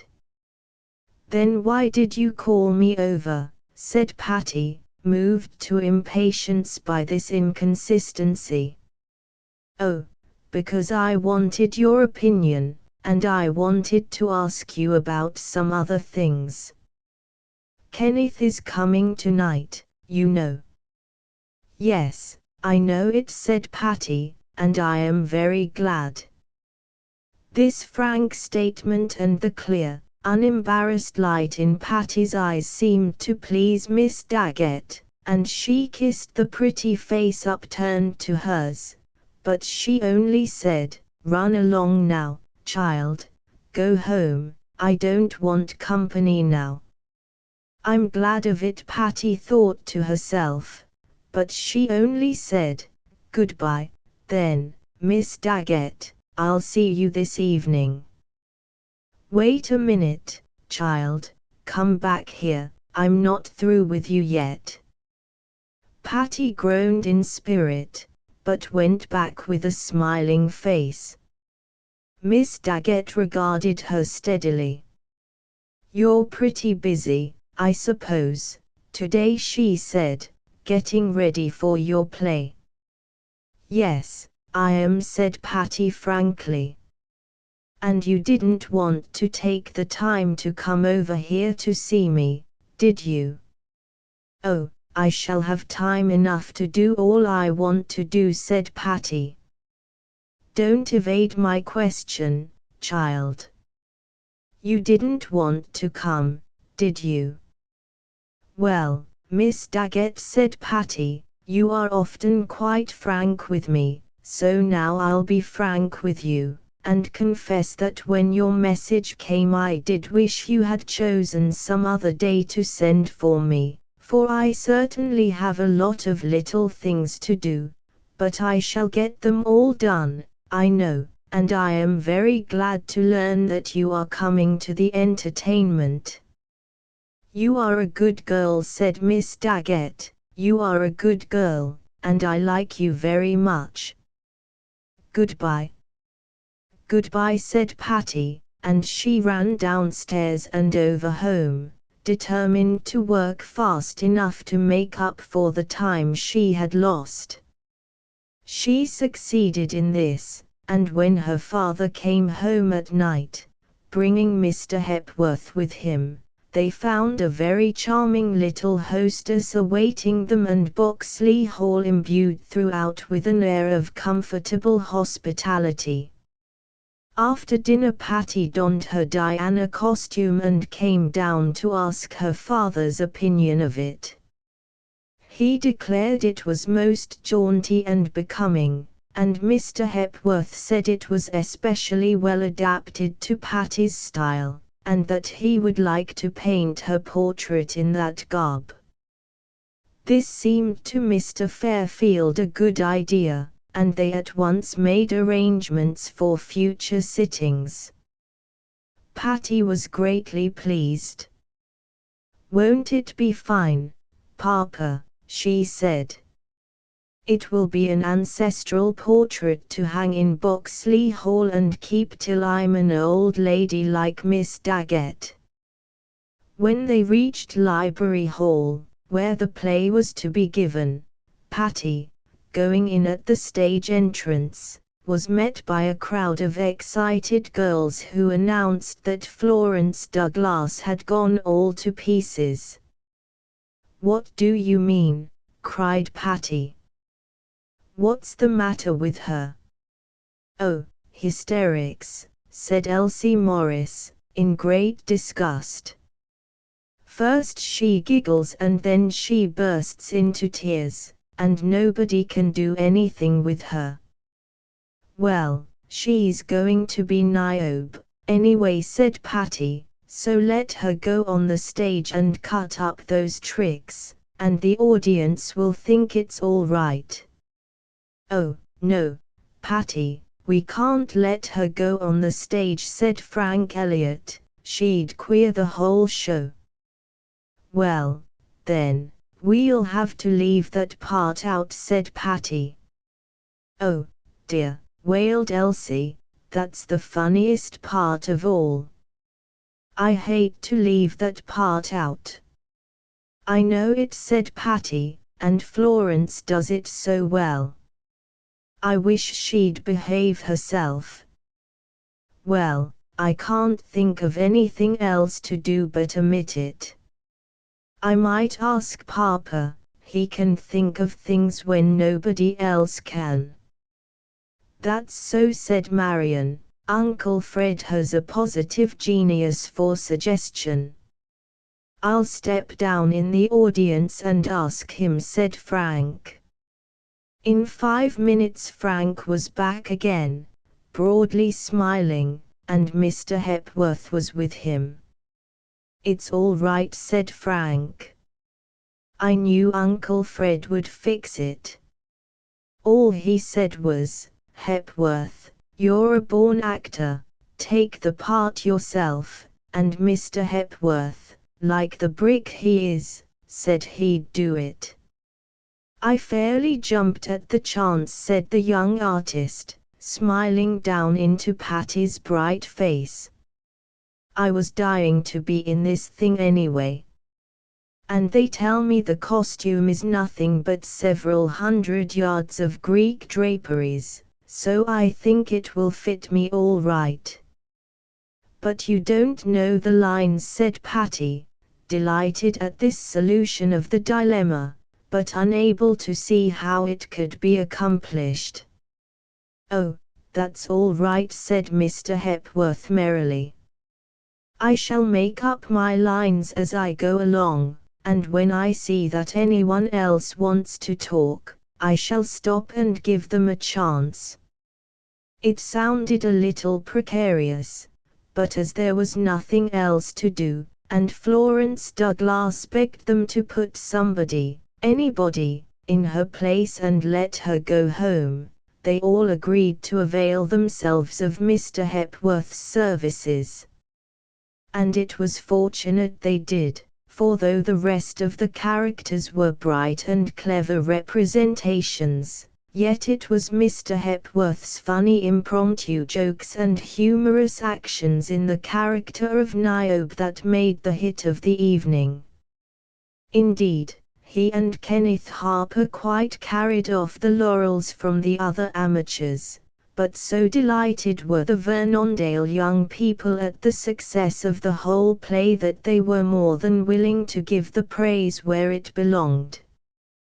Perhaps the only one in the audience who failed to appreciate Mr. Hepworth's clever work was Miss Rachel Daggett.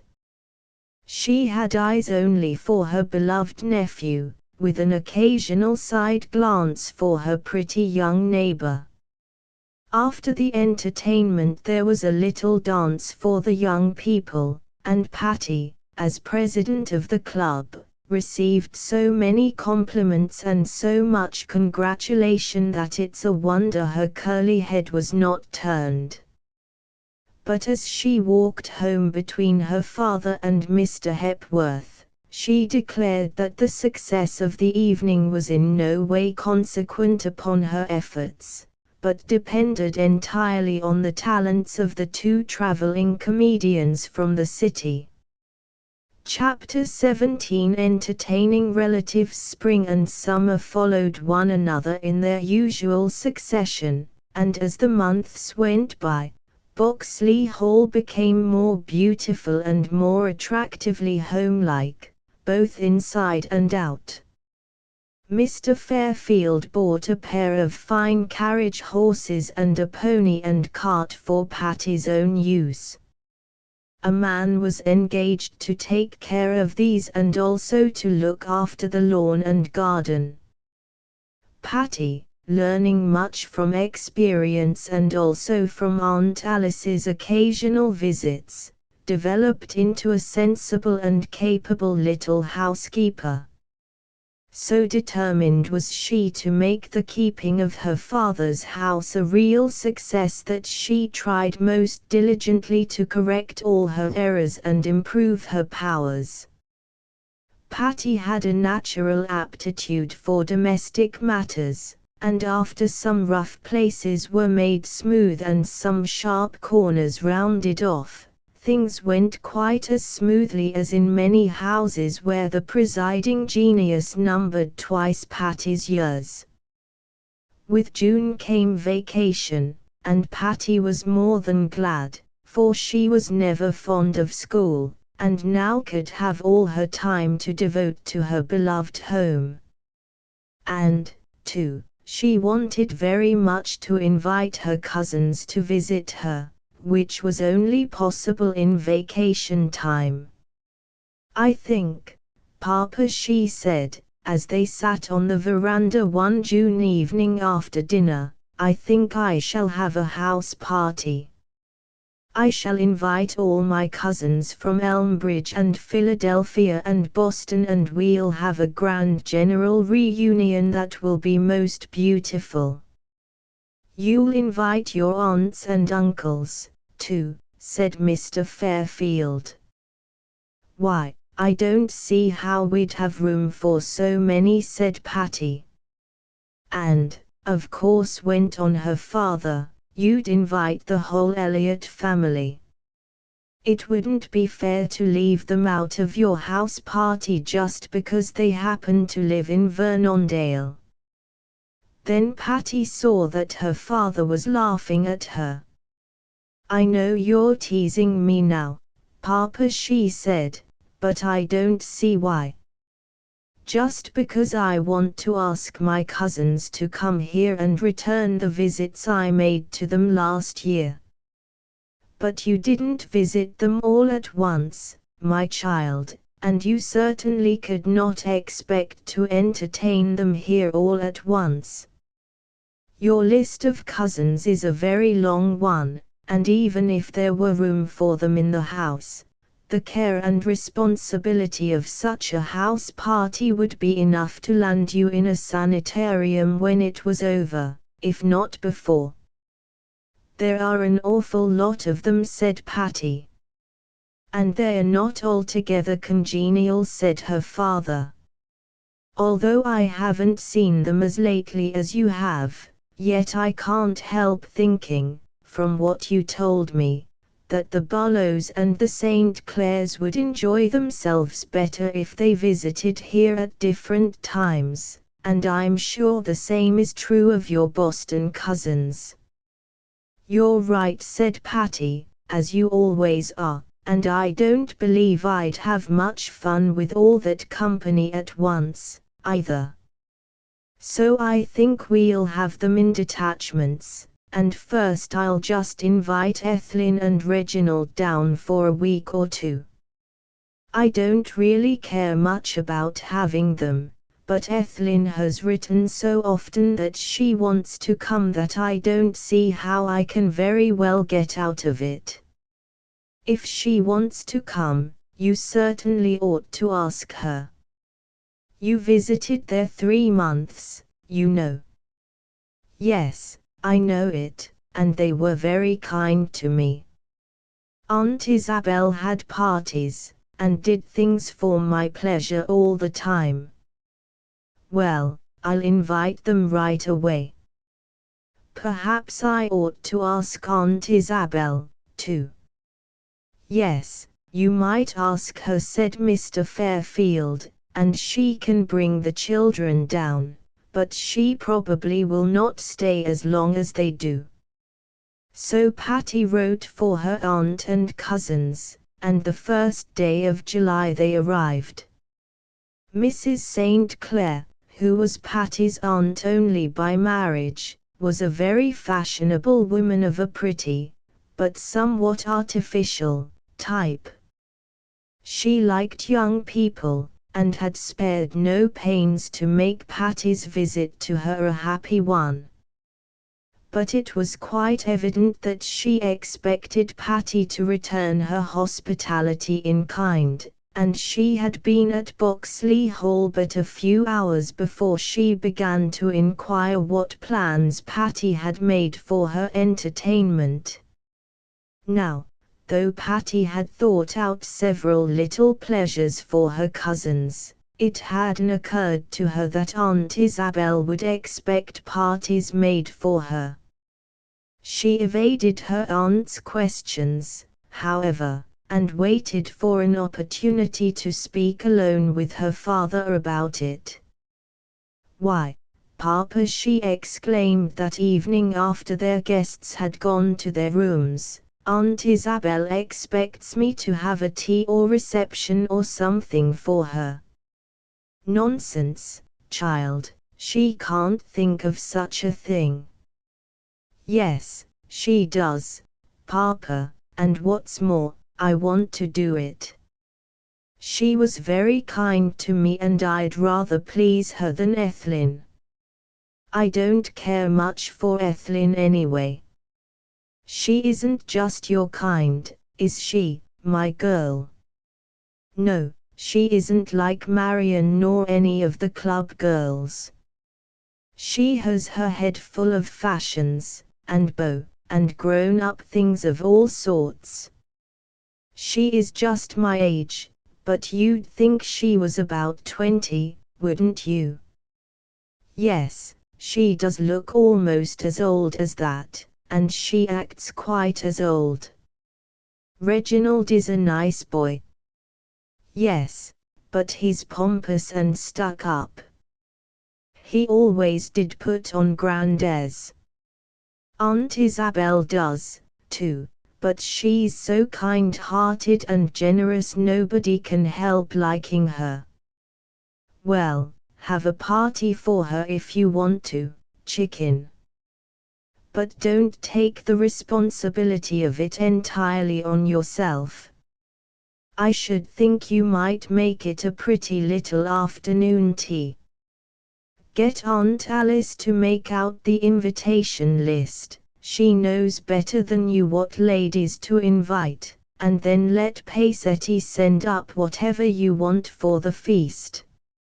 I've no doubt Pansy will be willing to attend to the floral decoration of the house. I've no doubt she will, said Patty, laughing. The trouble will be to stop her before she turns the whole place into a horticultural exhibit. Well, go ahead with it, Patty. I think it will please your aunt very much, but don't wear yourself out over it. Next morning at breakfast Patty announced her plan for an afternoon tea, and Aunt Isabel was delighted. You dear child, she exclaimed, how sweet of you. I hate to have you go to any trouble on my account, but I shall be so pleased to meet the Vernondale ladies. I want to know what kind of people my niece is growing up among. I'm sure you'll like them, Aunt Isabel. Aunt Alice's friends are lovely. And then I'll ask the mothers of the tea club girls, and my neighbor, Miss Daggett, but I don't believe she'll come. Is that the rich Miss Daggett? Asked Aunt Isabel curiously, the queer one. I don't know whether she's rich or not, said Patty. I dare say she is, though, because she has lovely things. But she certainly can be called queer. I'm very fond of her, though, she's awfully nice to me, and I like her in spite of her queerness. But you'll ask some young ladies, too, won't you? Said Ethelyn. I don't care very much for queer old maids and middle-aged married ladies. Oh, this isn't for you, Ethel, said Patty. I'll have a children's party for you and Reginald some other day. Children's party, indeed, said Ethelyn, turning up her haughty little nose. You know very well, Patty, I haven't considered myself a child for years. Nor I, said Reginald.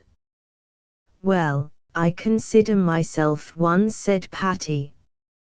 I'm not in a bit of hurry to be grown up, but we're going to have a lovely sailing party, Ethelyn, on 4th of July, and I'm sure you'll enjoy that.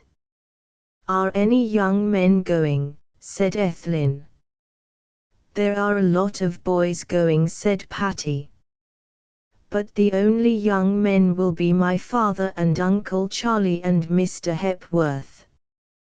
Who is Mr. Hepworth?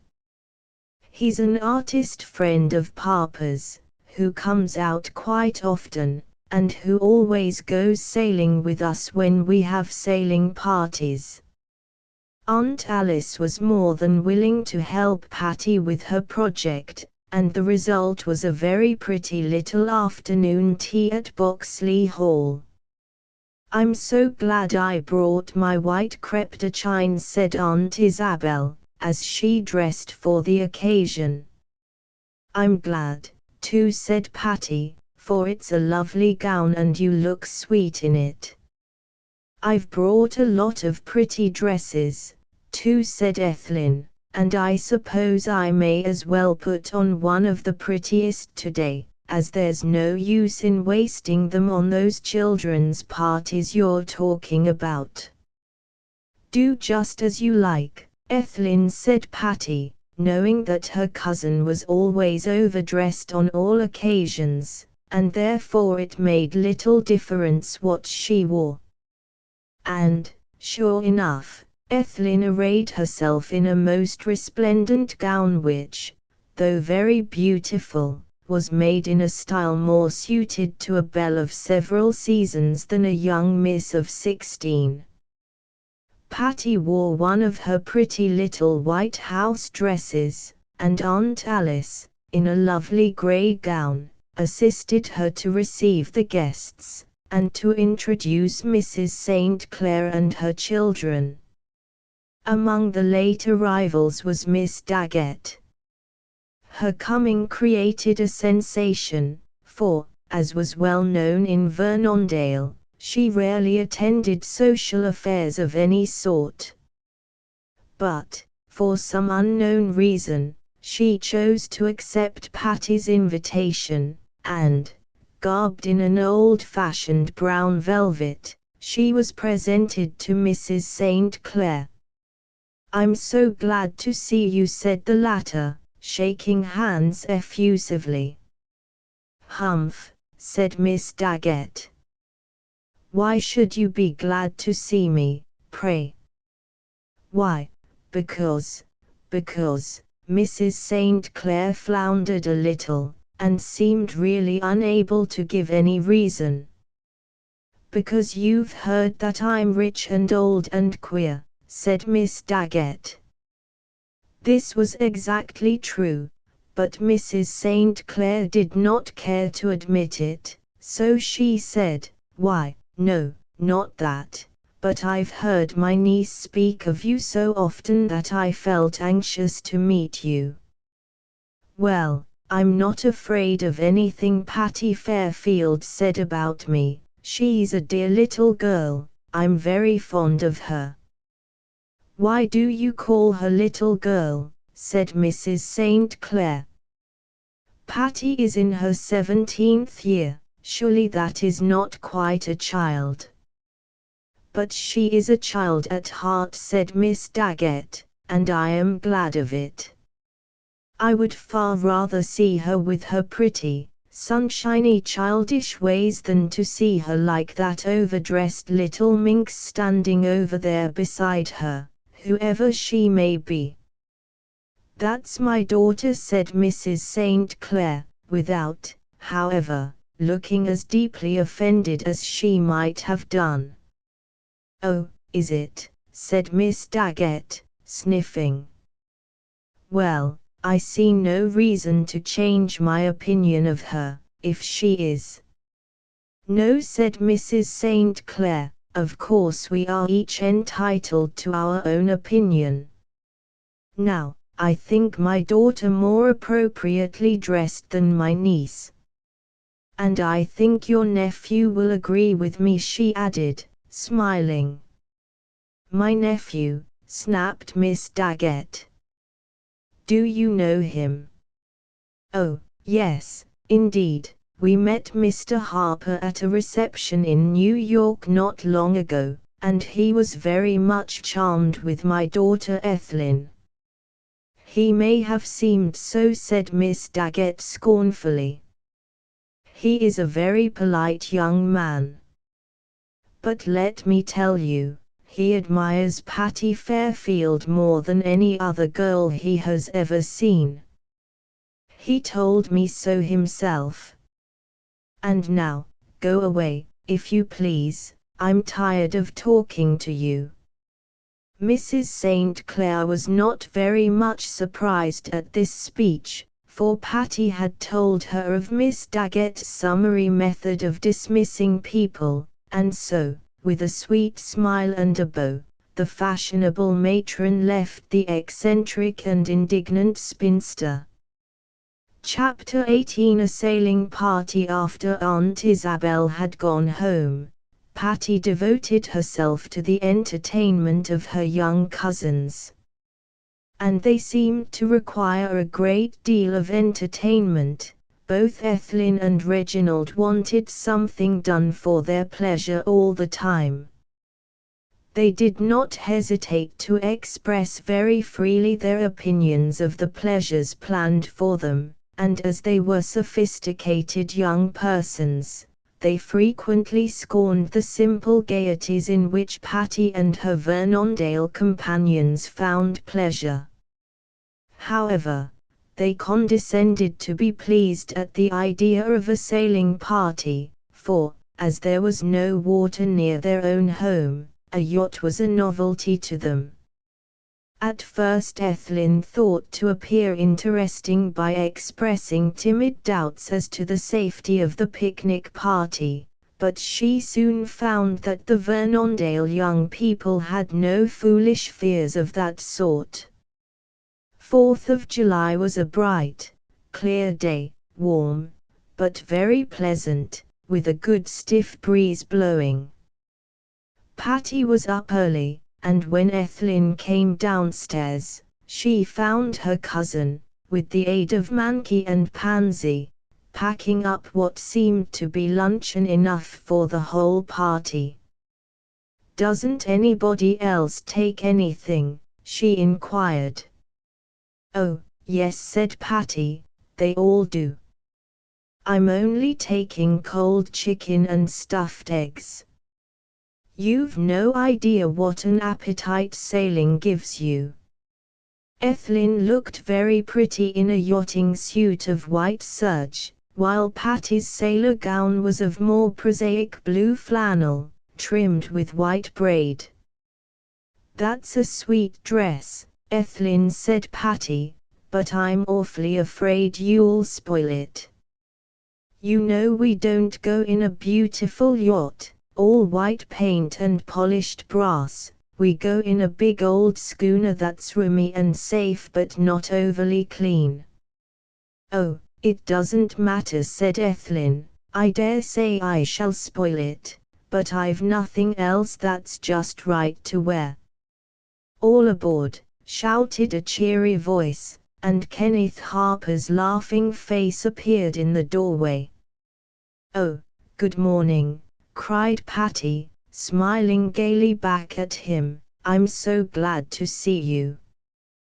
This is my cousin, Miss St. Clair. Ethelyn, may I present Mr. Harper?" Immediately Ethelyn assumed a coquettish and simpering demeanor. "I've met Mr. Harper before," she said, "though I dare say he doesn't remember me." "Oh, yes, indeed I do," said Kenneth gallantly.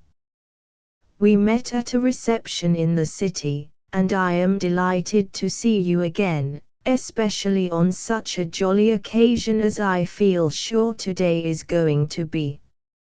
"Do you think it is quite safe?" said Ethelyn, with what she considered a charming timidity. "I've never been sailing, you know, and I'm not very brave." "Oh, pshaw! Of course it's safe, barring accidents, but you're always liable to those, even in an automobile. Hello! Here comes Hepworth. Glad to see you, old chap." Mr. Hepworth received a general storm of glad greetings, was presented to the strangers, and announced himself as ready to carry baskets, boxes, rugs, wraps, or whatever was to be transported.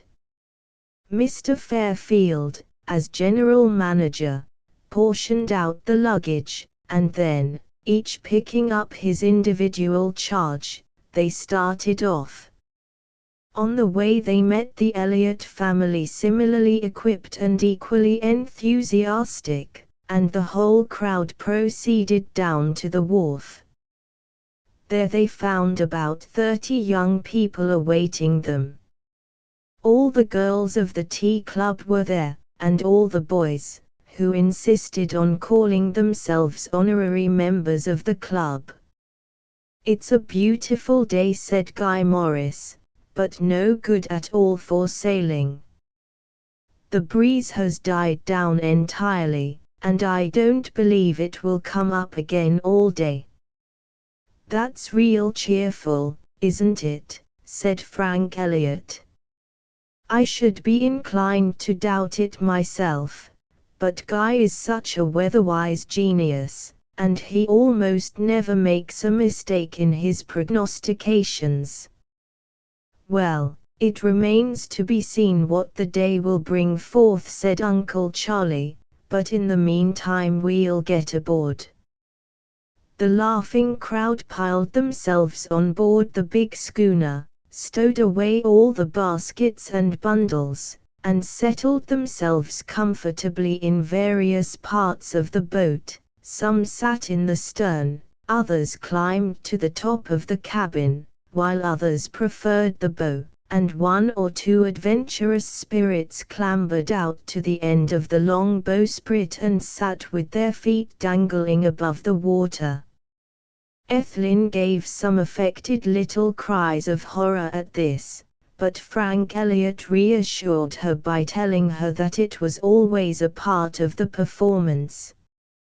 "Why, I have seen your dignified cousin Patty do it. In fact, she generally festoons herself along the edge of the boat in some precarious position." "Don't do it today, will you, Patty?" besought Ethelyn, with a ridiculous air of solicitude. "No, I won't," said Patty. "I'll be real good and do just as you want me to." "Noble girl," said Kenneth Harper. "I know how hard it is for you to be good." "It is, indeed," said Patty, laughing, "and I insist upon having due credit."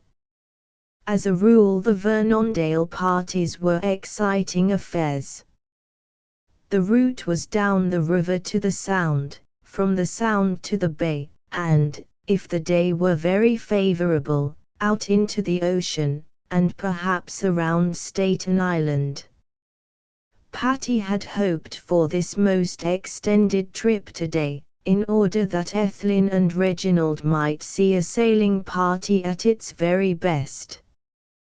But after they had been on board an hour they had covered only the few miles of river, and found themselves well out into the Sound, but with no seeming prospect of going any farther. The breeze had died away entirely, and as the sun rose higher the heat was becoming decidedly uncomfortable. Ethelyn began to fidget.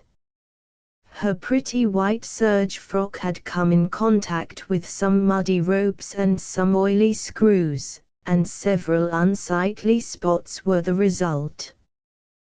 This made her cross, for she hated to have her costume spoiled so early in the day, and besides she was unpleasantly conscious that her fair complexion was rapidly taking on a deep shade of red. She knew this was unbecoming, but when Reginald, with brotherly frankness, informed her that her nose looked like a poppy bud, she lost her temper and relapsed into a sulky fit. "I don't see any fun in a sailing party, if this is one," she said. "Oh, this isn't one," said Guy Morris good-humoredly. "This is just a first-class fizzle. We often have them, and though they are not as much fun as a real good sailing party, yet we manage to get a good time out of them some way." "I don't see how," said Ethelyn, who was growing very ill-tempered. "We'll show you," said Frank Elliot kindly. "There are lots of things to do on board a boat besides sail." There did seem to be, and notwithstanding the heat and the sunburn, yes, even the mosquitoes, those happy-go-lucky young people found ways to have a real good time. They sang songs and told stories and jokes, and showed each other clever little games and tricks. One of the boys had a camera and he took pictures of the whole crowd, both singly and in groups. Mr. Hepworth drew caricature portraits, and Kenneth Harper gave some of his funny impersonations.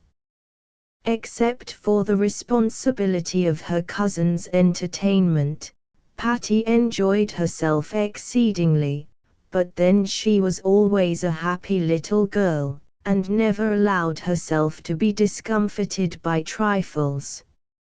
Everybody was surprised when Aunt Alice announced that it was time for luncheon, and though all were disappointed at the failure of the sale, everybody seemed to take it philosophically and even merrily. "What is the matter?" said Ethelyn. "Why don't we go?" "The matter is," said Mr. Fairfield, "we are becalmed. There is no breeze and consequently nothing to make our bonny ship move, so she stands still." "And are we going to stay right here all day?" asked Ethelyn.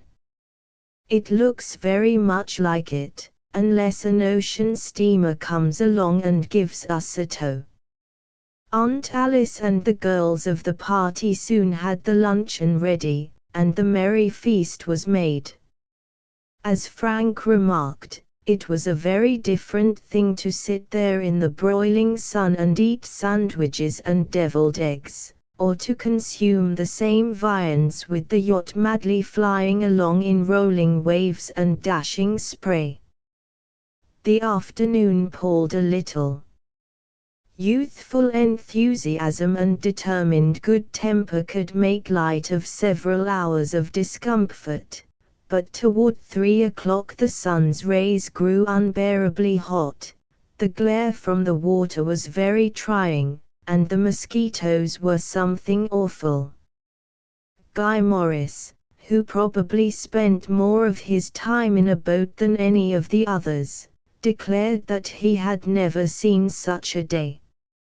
Mr. Fairfield felt sorry for Ethelyn, who had never had such an experience before, and so he exerted himself to entertain her, but she resisted all his attempts, and even though Patty came to her father's assistance, they found it impossible to make their guest happy. Reginald was no better.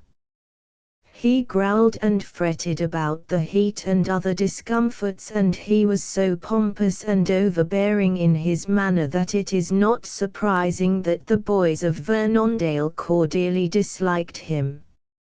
"As long as we can't go sailing," said Ethelyn, "I should think we would go home." "We can't get home," said Patty patiently. She had already explained this several times to her cousin. "There is no breeze to take us anywhere." "Well, what will happen to us, then? Shall we stay here forever?" "There ought to be a breeze in 2 or 3 days," said Kenneth Harper, who could not resist the temptation to chaff this ill-tempered young person. "Say by Tuesday or Wednesday, I should think a capful of wind might puff up in some direction." "It is coming now," said Frank Elliot suddenly, "I certainly feel a draught." "Put something around you, my boy," said his mother, "I don't want you to take cold."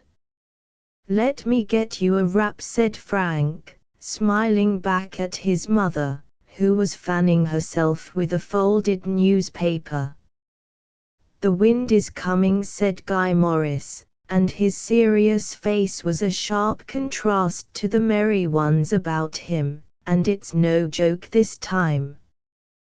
Within 10 minutes there'll be a stiff breeze, and within 20 a howling gale, or I'm no sailor." As he spoke he was busily preparing to reef the mainsail, and he consulted hurriedly with the sailors.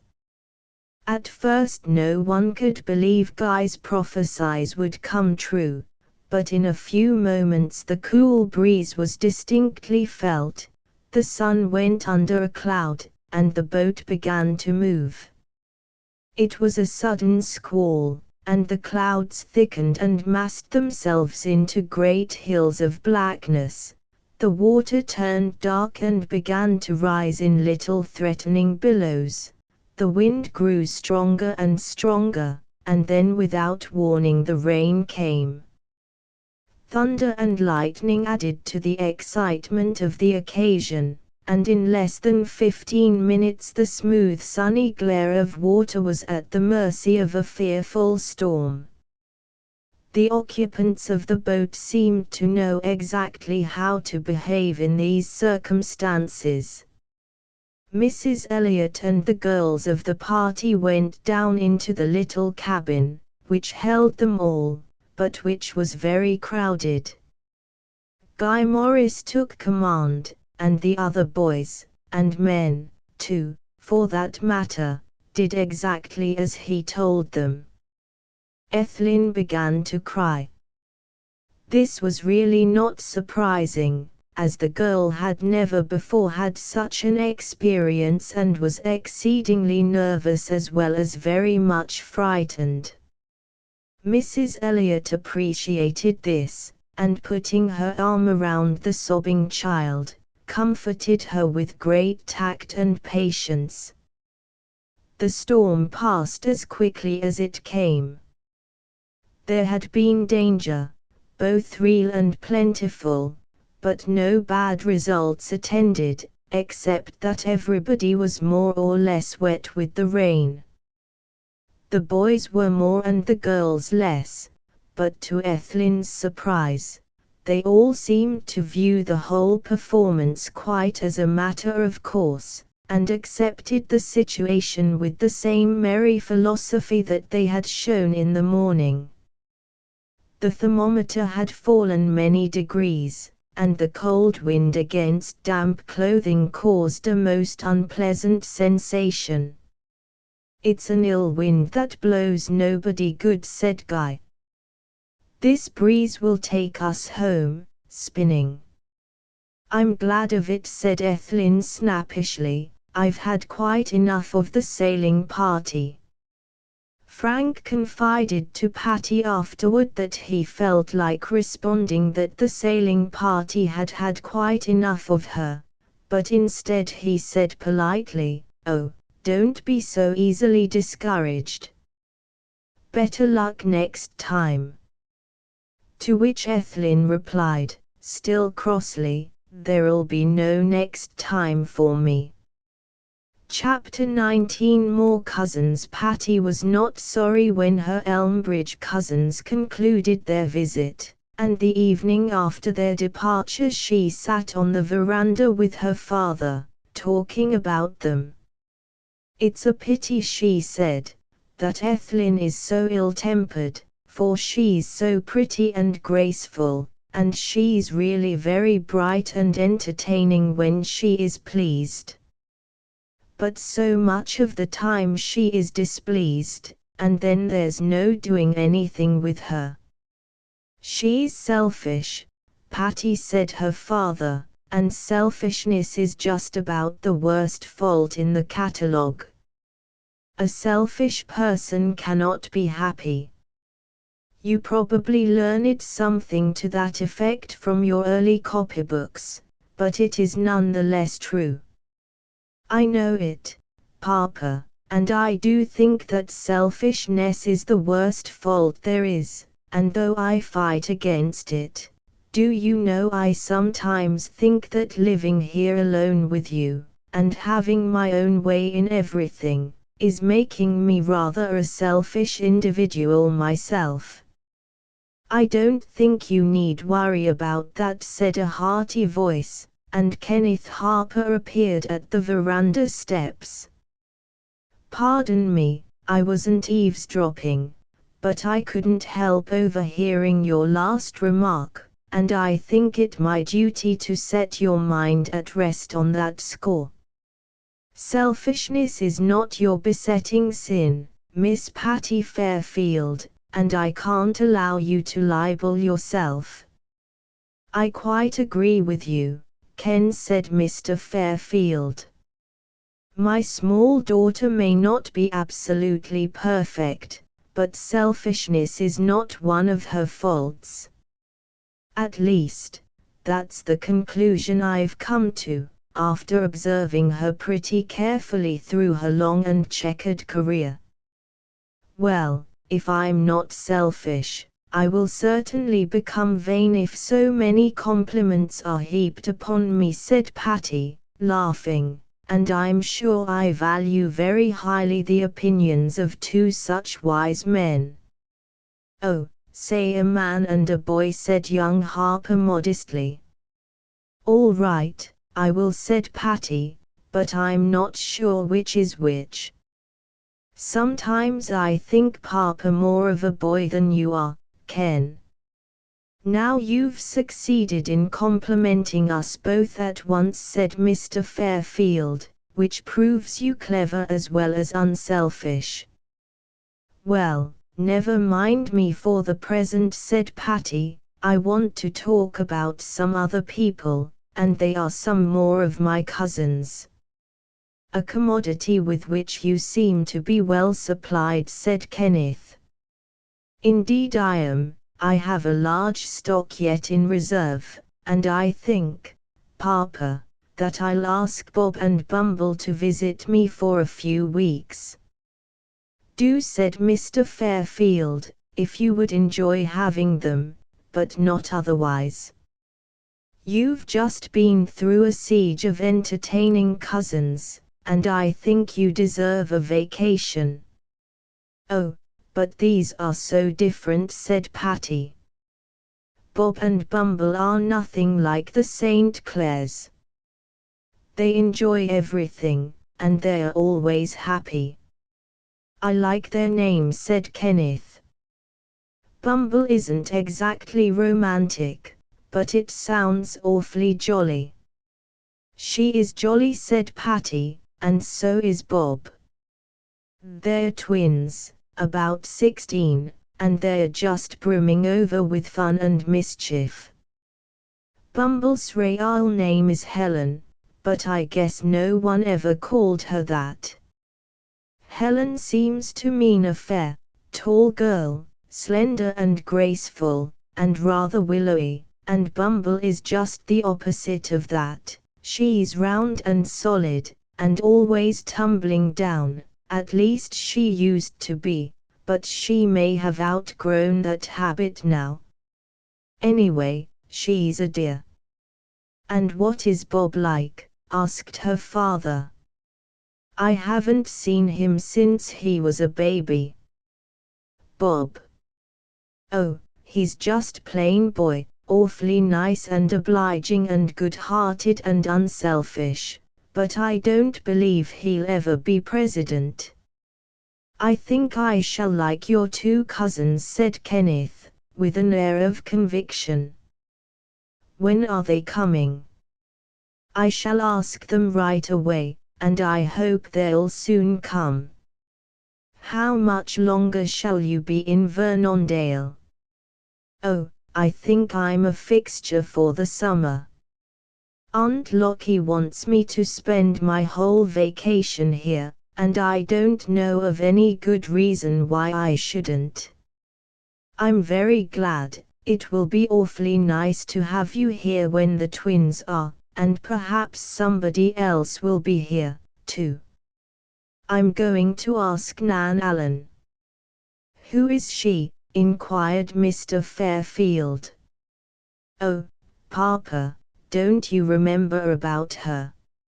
She is a friend of the Barlows, and lives near them in Philadelphia, and she was visiting them down at Long Island when I was there last summer. She's perfectly lovely. She's a grown-up young lady. Compared to Bumble and me, she's about 22, I think, and I know Kenneth will lose his heart to her. He'll have no more use for schoolgirls. Probably not, said Kenneth, but I'm afraid the adorable young lady will have no use for me. She won't if Hepworth's around, and he usually is. He's always cutting me out. Nothing of the sort, said Patty staunchly. Mr. Hepworth is very nice, but he's Papa's friend, and whose friend am I? Said young Harper. You're everybody's friend, said Patty, smiling at him. You're just our Ken. Miss Nan Allen was delighted to accept an invitation to Boxley Hall, and it was arranged that she and the Barlow twins should spend August there. A month is quite a long visit, Patikins, said her father. Yes, but you see, Papa, I stayed there 3 months. Now, if 3 of them stay here 1 month, it will be the same proportion. And, besides, I like them, and I want them to stay a good while. I shan't get tired of them. I don't believe you will, but you may get tired of the care of housekeeping, with guests for so long a time. But if you do, I shall pick up the whole tribe of you and bundle off for a trip of some sort. Oh, Papa, I wish you would do that. I'd be perfectly delighted. I'll do my best to get tired, just so you'll take us. But if I remember your reports of your Barlow cousins, it seems to me they would not make the most desirable traveling companions. Aren't they the ones who were so helter-skelter, never were ready on time, never knew where things were, and, in fact, had never learned the meaning of the phrase law and order? Yes, they're the ones, and truly they are something dreadful. Don't you remember they had a party and forgot to send out the invitations? And the first night I reached there, when I went to visit them, they forgot to have any bed in my room. Yes, I thought I remembered your writing to me about some such doings, and do you think you can enjoy a month with such visitors as that? Oh, yes, Papa, because they won't upset my house, and, really, they're the dearest people. Oh, I'm awfully fond of Bob and Bumbleye, and Nan Allen is lovely. Nobody can help liking her. She's not so helter-skelter as the others, but down at the Hurlyburly nobody could help losing their things. Why, I even grew careless myself. Well, have your company, child, and I'll do all I can to make it pleasant for you and for them. I know you will, you dear old pearl of a father. Sometimes I think you enjoy my company as much as I do myself, but I suppose you don't really. I suppose you entertain the young people and pretend to enjoy it just to make me happy. I am happy, dear, in anything that makes you happy, though 16 is not exactly an age contemporary with my own. But I enjoy having Hepworth down, and I like young Harper a great deal. Then, of course, I have my little friends, Mr. and Mrs. Elliot, to play with, so I am not entirely dependent on the kindergarten. The Barlow twins and Nan Allen were expected to arrive on Thursday afternoon at 4 o'clock, and everything at Boxley Hall was in readiness for the arrival of the guests. Not that it's worthwhile to have everything in such spick and span order, said Patty to herself, for the Barlows won't appreciate it. And what's more, they'll turn everything inside out and upside down before they've been in the house an hour. But, notwithstanding her conviction, she made her preparations as carefully as if for the most fastidious visitors and viewed the result with great satisfaction after it was finished. She went down in the carriage to meet the train, delighted at the thought of seeing again her Barlow cousins, of whom she was really very fond. "I wish Aunt Grace and Uncle Ted were coming, too," she said to herself, "but I suppose I couldn't take care of so many people at once. It would be like running a hotel." The train had not arrived when they reached the station, so, telling the coachman to wait, Patty left the carriage and walked up and down the station platform. "Hello, Patty, haven't your cousins come yet?" "Why, Kenneth, is that you?" "No, they haven't come. I think the train must be late." "Yes, it is a little, but there it is now, just coming into sight around the curve. May I stay and meet them? Or would you rather fall on their necks alone?" "Oh, stay, I'd be glad to have you, but you'll have to walk back, there's no room in the carriage for you." "Oh, that's all right. I have my wheel, thank you."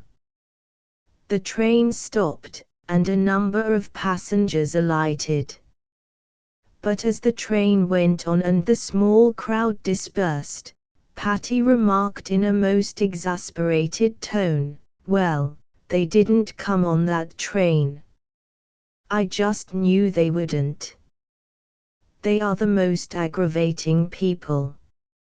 Now, nobody knows whether they were on that train and didn't know enough to get off, or whether they missed it at the New York end. What time is the next train?" "I'm not sure," said Kenneth. "Let's go in the station and find out."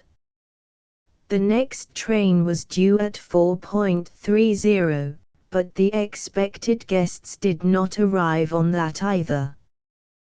"There's no use in getting annoyed," said Patty, laughing, "for it's really nothing more nor less than I expected. The Barlows never catch the train they intend to take." "And Miss Allen?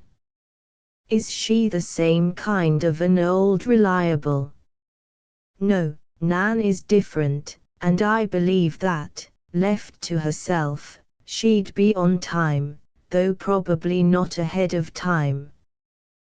But I've never seen her except with the Barlows, and when she was down at the Hurlyburly she was just about as uncertain as the rest of them." "Is the Hurlyburly the Barlow homestead?" "Well, it's their summer home, and it's really a lovely place. But its name just expresses it. I spent 3 months there last summer, and I had an awfully good time, but no one ever knew what was going to happen next or when it would come off. But everybody was so good-natured that they didn't mind a bit. Well, I suppose we may as well drive back home. There's no telling when these people will come. Very likely not until tomorrow." Just then a small messenger boy came up to Patty and handed her a telegram. "Just as I thought," exclaimed Patty. "They've done some crazy thing." Opening the yellow envelope, she read, "Took wrong train. Carried through to Philadelphia. Back this evening. Bob." "Well, then, they can't get here until that 9 o'clock train comes in," said Kenneth, "so there's no use in your waiting any longer now." "No, I suppose not," said Patty. "I'm awfully disappointed. I wish they had come." An eastbound train had just come into the station, and Patty and Kenneth stood idly watching it, when suddenly Patty exclaimed, "There they are now. Did you ever know such ridiculous people? Chapter XX Affair Exchange. We didn't have to go to Philadelphia after all, explained Bob, after greetings had been exchanged. We found we could get off at New Brunswick and come back from there. Why didn't you find out that before telegraphing? Laughed Patty. Never once thought of it, said Bob. You know the Barlows are not noted for ingenuity. Well, they're noted for better things than that, said Patty, as she affectionately squeezed Bumble's plump arm. We wouldn't have thought of it at all, said honest Bob, if it hadn't been for Nan. She suggested it. Well, I was sent along with instructions to look after you two rattle-pated youngsters, said Nan, and so I had to do something to live up to my privileges, and now, Bob, you look after the luggage, will you? Let me help, said Kenneth. Where are your checks, Miss Allen? Here are the checks for the trunks, and there are 3 suitcases. The one that hasn't any name on is mine, and you tell it by the fact that it has an extra handle on the end. I'm very proud of that handle. I had it put on by special order, and it's so convenient, and it is identification besides. I didn't want my name painted on. I think it spoils a brand new suitcase to have letters all over it. We'll find them all right, come on, Barlow, said Kenneth, and the 2 young men started off. They returned in a few moments with the 3 suitcases, Bob bringing his own and his sister's, while Kenneth Harper carefully carried the immaculate leather case with the handle on the end. These were deposited in the Fairfield carriage. Patty and her guests were also tucked in, and they started for the house, while Kenneth followed on his wheel. Come over tonight, Patty called back to him, as they left him behind, and though his answer was lost in the distance, she had little doubt as to its tenor. What a nice young fellow, said Nan. Who is he? He's the nephew of our next-door neighbor, said Patty, and he's spending his vacation with his aunt. He's a jolly all-round chap, said Bob. Yes, he's just that, said Patty. I thought you'd like him. You'll like all the young people here. They're an awfully nice crowd. I'm so glad to see you again, said Bumble. I don't care whether I like the other young people or not.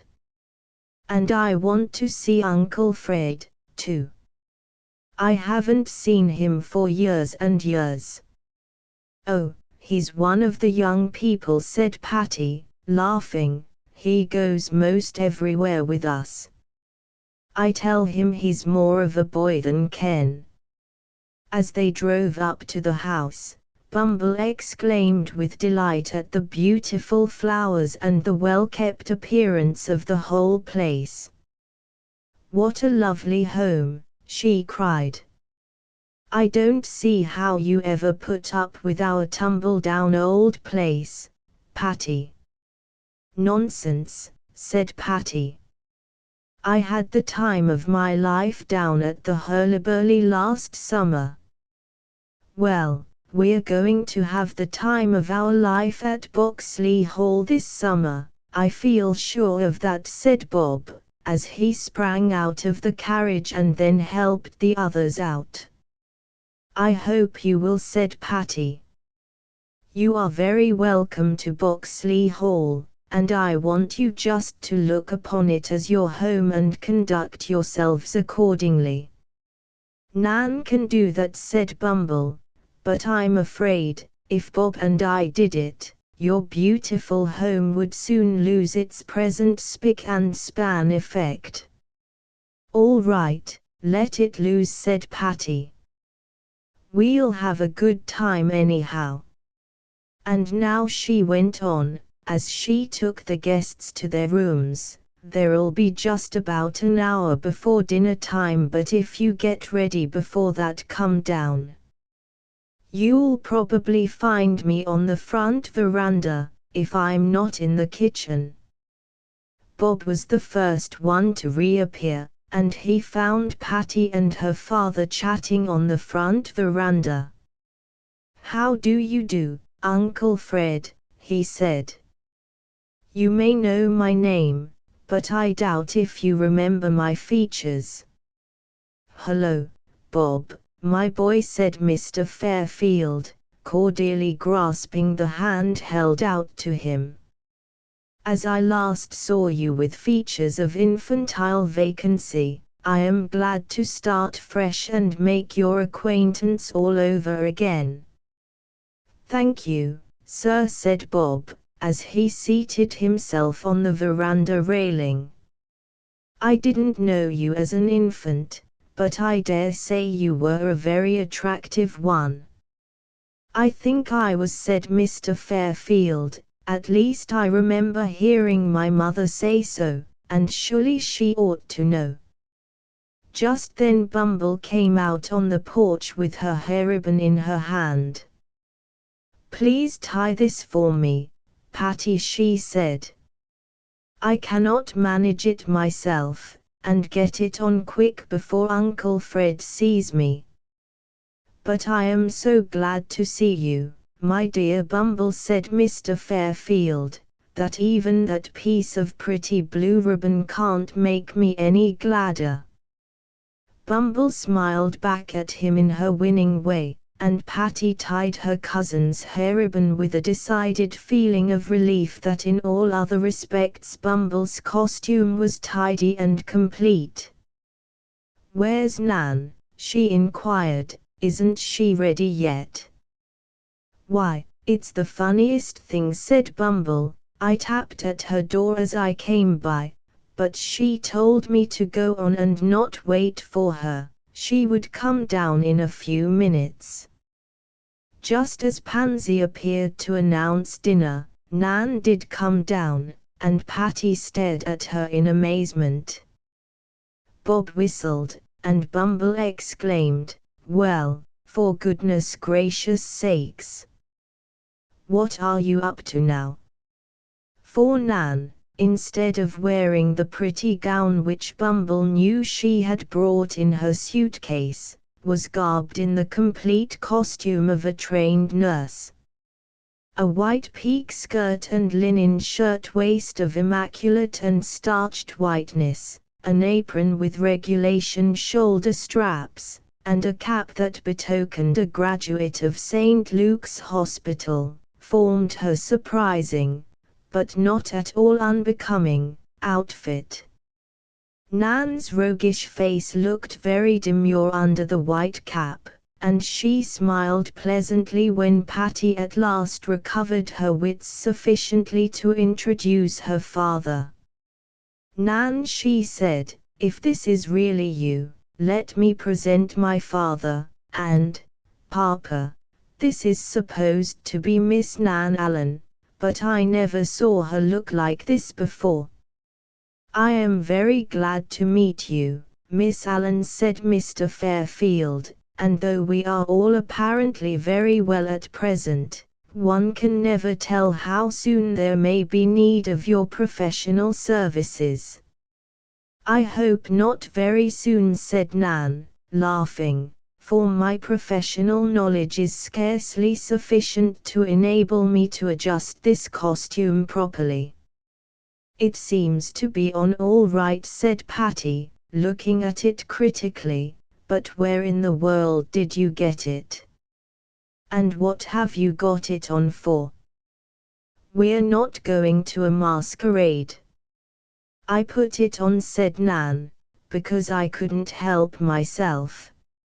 I wanted to change my traveling gown, and when I opened my suitcase this is all there was in it, except some combs and brushes and bottles." "Phew," said Bob.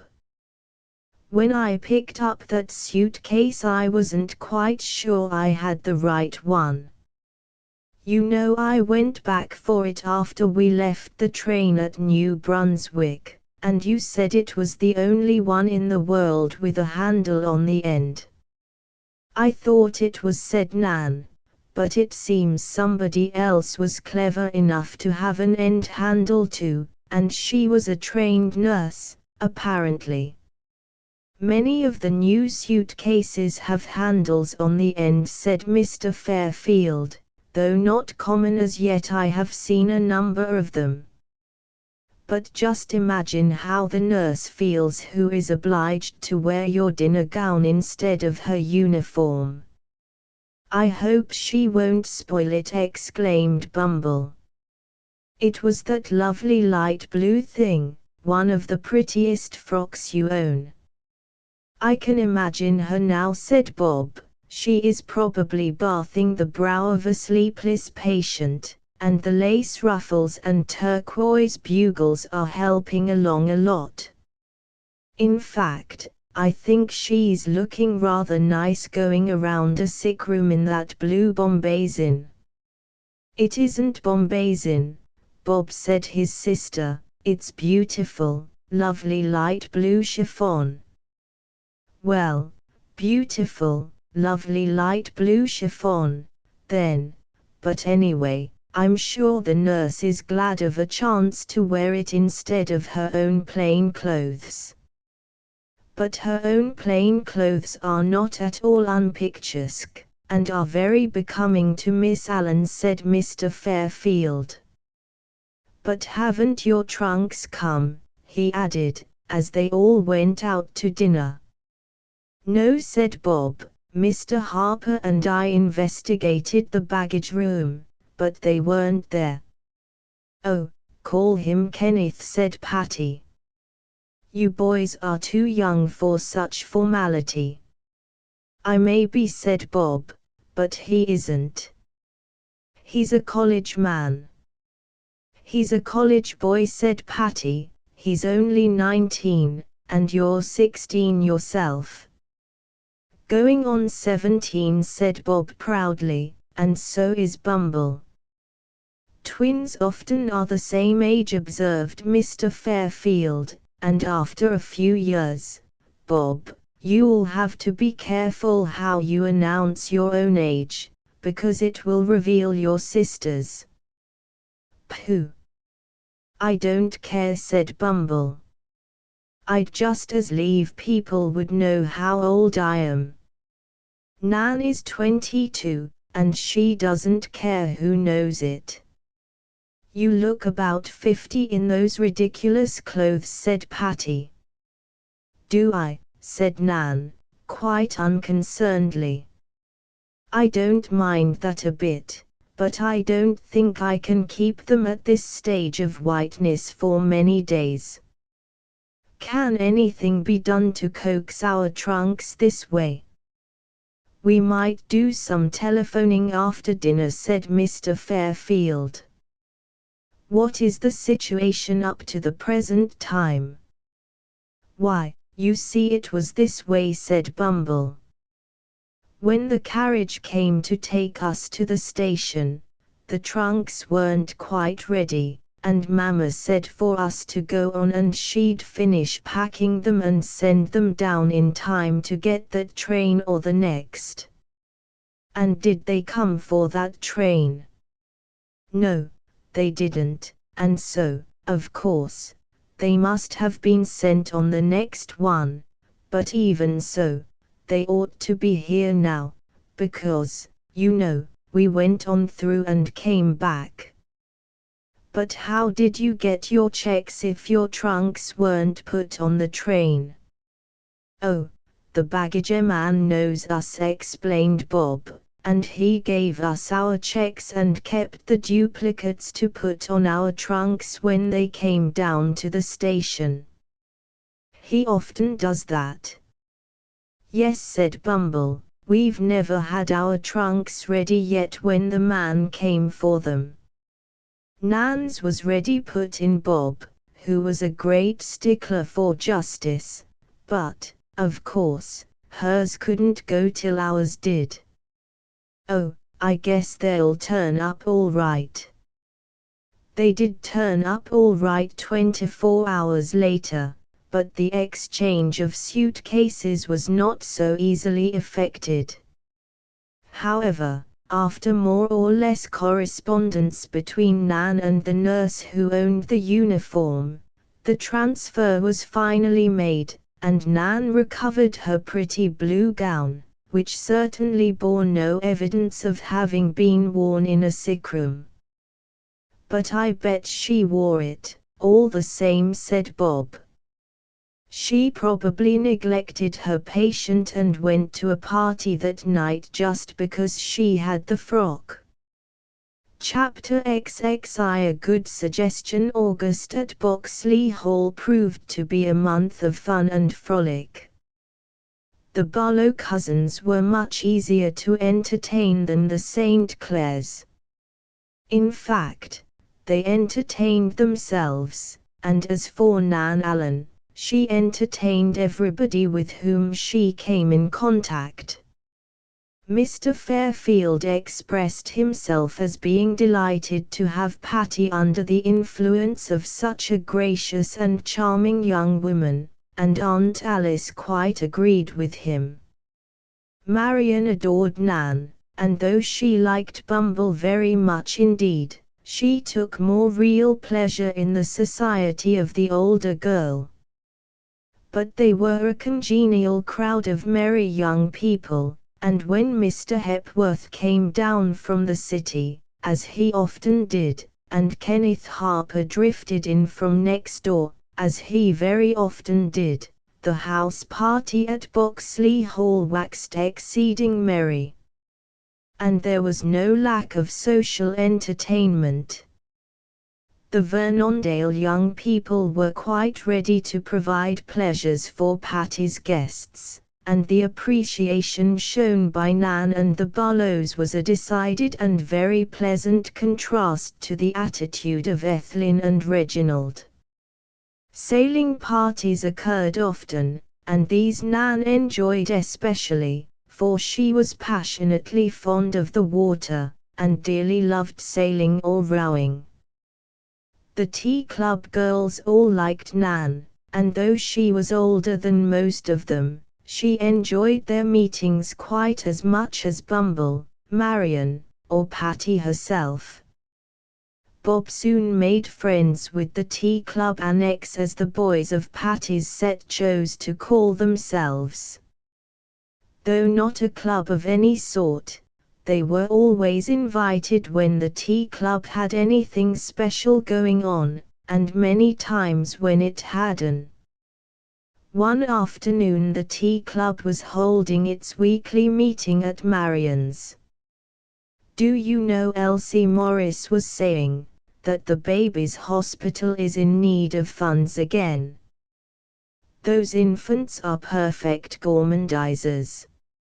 I don't see how they can eat so much or wear so many clothes." "Babies always wear lots of clothes," said Lillian Desmond, with an air of great wisdom. "I've seen them, they just bundle them up in everything they can find, and then wrap more things around them." "Well, they've used up all their wrappings," said Elsie Morris, "and they want more. I met Mrs. Greenleaf this morning in the street, and she stopped me to ask if we girls wouldn't raise some more money for them somehow." "Oh, dear," said Florence Douglas.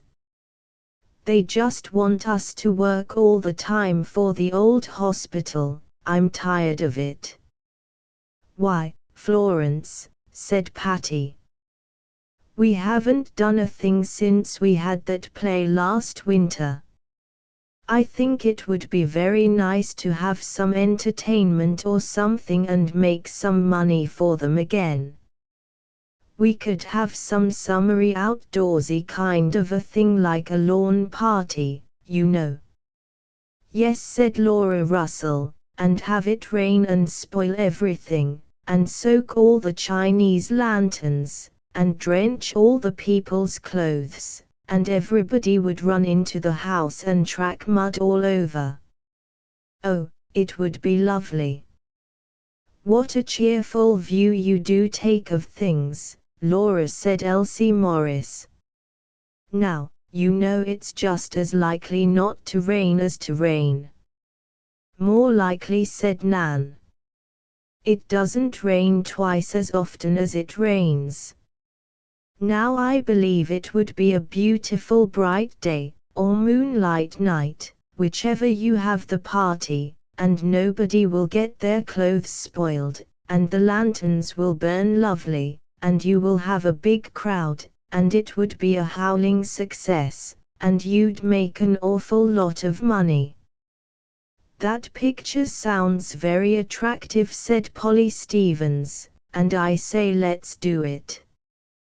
But somehow I don't like a lawn party, it's so tame. Let's have something real novel and original. Nan, you must know of something. I don't, said Nan. I'm stupid as an owl about such things. But if you can decide on something to have, I'll help all I can with it. And Nan's awful good help, put in Bumble. She works and works and works, and never gets tired. I'll help, too, I'd love to, only I'm not much good. We'll take all the help that's offered, said Elsie Morris, of any quality whatsoever. But what can the show be? No amount of thinking or discussion seemed to suggest any novel enterprise by which a fortune could be made at short notice, and at last Nan said, I should think, Patty, that Mr. Hepworth could help. He's always having queer sorts of performances in his studio. Don't you know the mock art exhibition he told us about? Oh, yes, said Patty, he'd be sure to know of something for us to do, and I think he's coming out with Papa tonight. I'll ask him. Do, said Elsie, and tell him it must be something that's heaps of fun, and that we'll all like, and that's never been done here before. All right, said Patty. Anything else? Yes, it must be something to appeal to the popular taste and draw a big crowd, so we can make a lot of money for the babies. Very well, said Patty, I'll tell him all that, and I'm sure he'll suggest just the right thing. Mr. Hepworth did come down that night, and when the girls asked him for suggestions he very willingly began to think up plans for them. I should think you might make a success, he said, of an entertainment like one I attended up in the mountains last summer. It was called a county fair and was a sort of burlesque on the county fairs or state fairs that used to be held annually, and are still, I believe, in some sections of the country. It sounds all right so far, said Patty. Tell us more about it. Well, you know, you get everybody interested, and you have a committee for all the different parts of it. What are the different parts of it? Oh, they're the domestic department, where you exhibit pies and bedquilts and splatterwork done by the ladies in charge. Of course, these exhibits aren't real, you know, Patty, said her father, and you girls would probably be tempted to put up gay jokes on each other. For instance, that rockery arrangement of pansies might be exhibited as your idea of artwork. I wouldn't mind the joke on myself, Papa, said Patty, but it might not please Pansy. but we can get plenty of things to exhibit in the domestic department. That will be easy enough. I'll borrow Miss Daggett's pumpkin bed quilt to exhibit as my latest achievement in the line of applied art, and I'll make a pie and label it Laura Russell's, which will take the first prize. But what other departments are there, Mr. Hepworth? Well, the horticulture department can be made very humorous, as well as lucrative. At this fair I went to, the ladies had a beautiful table full of pincushions and other gimcracks, in the shape of fruits and vegetables. Oh, yes, said Bumble, I know how to make those. I can make bananas and potatoes, and Nan can make lovely strawberries. And I can make paper flowers, said Bob. Honest, I can. Great big sunflowers and tiger lilies, and you can use them for lampshades if you like. Yes, the horticulture booth will be easy enough, said Nan. I'll help a lot with that. Now, what else? Then you can have an art gallery, if you like. Burlesque, of course, with ridiculous pictures and statues. I know where I can borrow a lot for you in New York. Gorgeous, cried Patty, clapping her hands. What a trump you are! What else? A loan exhibition is of real interest, said Mr. Hepworth. If you've never had one of those here, I think one or two of your members could arrange a very effective little exhibit by borrowing objects of interest from their friends about town. I'm sure of it, said Patty. Miss Daggett has lovely things, and so has Mrs. Greenleaf, and Aunt Alice, and lots of people. We'll let Florence Douglas and Lillian Desmond look after that. It's just in their line. And then you must have side shows, you know, funny performances, like Punch and Judy and a fortune-telling gypsy. And then all the people who take part in it must wear fancy or grotesque costumes. And the great feature of the whole show is a parade of these people in their eccentric garb. Some walk, while others ride on decorated steeds, or in queer vehicles. Of course, there's lots of detail and lots of work about it, but if you go into the thing with any sort of enthusiasm, I'm sure you can make a big success of it. They did go into the thing with all sorts of enthusiasm, and they did make a big success of it. The Tea Club girls declared the scheme a fine one, and the Boys' Annex announced themselves as ready to help in any and every possible way. Committees were appointed to attend to the different departments, and as these committees were carefully selected with a view to giving each what he or she liked best to do, the whole work went on harmoniously. The site chosen for the county fair was the old Warner Place. As this was still unoccupied, it made a most appropriate setting for the projected entertainment. When Mr. Hepworth saw it, he declared it was ideal for the purpose, and immediately began to make plans for utilizing the different rooms of the old house.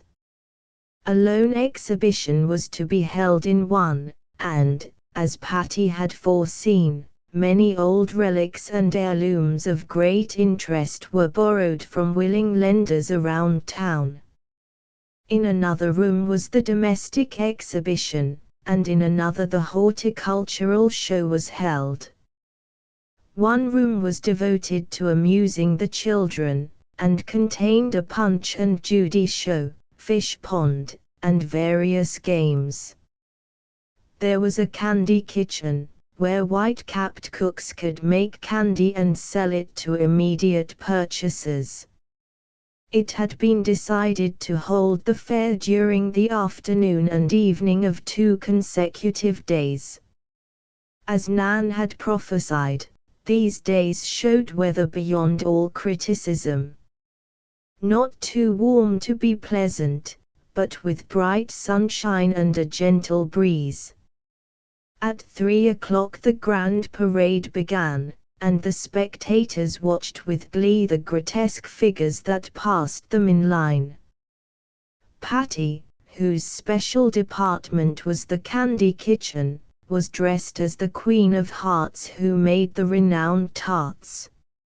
Mr. Hepworth had designed her dress, and though it was of simple white cheesecloth, trimmed with red and gold hearts, it was very effective and becoming. She wore a gilt crown, and carried a gilt scepter, and rode in her own little pony cart, which had been so gaily decorated for the occasion that it was quite unrecognizable.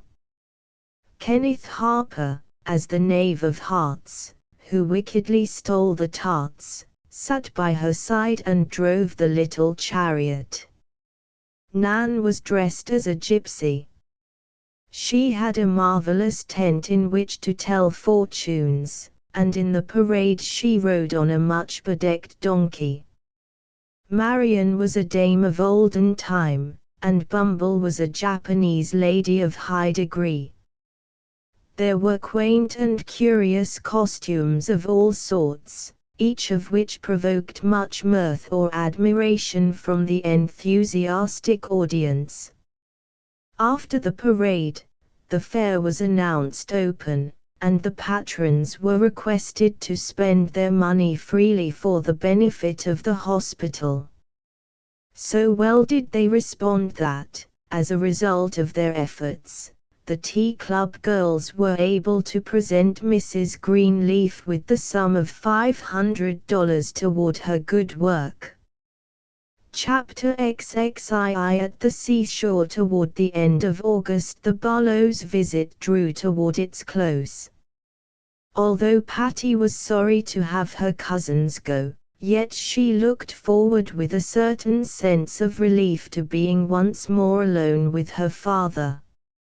"It's lovely to have company," she confided to her Aunt Alice one day, "and I do enjoy it ever so much, only somehow I get tired of ordering and looking after things day after day."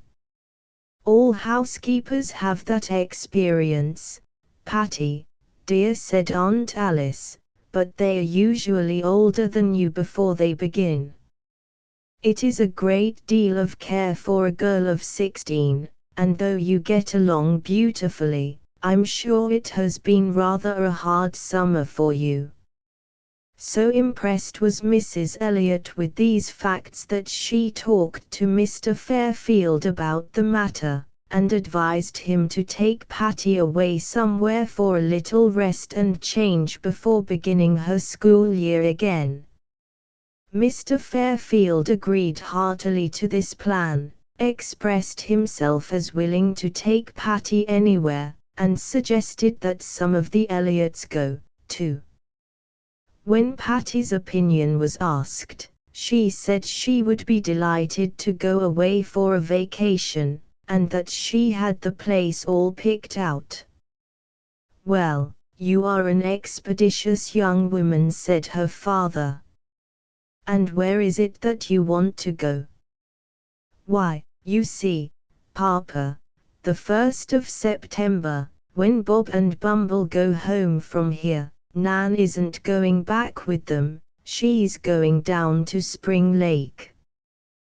That's a place down on the New Jersey coast, and I've never been there, and she says it's lovely, and so I want to go there."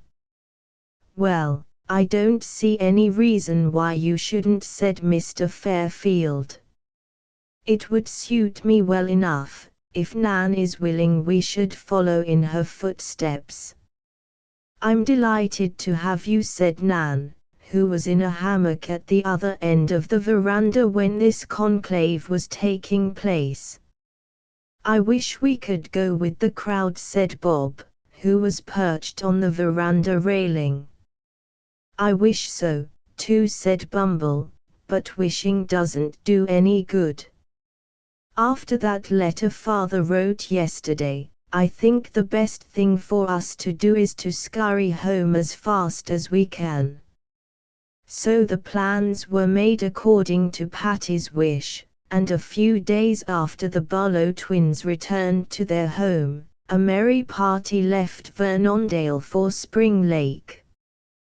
This party consisted of Mr. and Mrs. Elliot and Marion, Mr. Fairfield, Patty, and Nan. They had all arranged for rooms in the same hotel to which Nan was going, and where her parents were awaiting her. Marlborough House was its name, and very attractive and comfortable it looked to the Vernondale people as they arrived about 4 o'clock one afternoon in early September. Mr. and Mrs. Allen proved to be charming people who were more than ready to show any courtesies in their power to the Fairfields, who had so kindly entertained Nan. Although an older couple than the Elliots, they proved to be congenial companions, and after a day or two the whole party felt as if they had known each other all their lives. Acquaintances ripen easily at the seashore, and Patty soon came to the conclusion that she was beginning what was to be one of the pleasantest experiences of her life. And so it proved, although Mr. Fairfield announced that Patty had come down for a rest, and that there was to be very little, if any, gaiety allowed, yet somehow there was always something pleasant going on. Every day there was saltwater bathing, and this was a great delight to Patty. The summer before, at her uncle's home on Long Island, she had learned to swim, and though it was more difficult to swim in the surf, yet it was also more fun. Nan was an expert swimmer, and Marion knew nothing of the art, but the three girls enjoyed splashing about in the water, and were never quite ready to come out when Aunt Alice or Mrs. Allen called to them from the beach. In the afternoons there were long walks or drives along the shore, and the exercise and salt air soon restored to Patty the robust health and strength which her father feared she had lost during the summer. In the evening there was dancing, sometimes hops, but more often informal dancing among the young people staying at the hotel. All three of our girls were fond of dancing, and excelled in the art, but Patty was especially graceful and skillful. The first Saturday night after their arrival at Marlborough House, a large dance was to be held, and this was really Patty's first experience at what might be termed a ball. She was delighted with the prospect, and her father had ordered her a beautiful new frock from New York, which proved to be rather longer than any she had as yet worn. "I feel so grown up in it," she exclaimed, as she tried it on to show her father. "I think I'll have to do up my hair when I wear this grand costume. It doesn't seem just right to have it tied up with a little girl hair ribbon."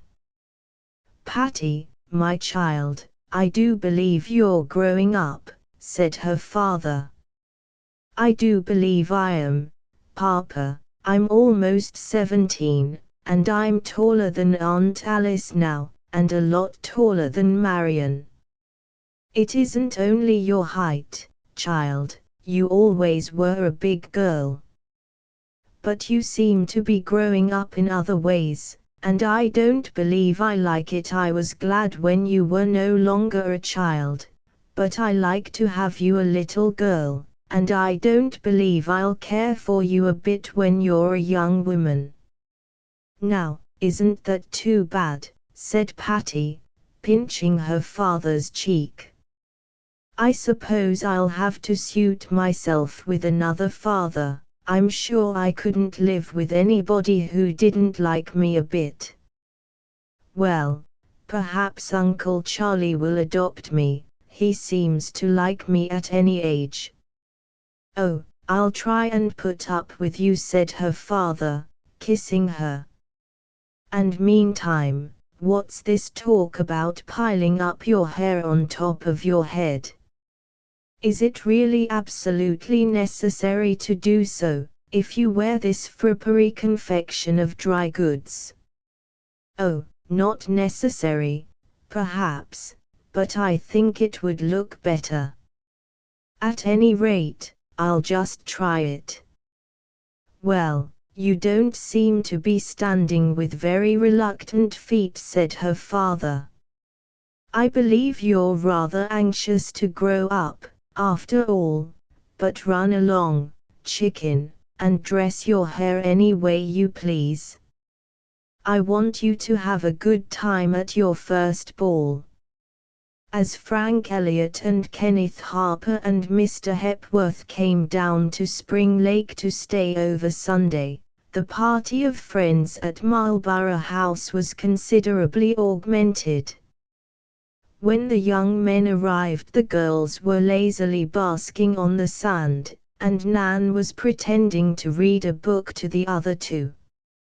Only pretending, however, for Patty kept interrupting her with nonsensical remarks, and Marian teased her by slowly sifting sand through her fingers onto the pages of the book. I might as well try to read to a tribe of wild Indians as to you two girls, said Nan at last. Don't you want your minds improved? Do you think our superior minds can be improved by that trash you're reading? Said Patty. I really think some of your instructive conversation would benefit us more greatly. You're an ungrateful pair, said Nan, and you don't deserve that I should waste my valuable conversation upon you. And you don't deserve, either, that I should tell you to turn your heads around to see who's coming, but I will. Her hearers looked round quickly, and saw three familiar figures coming along the boardwalk. Goody! Cried Patty, and scrambling to her feet, she ran with outstretched hands to meet them. She didn't look very grown up then, in her blue serge beach dress and her hair in a long thick braid down her back, and curling round her temples in windblown locks, but to Mr. Hepworth's artist eye she looked more beautiful than he had ever seen her. Kenneth Harper, too, looked admiringly at the graceful figure flying toward them across the sand, but Frank shouted, "Hello, Patty, don't break your neck. We're coming down there." "Where's Marian?" "She's right here," answered Patty, "we're all right here. Your mother's up on the veranda." "Oh, I'm so glad to see you. This is the loveliest place, and we're having the beautifulest time, and now that you boys have come, it will be better than ever.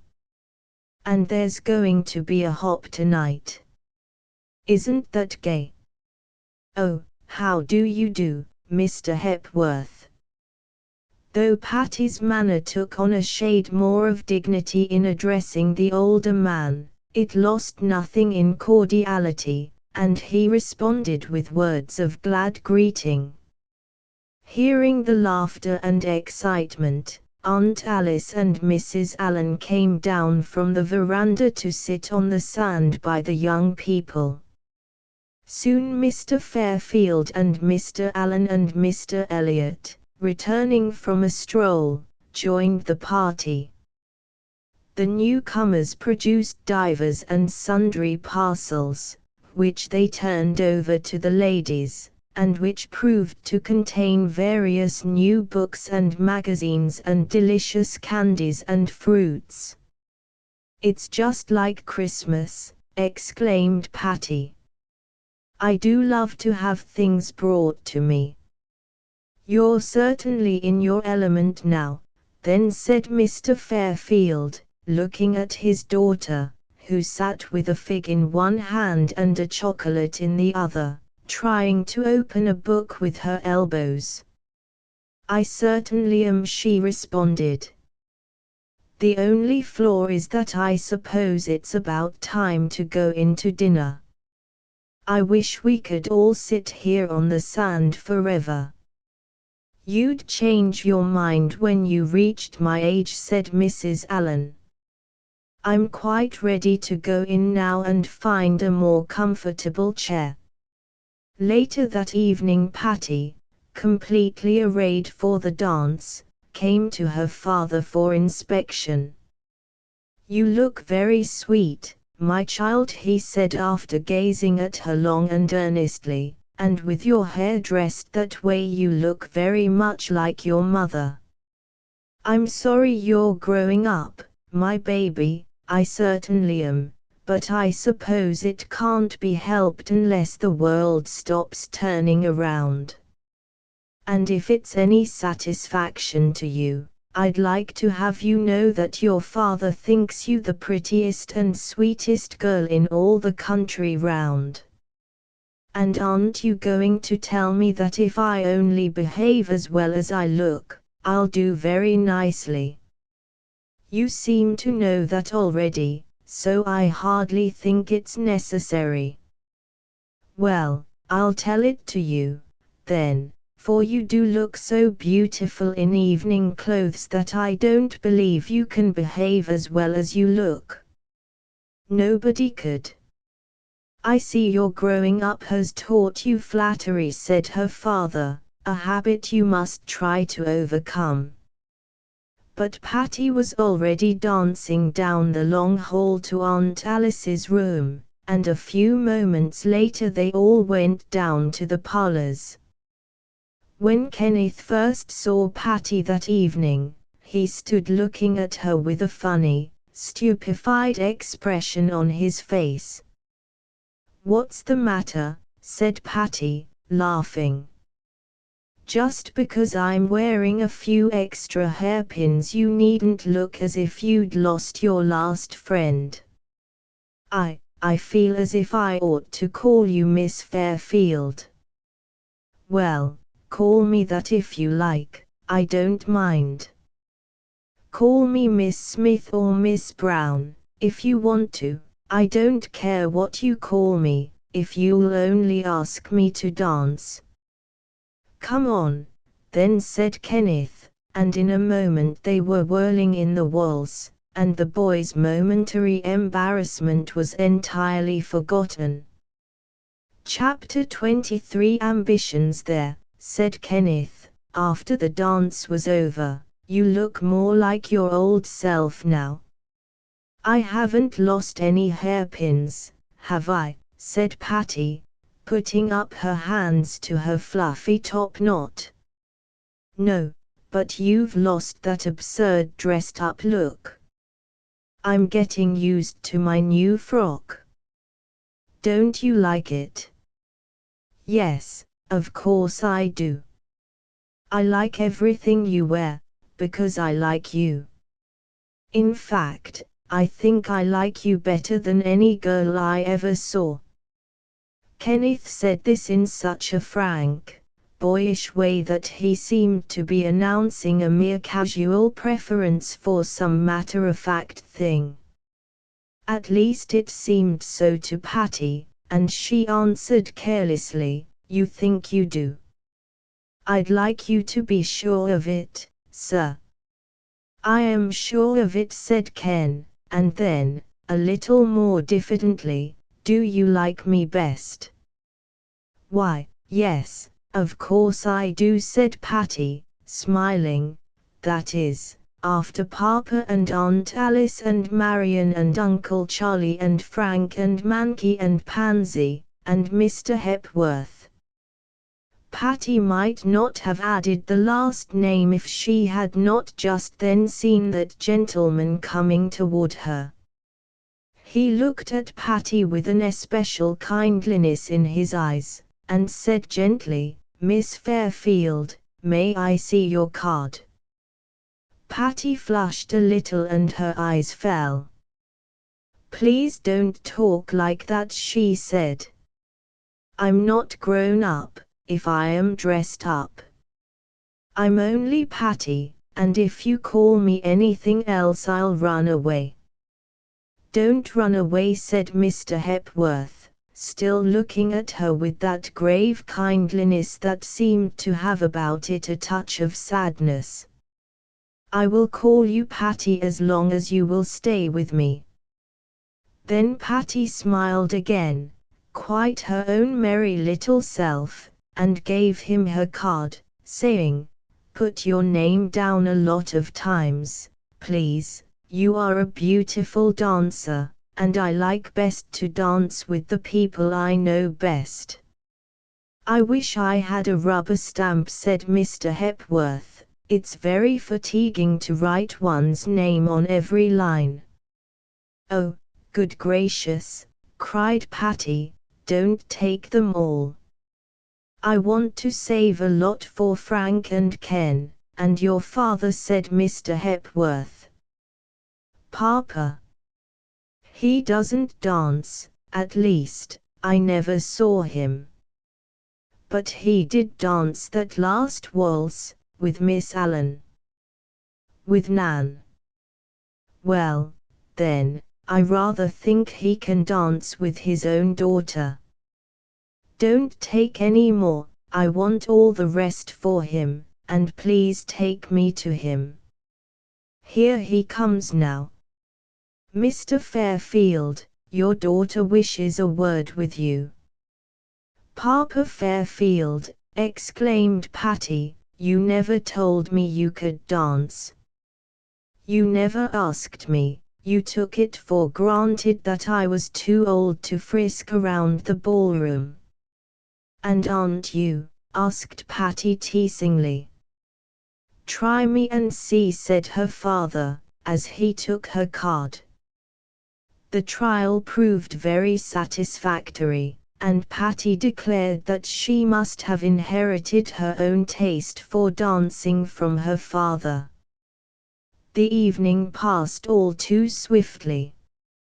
Pretty Patty, with her merry ways and graceful manners, was a real belle, and Aunt Alice was besieged by requests for introductions to her niece and daughter. But Marion, though a sweet and charming girl, had a certain shyness which always kept her from becoming an immediate favorite. Patty's absolute lack of self-consciousness and her ready friendliness made her popular at once. Mr. Fairfield and Nan Allen were speaking of this, as they stood out on the veranda and looked at Patty through the window. "She's the most perfect combination," Miss Allen was saying, "of the child and the girl. She has none of the silly affectations of young ladyhood, and yet she has in her nature all the elements that go to make a wise and sensible woman." "I think you're right," said Mr. Fairfield, as he looked fondly at his daughter. "She is growing up just as I want her to, and developing the traits I most want her to possess. A frank simplicity of manner, a happy, fun-loving disposition, and a gentle, unselfish soul." Meantime Patty and Mr. Hepworth were sitting on the stairs. "Now my cup of happiness is full," remarked Patty. "I have always thought it must be perfect bliss to sit on the stairs at a party. I don't know why, I'm sure, but all the information I have gathered from art and literature have led me to consider it the height of earthly joy. And is it proving all your fancy painted it? Asked Mr. Hepworth, who was sitting a step below. Yes, that is, it's almost perfect. And what is the lacking element? Oh, I wouldn't like to tell you, said Patty, and Mr. Hepworth was not quite certain whether her confusion were real or simulated. May I guess? He asked. Yes, if you'll promise not to guess true, said Patty. If you did, I should be overcome with blushing embarrassment. But I am going to guess, and if I guess true I will promise to go and bring you the element that will complete your happiness. That sounds so tempting, said Patty, that now I hope you will guess true. What is the missing joy? Kenneth Harper, said Mr. Hepworth, looking at Patty curiously. Without a trace of a blush, Patty broke into gay laughter. Oh, you are ridiculous, she said. I have you here, why should I want him? Then what is it you do want? And Mr. Hepworth looked away as he evaded her question. Since you make me confess my very prosaic desires, I'll own up that I'd like a strawberry ice. Well, that's just what I'm dying for myself, said Mr. Hepworth gaily, and if you'll reserve this orchestra chair for me, I'll go and forage for it. It looks almost impossible to get through that crowd, but I'll return either with my shield or on it. Unless you'd rather I'd send Harper back with the ice. Do just as you please, said Patty, with a sudden touch of coquetry in her smiling eyes. It doesn't matter a bit to me. But though a willing messenger, Mr. Hepworth found it impossible to accomplish his errand with any degree of rapidity, and when he returned, successful but tardy, he found young Harper waiting where he had left Patty. She's gone off to dance with Frank Elliott, explained the boy cheerfully, and she said you and I could divide the ices between us. All right, said the artist, here's your share. The next morning Patty, Nan, and Marion went down to the beach for a quiet chat. Let's shake everybody, said Patty, and just go off by ourselves. I'm tired of a lot of people. You're becoming such a belle, Patty, said Nan, that I'm afraid you'll be bothered with a lot of people the rest of your life. No, I won't, said Patty.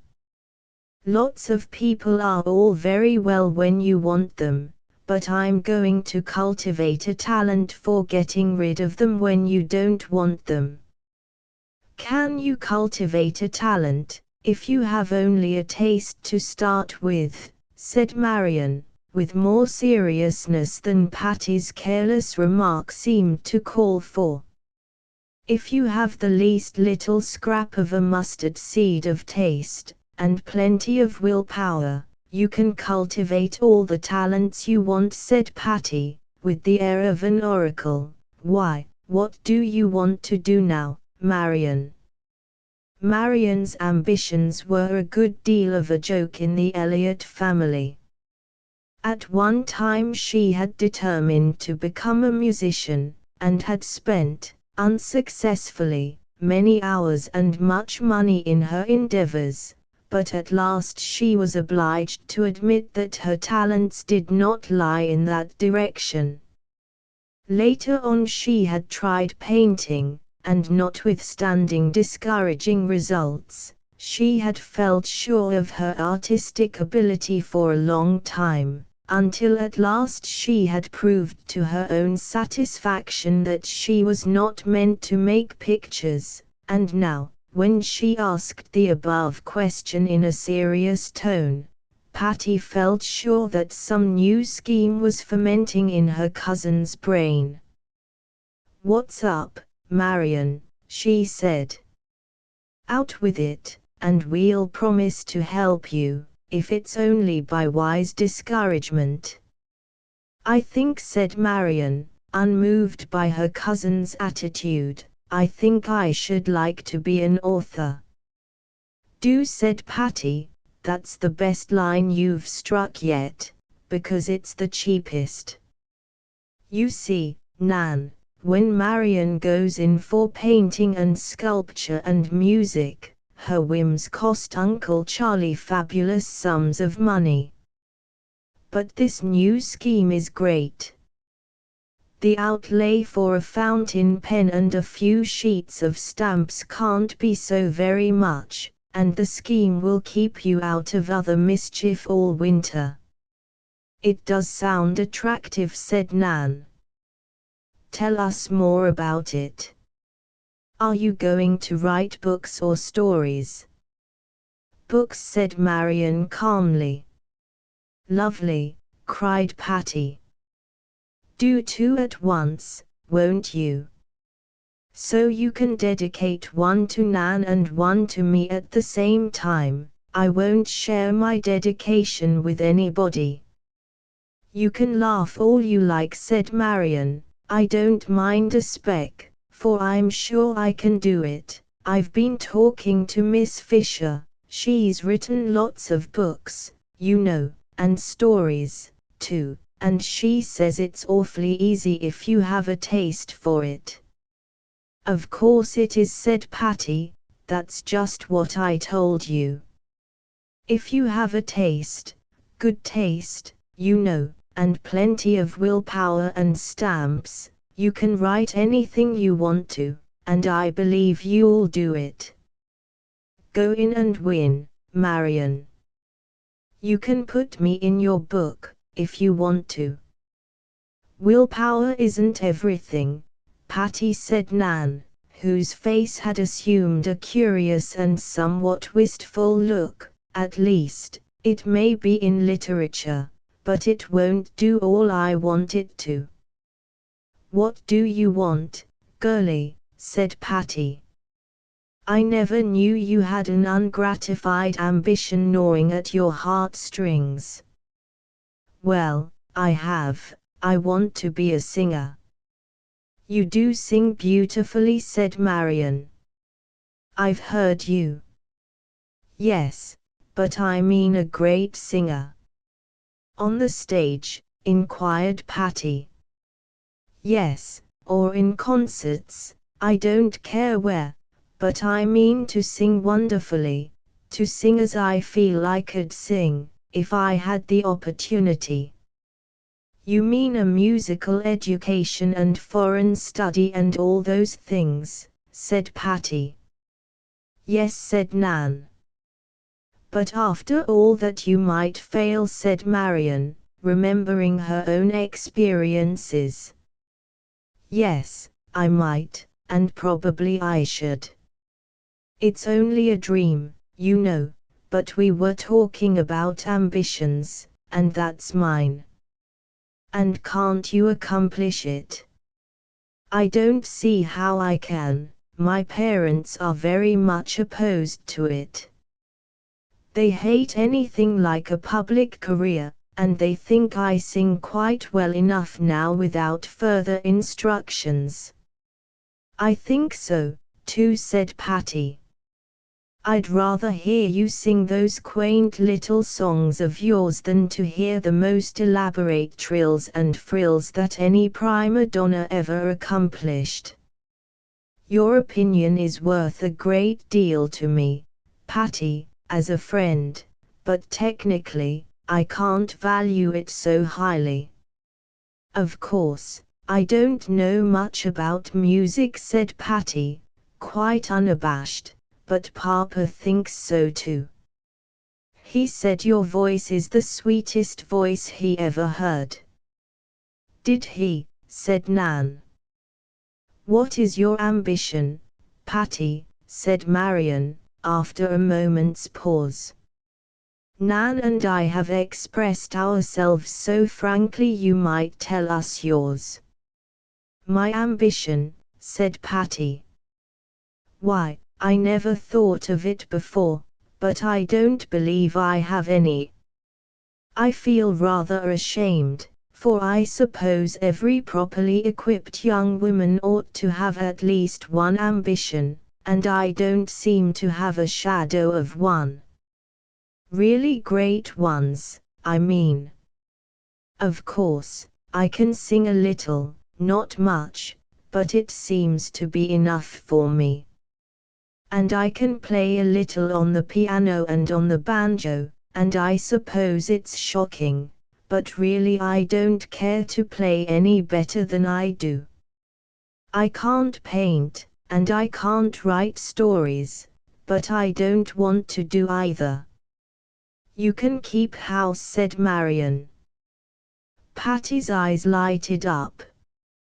Yes, she said, isn't it ridiculous? But I do really believe that's my ambition. To keep house just perfectly, you know, and have everything go not only smoothly but happily. You ought to have been a chatelaine of the 14th century, said Nan. Yes, said Patty eagerly, that's just my ambition. What a pity it's looking backward instead of forward. But I would love to live in a great stone castle, all my own, with a moat and drawbridge and outriders, and go around in a damask gown with a pointed bodice and big puffy sleeves and a ruff and a little cap with pearls on it, and a bunch of keys jingling at my side. They usually carry the keys in a basket, observed Marion, and you forgot to mention the falcon on your wrist.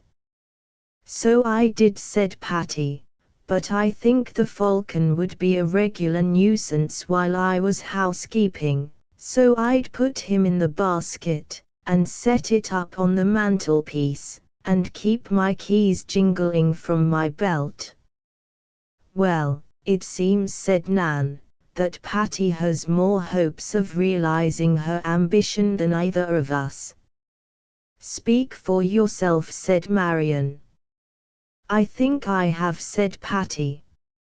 I have all the keys I want, and I'm quite sure Papa would buy me a falcon if I asked him to. Chapter 7. Afternoon drive. The next Saturday Mr. Fairfield proposed that they all go for a drive to Allaire. What's Allaire? Said Patty. It's a deserted village, replied her father.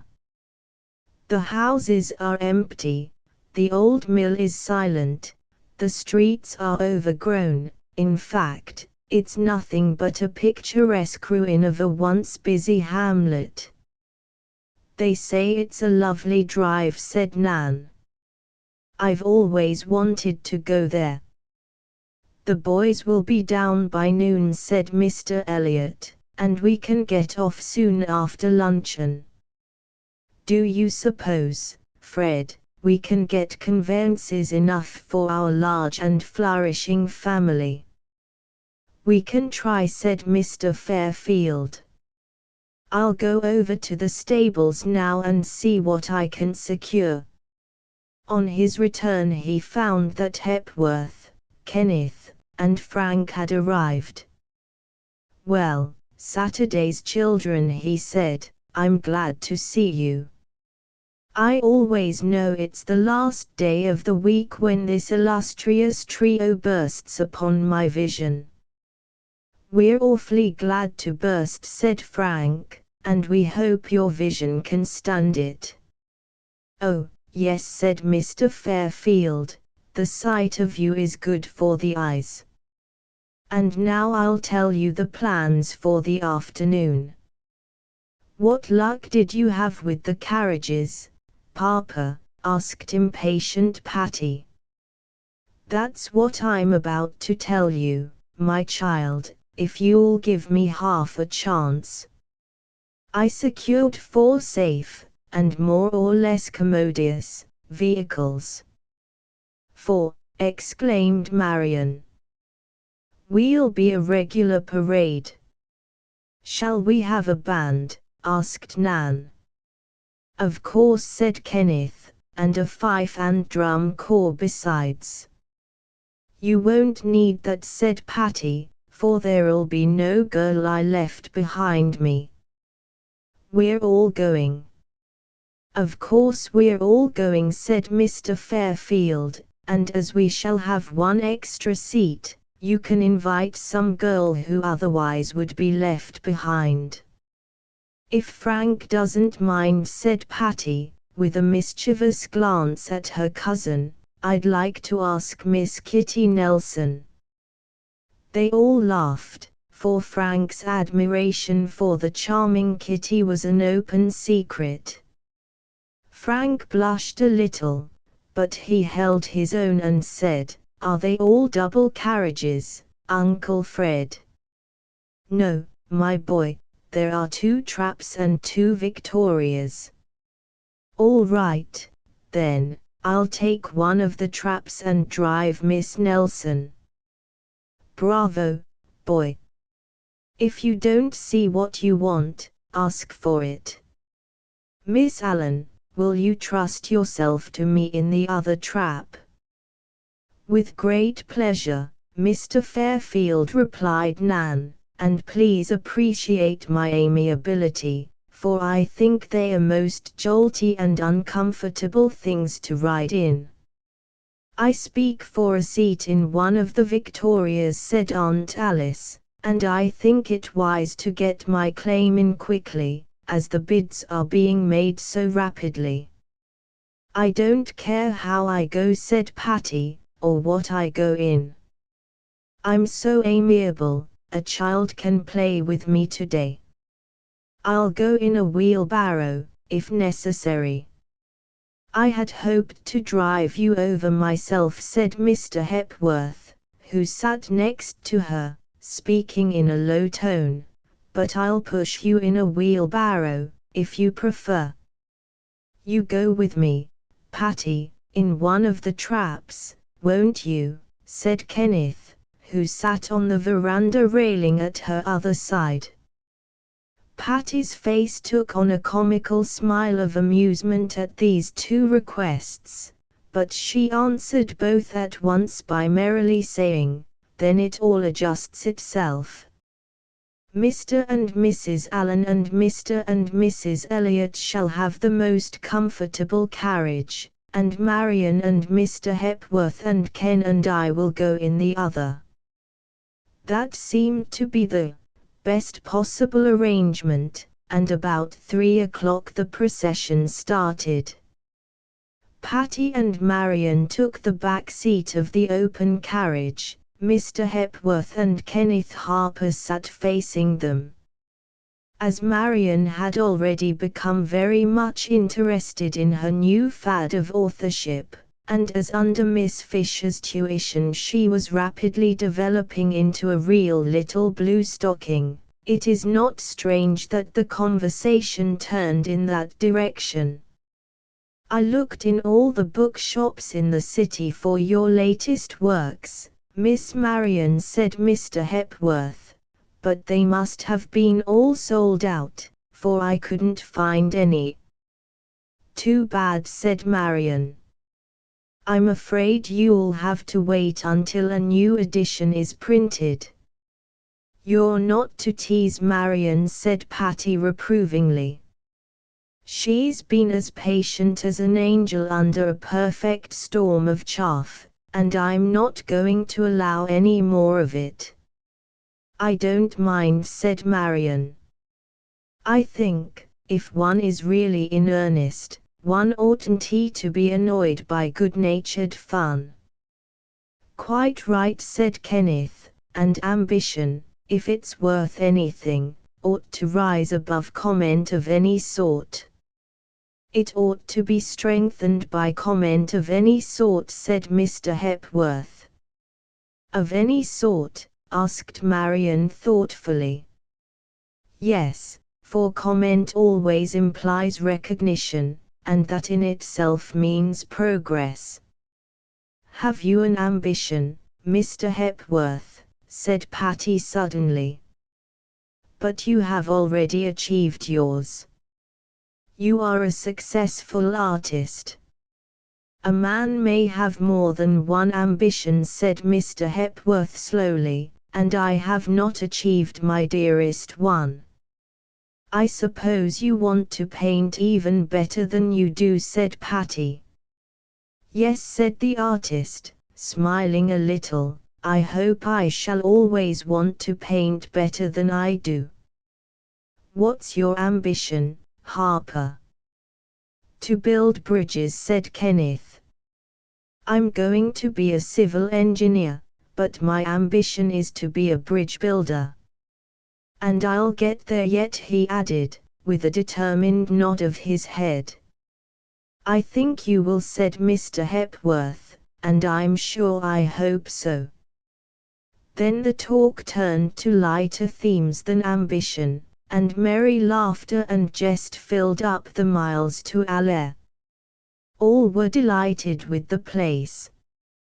Aside from the picturesque ruined buildings and the eerie mysterious-looking old mill, there was a novel interest in the strange silent air of desertion that seemed to invest the place with an almost palpable loneliness.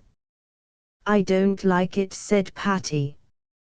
"Come on, let's go home." But to Marian's more romantic imagination it all seemed most attractive, so different was her temperament from that of her sunshiny, merry-hearted cousin. At last they did go home, and Patty chattered gaily all the way in order, as she said, to drive away the musty recollections of that forlorn old place. "How did you like it, Nan?" she asked, when they were all back at the hotel. "I thought it beautiful," said Nan, smiling. That evening there was a small informal dance in the parlors. Not a large hop, like the one given the week before, but Patty declared the small affair was just as much fun as the other. "I always have all the fun I can possibly hold, anyway," she said, "and what more can anybody have?" Toward the close of the evening Mr. Fairfield came up to Patty, who was sitting, with a crowd of merry young people, in a cozy corner of the veranda. "Patty," he said, "don't you want to come for a little stroll on the boardwalk?" "Yes, of course I do," said Patty, wondering a little, but always ready to go with her father. "Is Nan going?" "No, I just want you," said Mr. Fairfield. "All right," said Patty, "I'm glad to go." They joined the crowd of promenaders on the boardwalk, and as they passed Patty's favorite bit of beach she said, "That's where we girls sit and talk about our ambitions." "Yes, so I've heard," said Mr. Fairfield. "And what are your ambitions, baby?" "Oh, mine aren't half so grand and gorgeous as the other girls. They want to do great things, like singing in grand opera and writing immortal books and things like that." "And your modest ambition is to be a good housekeeper, isn't it?" "Well, yes, Papa, but not only that. I was thinking about it afterward by myself, and I think that the housekeeping is the practical part of it, and that's a good big part too, but what I really want to be is a lovely, good, womanly woman, like Aunt Alice, you know. I don't believe she ever wanted to write books or paint pictures." "No, she never did," said Mr. Fairfield, "and I quite agree with you that her ambitions are just as high and noble as those others you mentioned." "Well, I'm glad you think so, Papa, for I was afraid I might seem to you very small and petty to have all my ambitions bounded by the four walls of my own home. No, Patty, girl, I think those are far better than unbounded ambitions, far more easily realized, and will bring you greater and better happiness. But don't you see, my child, that the very fact of your having a talent, which you certainly have, for housekeeping and homemaking, implies that some day, in the far future, I hope, you will go away from me and make a home of your own. Very likely I shall, Papa, but that's so far in the future that it's not worthwhile bothering about it now. But I'm going to bother about it now to a certain extent. Do you realize that when this does come to pass, be it ever so far hence, that you're going to leave your poor old father all alone, and that, too, after I have so carefully brought you up for the express purpose of making a home for me? Well, what are you going to do about it? Said Patty, who was by no means taking her father's remarks seriously. Do? Why, I'm going to do just this. I'm going to get somebody else to keep my house for me, and I'm going to get her now, so that I'll have her ready against the time you leave me. Patty turned, and by the light of an electric lamp which they were passing, saw the smile on her father's face, and with a sudden intuition she exclaimed, "Nan!" "Yes," replied her father, "Nan." "How do you like it?" "Like it?" exclaimed Patty. "I love it. I think it's perfectly gorgeous.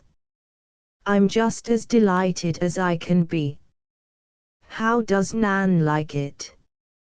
"She seems delighted too," said Mr. Fairfield, smiling. The end. End of the Project Gutenberg ebook Patty at Home Updated editions will replace the previous one, the old editions will be renamed.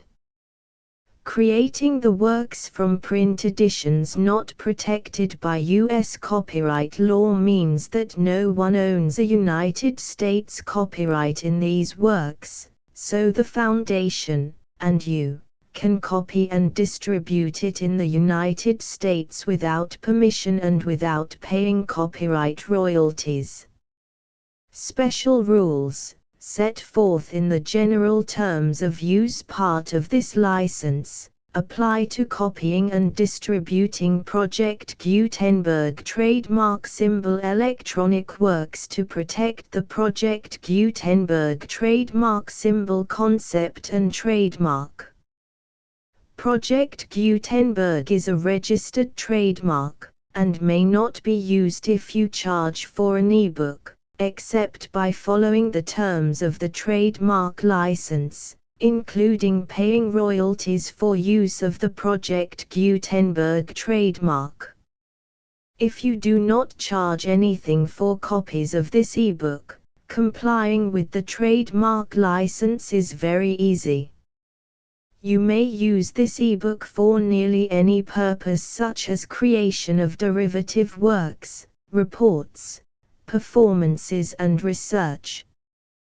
Project Gutenberg ebooks may be modified and printed and given away. You may do practically anything in the United States with ebooks not protected by U.S. copyright law.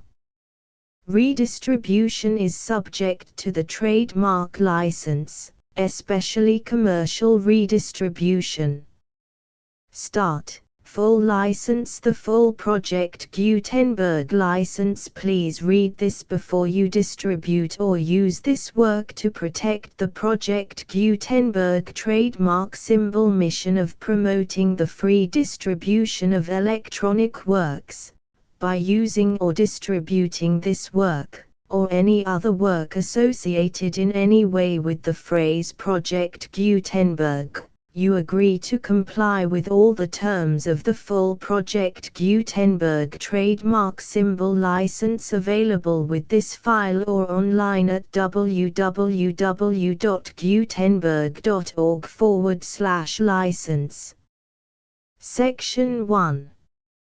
General Terms of Use and Redistributing Project Gutenberg Trademark Symbol Electronic Works 1.0. By reading or using any part of this Project Gutenberg trademark symbol electronic work, you indicate that you have read, understand, agree to and accept all the terms of this license and intellectual property, trademark/copyright, agreement. If you do not agree to abide by all the terms of this agreement, you must cease using and return or destroy all copies of Project Gutenberg trademark symbol electronic works in your possession.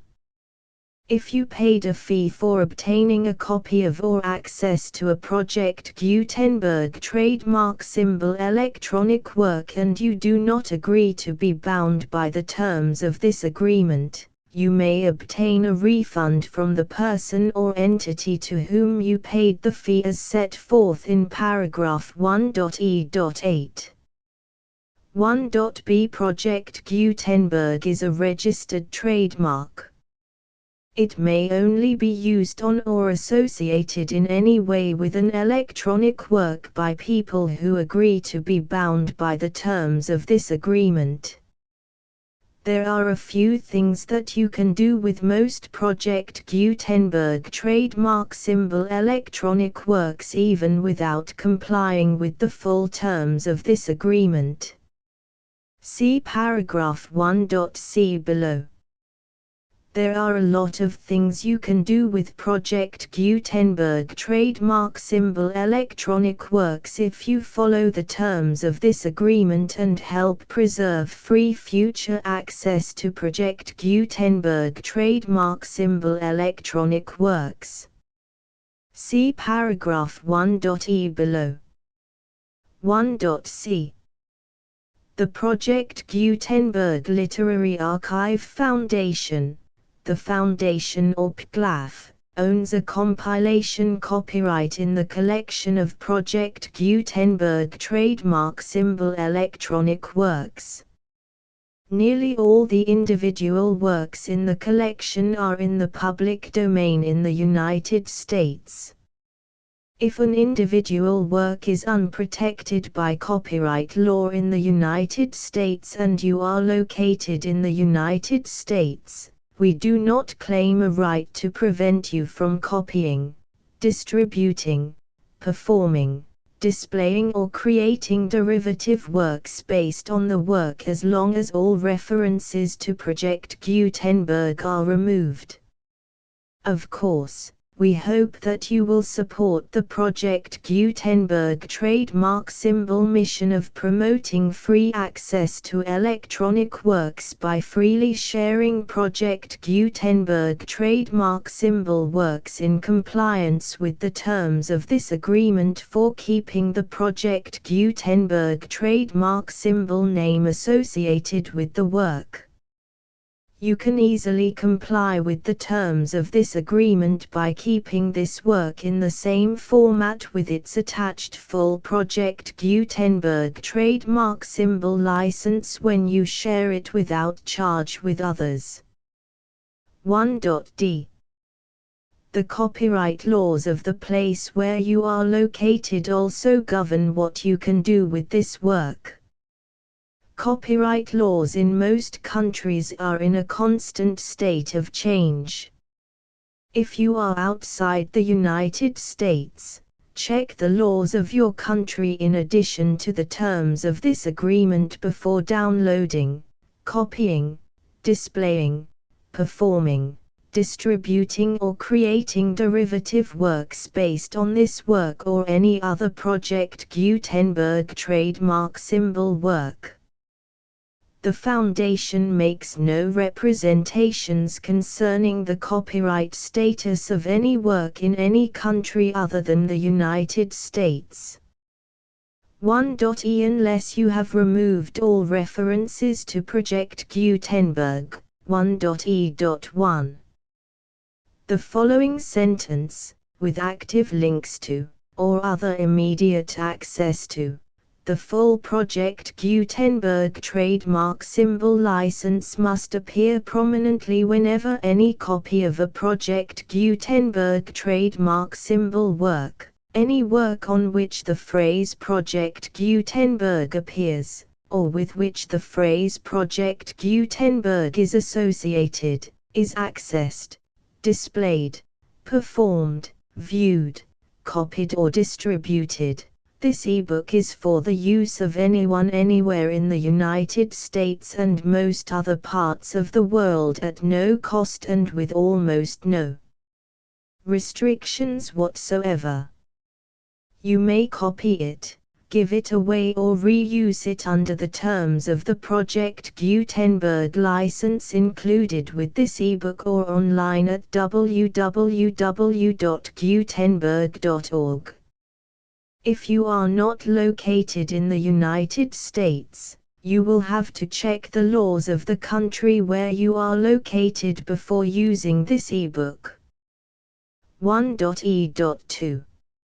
If an individual Project Gutenberg trademark symbol electronic work is derived from texts not protected by U.S. copyright law, does not contain a notice indicating that it is posted with permission of the copyright holder, the work can be copied and distributed to anyone in the United States without paying any fees or charges. If you are redistributing or providing access to a work with the phrase Project Gutenberg associated with or appearing on the work, you must comply either with the requirements of paragraphs 1.e.1 through 1.e.7 or obtain permission for the use of the work and the Project Gutenberg trademark symbol trademark as set forth in paragraphs 1.e.8 or 1.e.9. 1.e.3. If an individual Project Gutenberg trademark symbol electronic work is posted with the permission of the copyright holder, your use and distribution must comply with both paragraphs 1.e.1 through 1.e.7 and any additional terms imposed by the copyright holder. Additional terms will be linked to the Project Gutenberg trademark symbol license for all works posted with the permission of the copyright holder found at the beginning of this work. 1.e.4. Do not unlink or detach or remove the full Project Gutenberg trademark symbol license terms from this work, or any files containing a part of this work or any other work associated with Project Gutenberg trademark symbol. 1.e.5. Do not copy, display, perform, distribute or redistribute this electronic work, or any part of this electronic work, without prominently displaying the sentence set forth in paragraph 1.e.1 with active links or immediate access to the full terms of the Project Gutenberg trademark symbol license. 1.e.6. You may convert to and distribute this work in any binary, compressed, marked up, non-proprietary or proprietary form, including any word processing or hypertext form. However, If you provide access to or distribute copies of a Project Gutenberg trademark symbol work in a format other than plain vanilla ASCII or other format used in the official version posted on the official Project Gutenberg trademark symbol website, www.gutenberg.org, you must, at no additional cost, fee or expense to the user, provide a copy, a means of exporting a copy, or a means of obtaining a copy upon request, of the work in its original plain vanilla ASCII or other form. Any alternate format must include the full Project Gutenberg trademark symbol license as specified in paragraph 1.e.1. 1.e.7. Do not charge a fee for access to, viewing, displaying, performing, copying or distributing any Project Gutenberg trademark symbol works unless you comply with paragraph 1.e.8 or 1.e.9. 1.e.8. You may charge a reasonable fee for copies of or providing access to or distributing Project Gutenberg trademark symbol electronic works provided that you pay a royalty fee of 20% of the gross profits you derive from the use of Project Gutenberg trademark symbol works calculated using the method you already use to calculate your applicable taxes. The fee is owed to the owner of the Project Gutenberg trademark symbol trademark, but he has agreed to donate royalties under this paragraph to the Project Gutenberg Literary Archive Foundation. Royalty payments must be paid within 60 days following each date on which you prepare, or are legally required to prepare, your periodic tax returns. Royalty payments should be clearly marked as such and sent to the Project Gutenberg Literary Archive Foundation at the address specified in Section 4, Information about donations to the Project Gutenberg Literary Archive Foundation.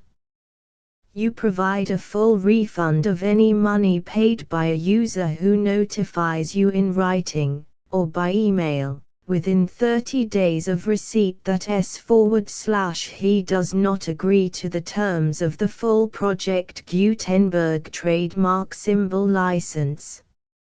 You must require such a user to return or destroy all copies of the works possessed in a physical medium and discontinue all use of and all access to other copies of Project Gutenberg trademark symbol works.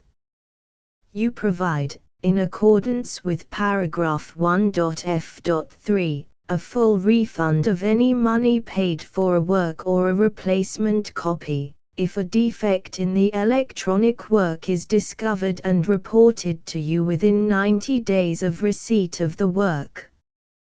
You comply with all other terms of this agreement for free distribution of Project Gutenberg trademark symbol works. 1.e.9. If you wish to charge a fee or distribute a Project Gutenberg trademark symbol electronic work or group of works on different terms than are set forth in this agreement, you must obtain permission in writing from the Project Gutenberg Literary Archive Foundation, the manager of the Project Gutenberg trademark symbol trademark. Contact the Foundation as set forth in Section 3 below. 1.f1.f.1. Project Gutenberg volunteers and employees expend considerable effort to identify, do copyright research on, transcribe and proofread works not protected by U.S. copyright law in creating the Project Gutenberg trademark symbol collection. Despite these efforts, Project Gutenberg trademark symbol electronic works, and the medium on which they may be stored, may contain defects such as, but not limited to, incomplete, inaccurate or corrupt data, transcription errors, a copyright or other intellectual property infringement, a defective or damaged disk or other medium, a computer virus, or computer codes that damage or cannot be read by your equipment.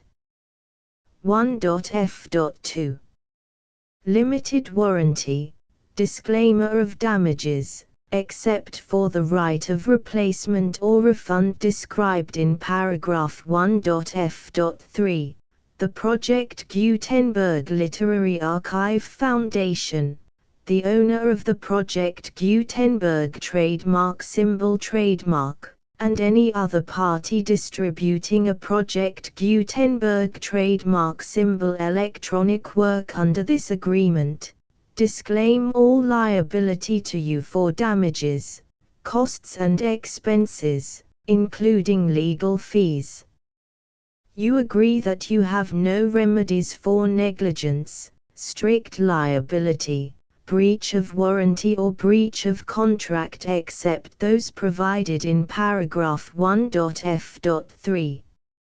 You agree that the Foundation, the trademark owner, and any distributor under this agreement will not be liable to you for actual, direct, indirect, consequential, punitive or incidental damages even if you give notice of the possibility of such damage. 1.f.3 Limited right of replacement or refund. If you discover a defect in this electronic work within 90 days of receiving it, you can receive a refund of the money, if any, you paid for it by sending a written explanation to the person you received the work from. If you received the work on a physical medium, you must return the medium with your written explanation. The person or entity that provided you with the defective work may elect to provide a replacement copy in lieu of a refund. If you received the work electronically, the person or entity providing it to you may choose to give you a second opportunity to receive the work electronically in lieu of a refund. If the second copy is also defective, you may demand a refund in writing without further opportunities to fix the problem. 1.f.4 Except for the limited right of replacement or refund set forth in paragraph 1.f.3, this work is provided to you as is, with no other warranties of any kind, express or implied, including but not limited to warranties of merchantability or fitness for any purpose. 1.f.5 Some states do not allow disclaimers of certain implied warranties or the exclusion or limitation of certain types of damages.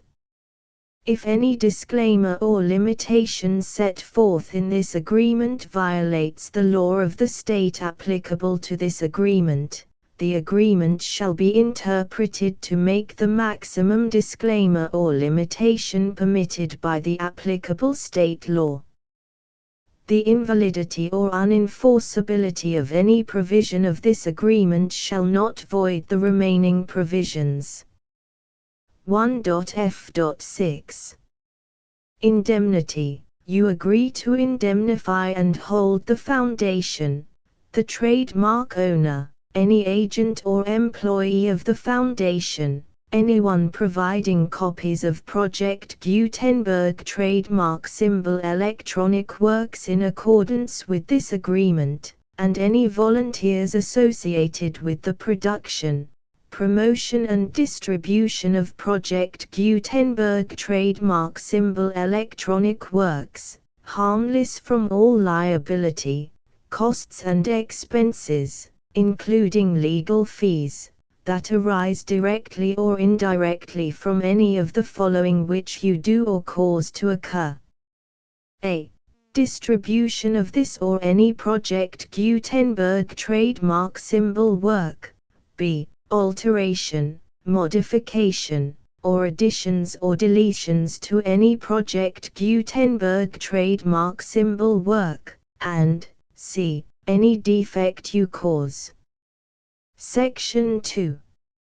Information about the mission of Project Gutenberg trademark symbol. Project Gutenberg trademark symbol is synonymous with the free distribution of electronic works in formats readable by the widest variety of computers, including obsolete, old, middle-aged and new computers. It exists because of the efforts of hundreds of volunteers and donations from people in all walks of life.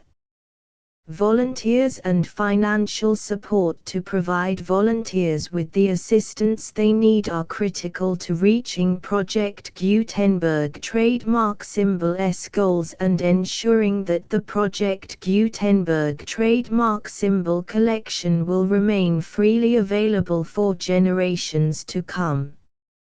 In 2001, the Project Gutenberg Literary Archive Foundation was created to provide a secure and permanent future for Project Gutenberg trademark symbol and future generations.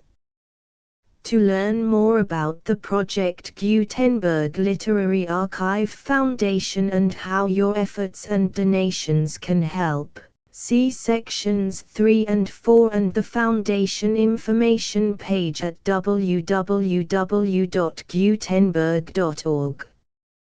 Section 3. Information about the Project Gutenberg Literary Archive Foundation. The Project Gutenberg Literary Archive Foundation is a non-profit 501(c)(3) educational corporation organized under the laws of the state of Mississippi and granted tax-exempt status by the Internal Revenue Service. The Foundation's IN or Federal Tax Identification Number is 64-6221541. Contributions to the Project Gutenberg Literary Archive Foundation are tax-deductible to the full extent permitted by U.S. federal laws and your state's laws. The Foundation's business office is located at 809 North 1500 West, Salt Lake City, UT 84116. 801-596-1887. Email contact links and up-to-date contact information can be found at the Foundation's website and official page at www.gutenberg.org/contact. Section 4. Information about donations to the Project Gutenberg Literary Archive Foundation. Project Gutenberg trademark symbol depends upon and cannot survive without widespread public support and donations to carry out its mission of increasing the number of public domain and licensed works that can be freely distributed in machine-readable form accessible by the widest array of equipment, including outdated equipment. Many small donations, $1 to $5,000, are particularly important to maintaining tax-exempt status with the IRS. The Foundation is committed to complying with the laws regulating charities and charitable donations in all 50 states of the United States. Compliance requirements are not uniform and it takes a considerable effort, much paperwork and many fees to meet and keep up with these requirements. We do not solicit donations in locations where we have not received written confirmation of compliance. To send donations or determine the status of compliance for any particular state, visit www.gutenberg.org/donate. While we cannot and do not solicit contributions from states where we have not met the solicitation requirements, we know of no prohibition against accepting unsolicited donations from donors in such states who approach us with offers to donate. International donations are gratefully accepted, but we cannot make any statements concerning tax treatment of donations received from outside the United States. U.S. laws alone swamp our small staff. Please check the Project Gutenberg web pages for current donation methods and addresses. Donations are accepted in a number of other ways, including checks, online payments and credit card donations. To donate, please visit www.gutenberg.org/donate. Section 5. General information about Project Gutenberg Trademark Symbol Electronic Works. Professor Michael S. Hart was the originator of the Project Gutenberg trademark symbol concept of a library of electronic works that could be freely shared with anyone. For 40 years, he produced and distributed Project Gutenberg trademark symbol ebooks with only a loose network of volunteer support. Project Gutenberg trademark symbol ebooks are often created from several printed editions, all of which are confirmed as not protected by copyright in the US unless a copyright notice is included. Thus, we do not necessarily keep ebooks in compliance with any particular paper edition. Most people start at our website, which has the main PG search facility, www.gutenberg.org. This website includes information about Project Gutenberg trademark symbol, including how to make donations to the Project Gutenberg Literary Archive Foundation, how to help produce our new ebooks, and how to subscribe to our email newsletter to hear about new ebooks. Contents: Chapter I, Chapter 2, Chapter 3, Chapter 4, Chapter V, Chapter 6, Chapter 7, Chapter 8, Chapter 9, Chapter X, Chapter 11, Chapter 12, Chapter 13, Chapter 14, Chapter 15, Chapter 16, Chapter 17, Chapter 18, Chapter 19, Chapter XX, Chapter XXI, Chapter XXII, Chapter 23, Chapter XIV. The end. The full Project Gutenberg license.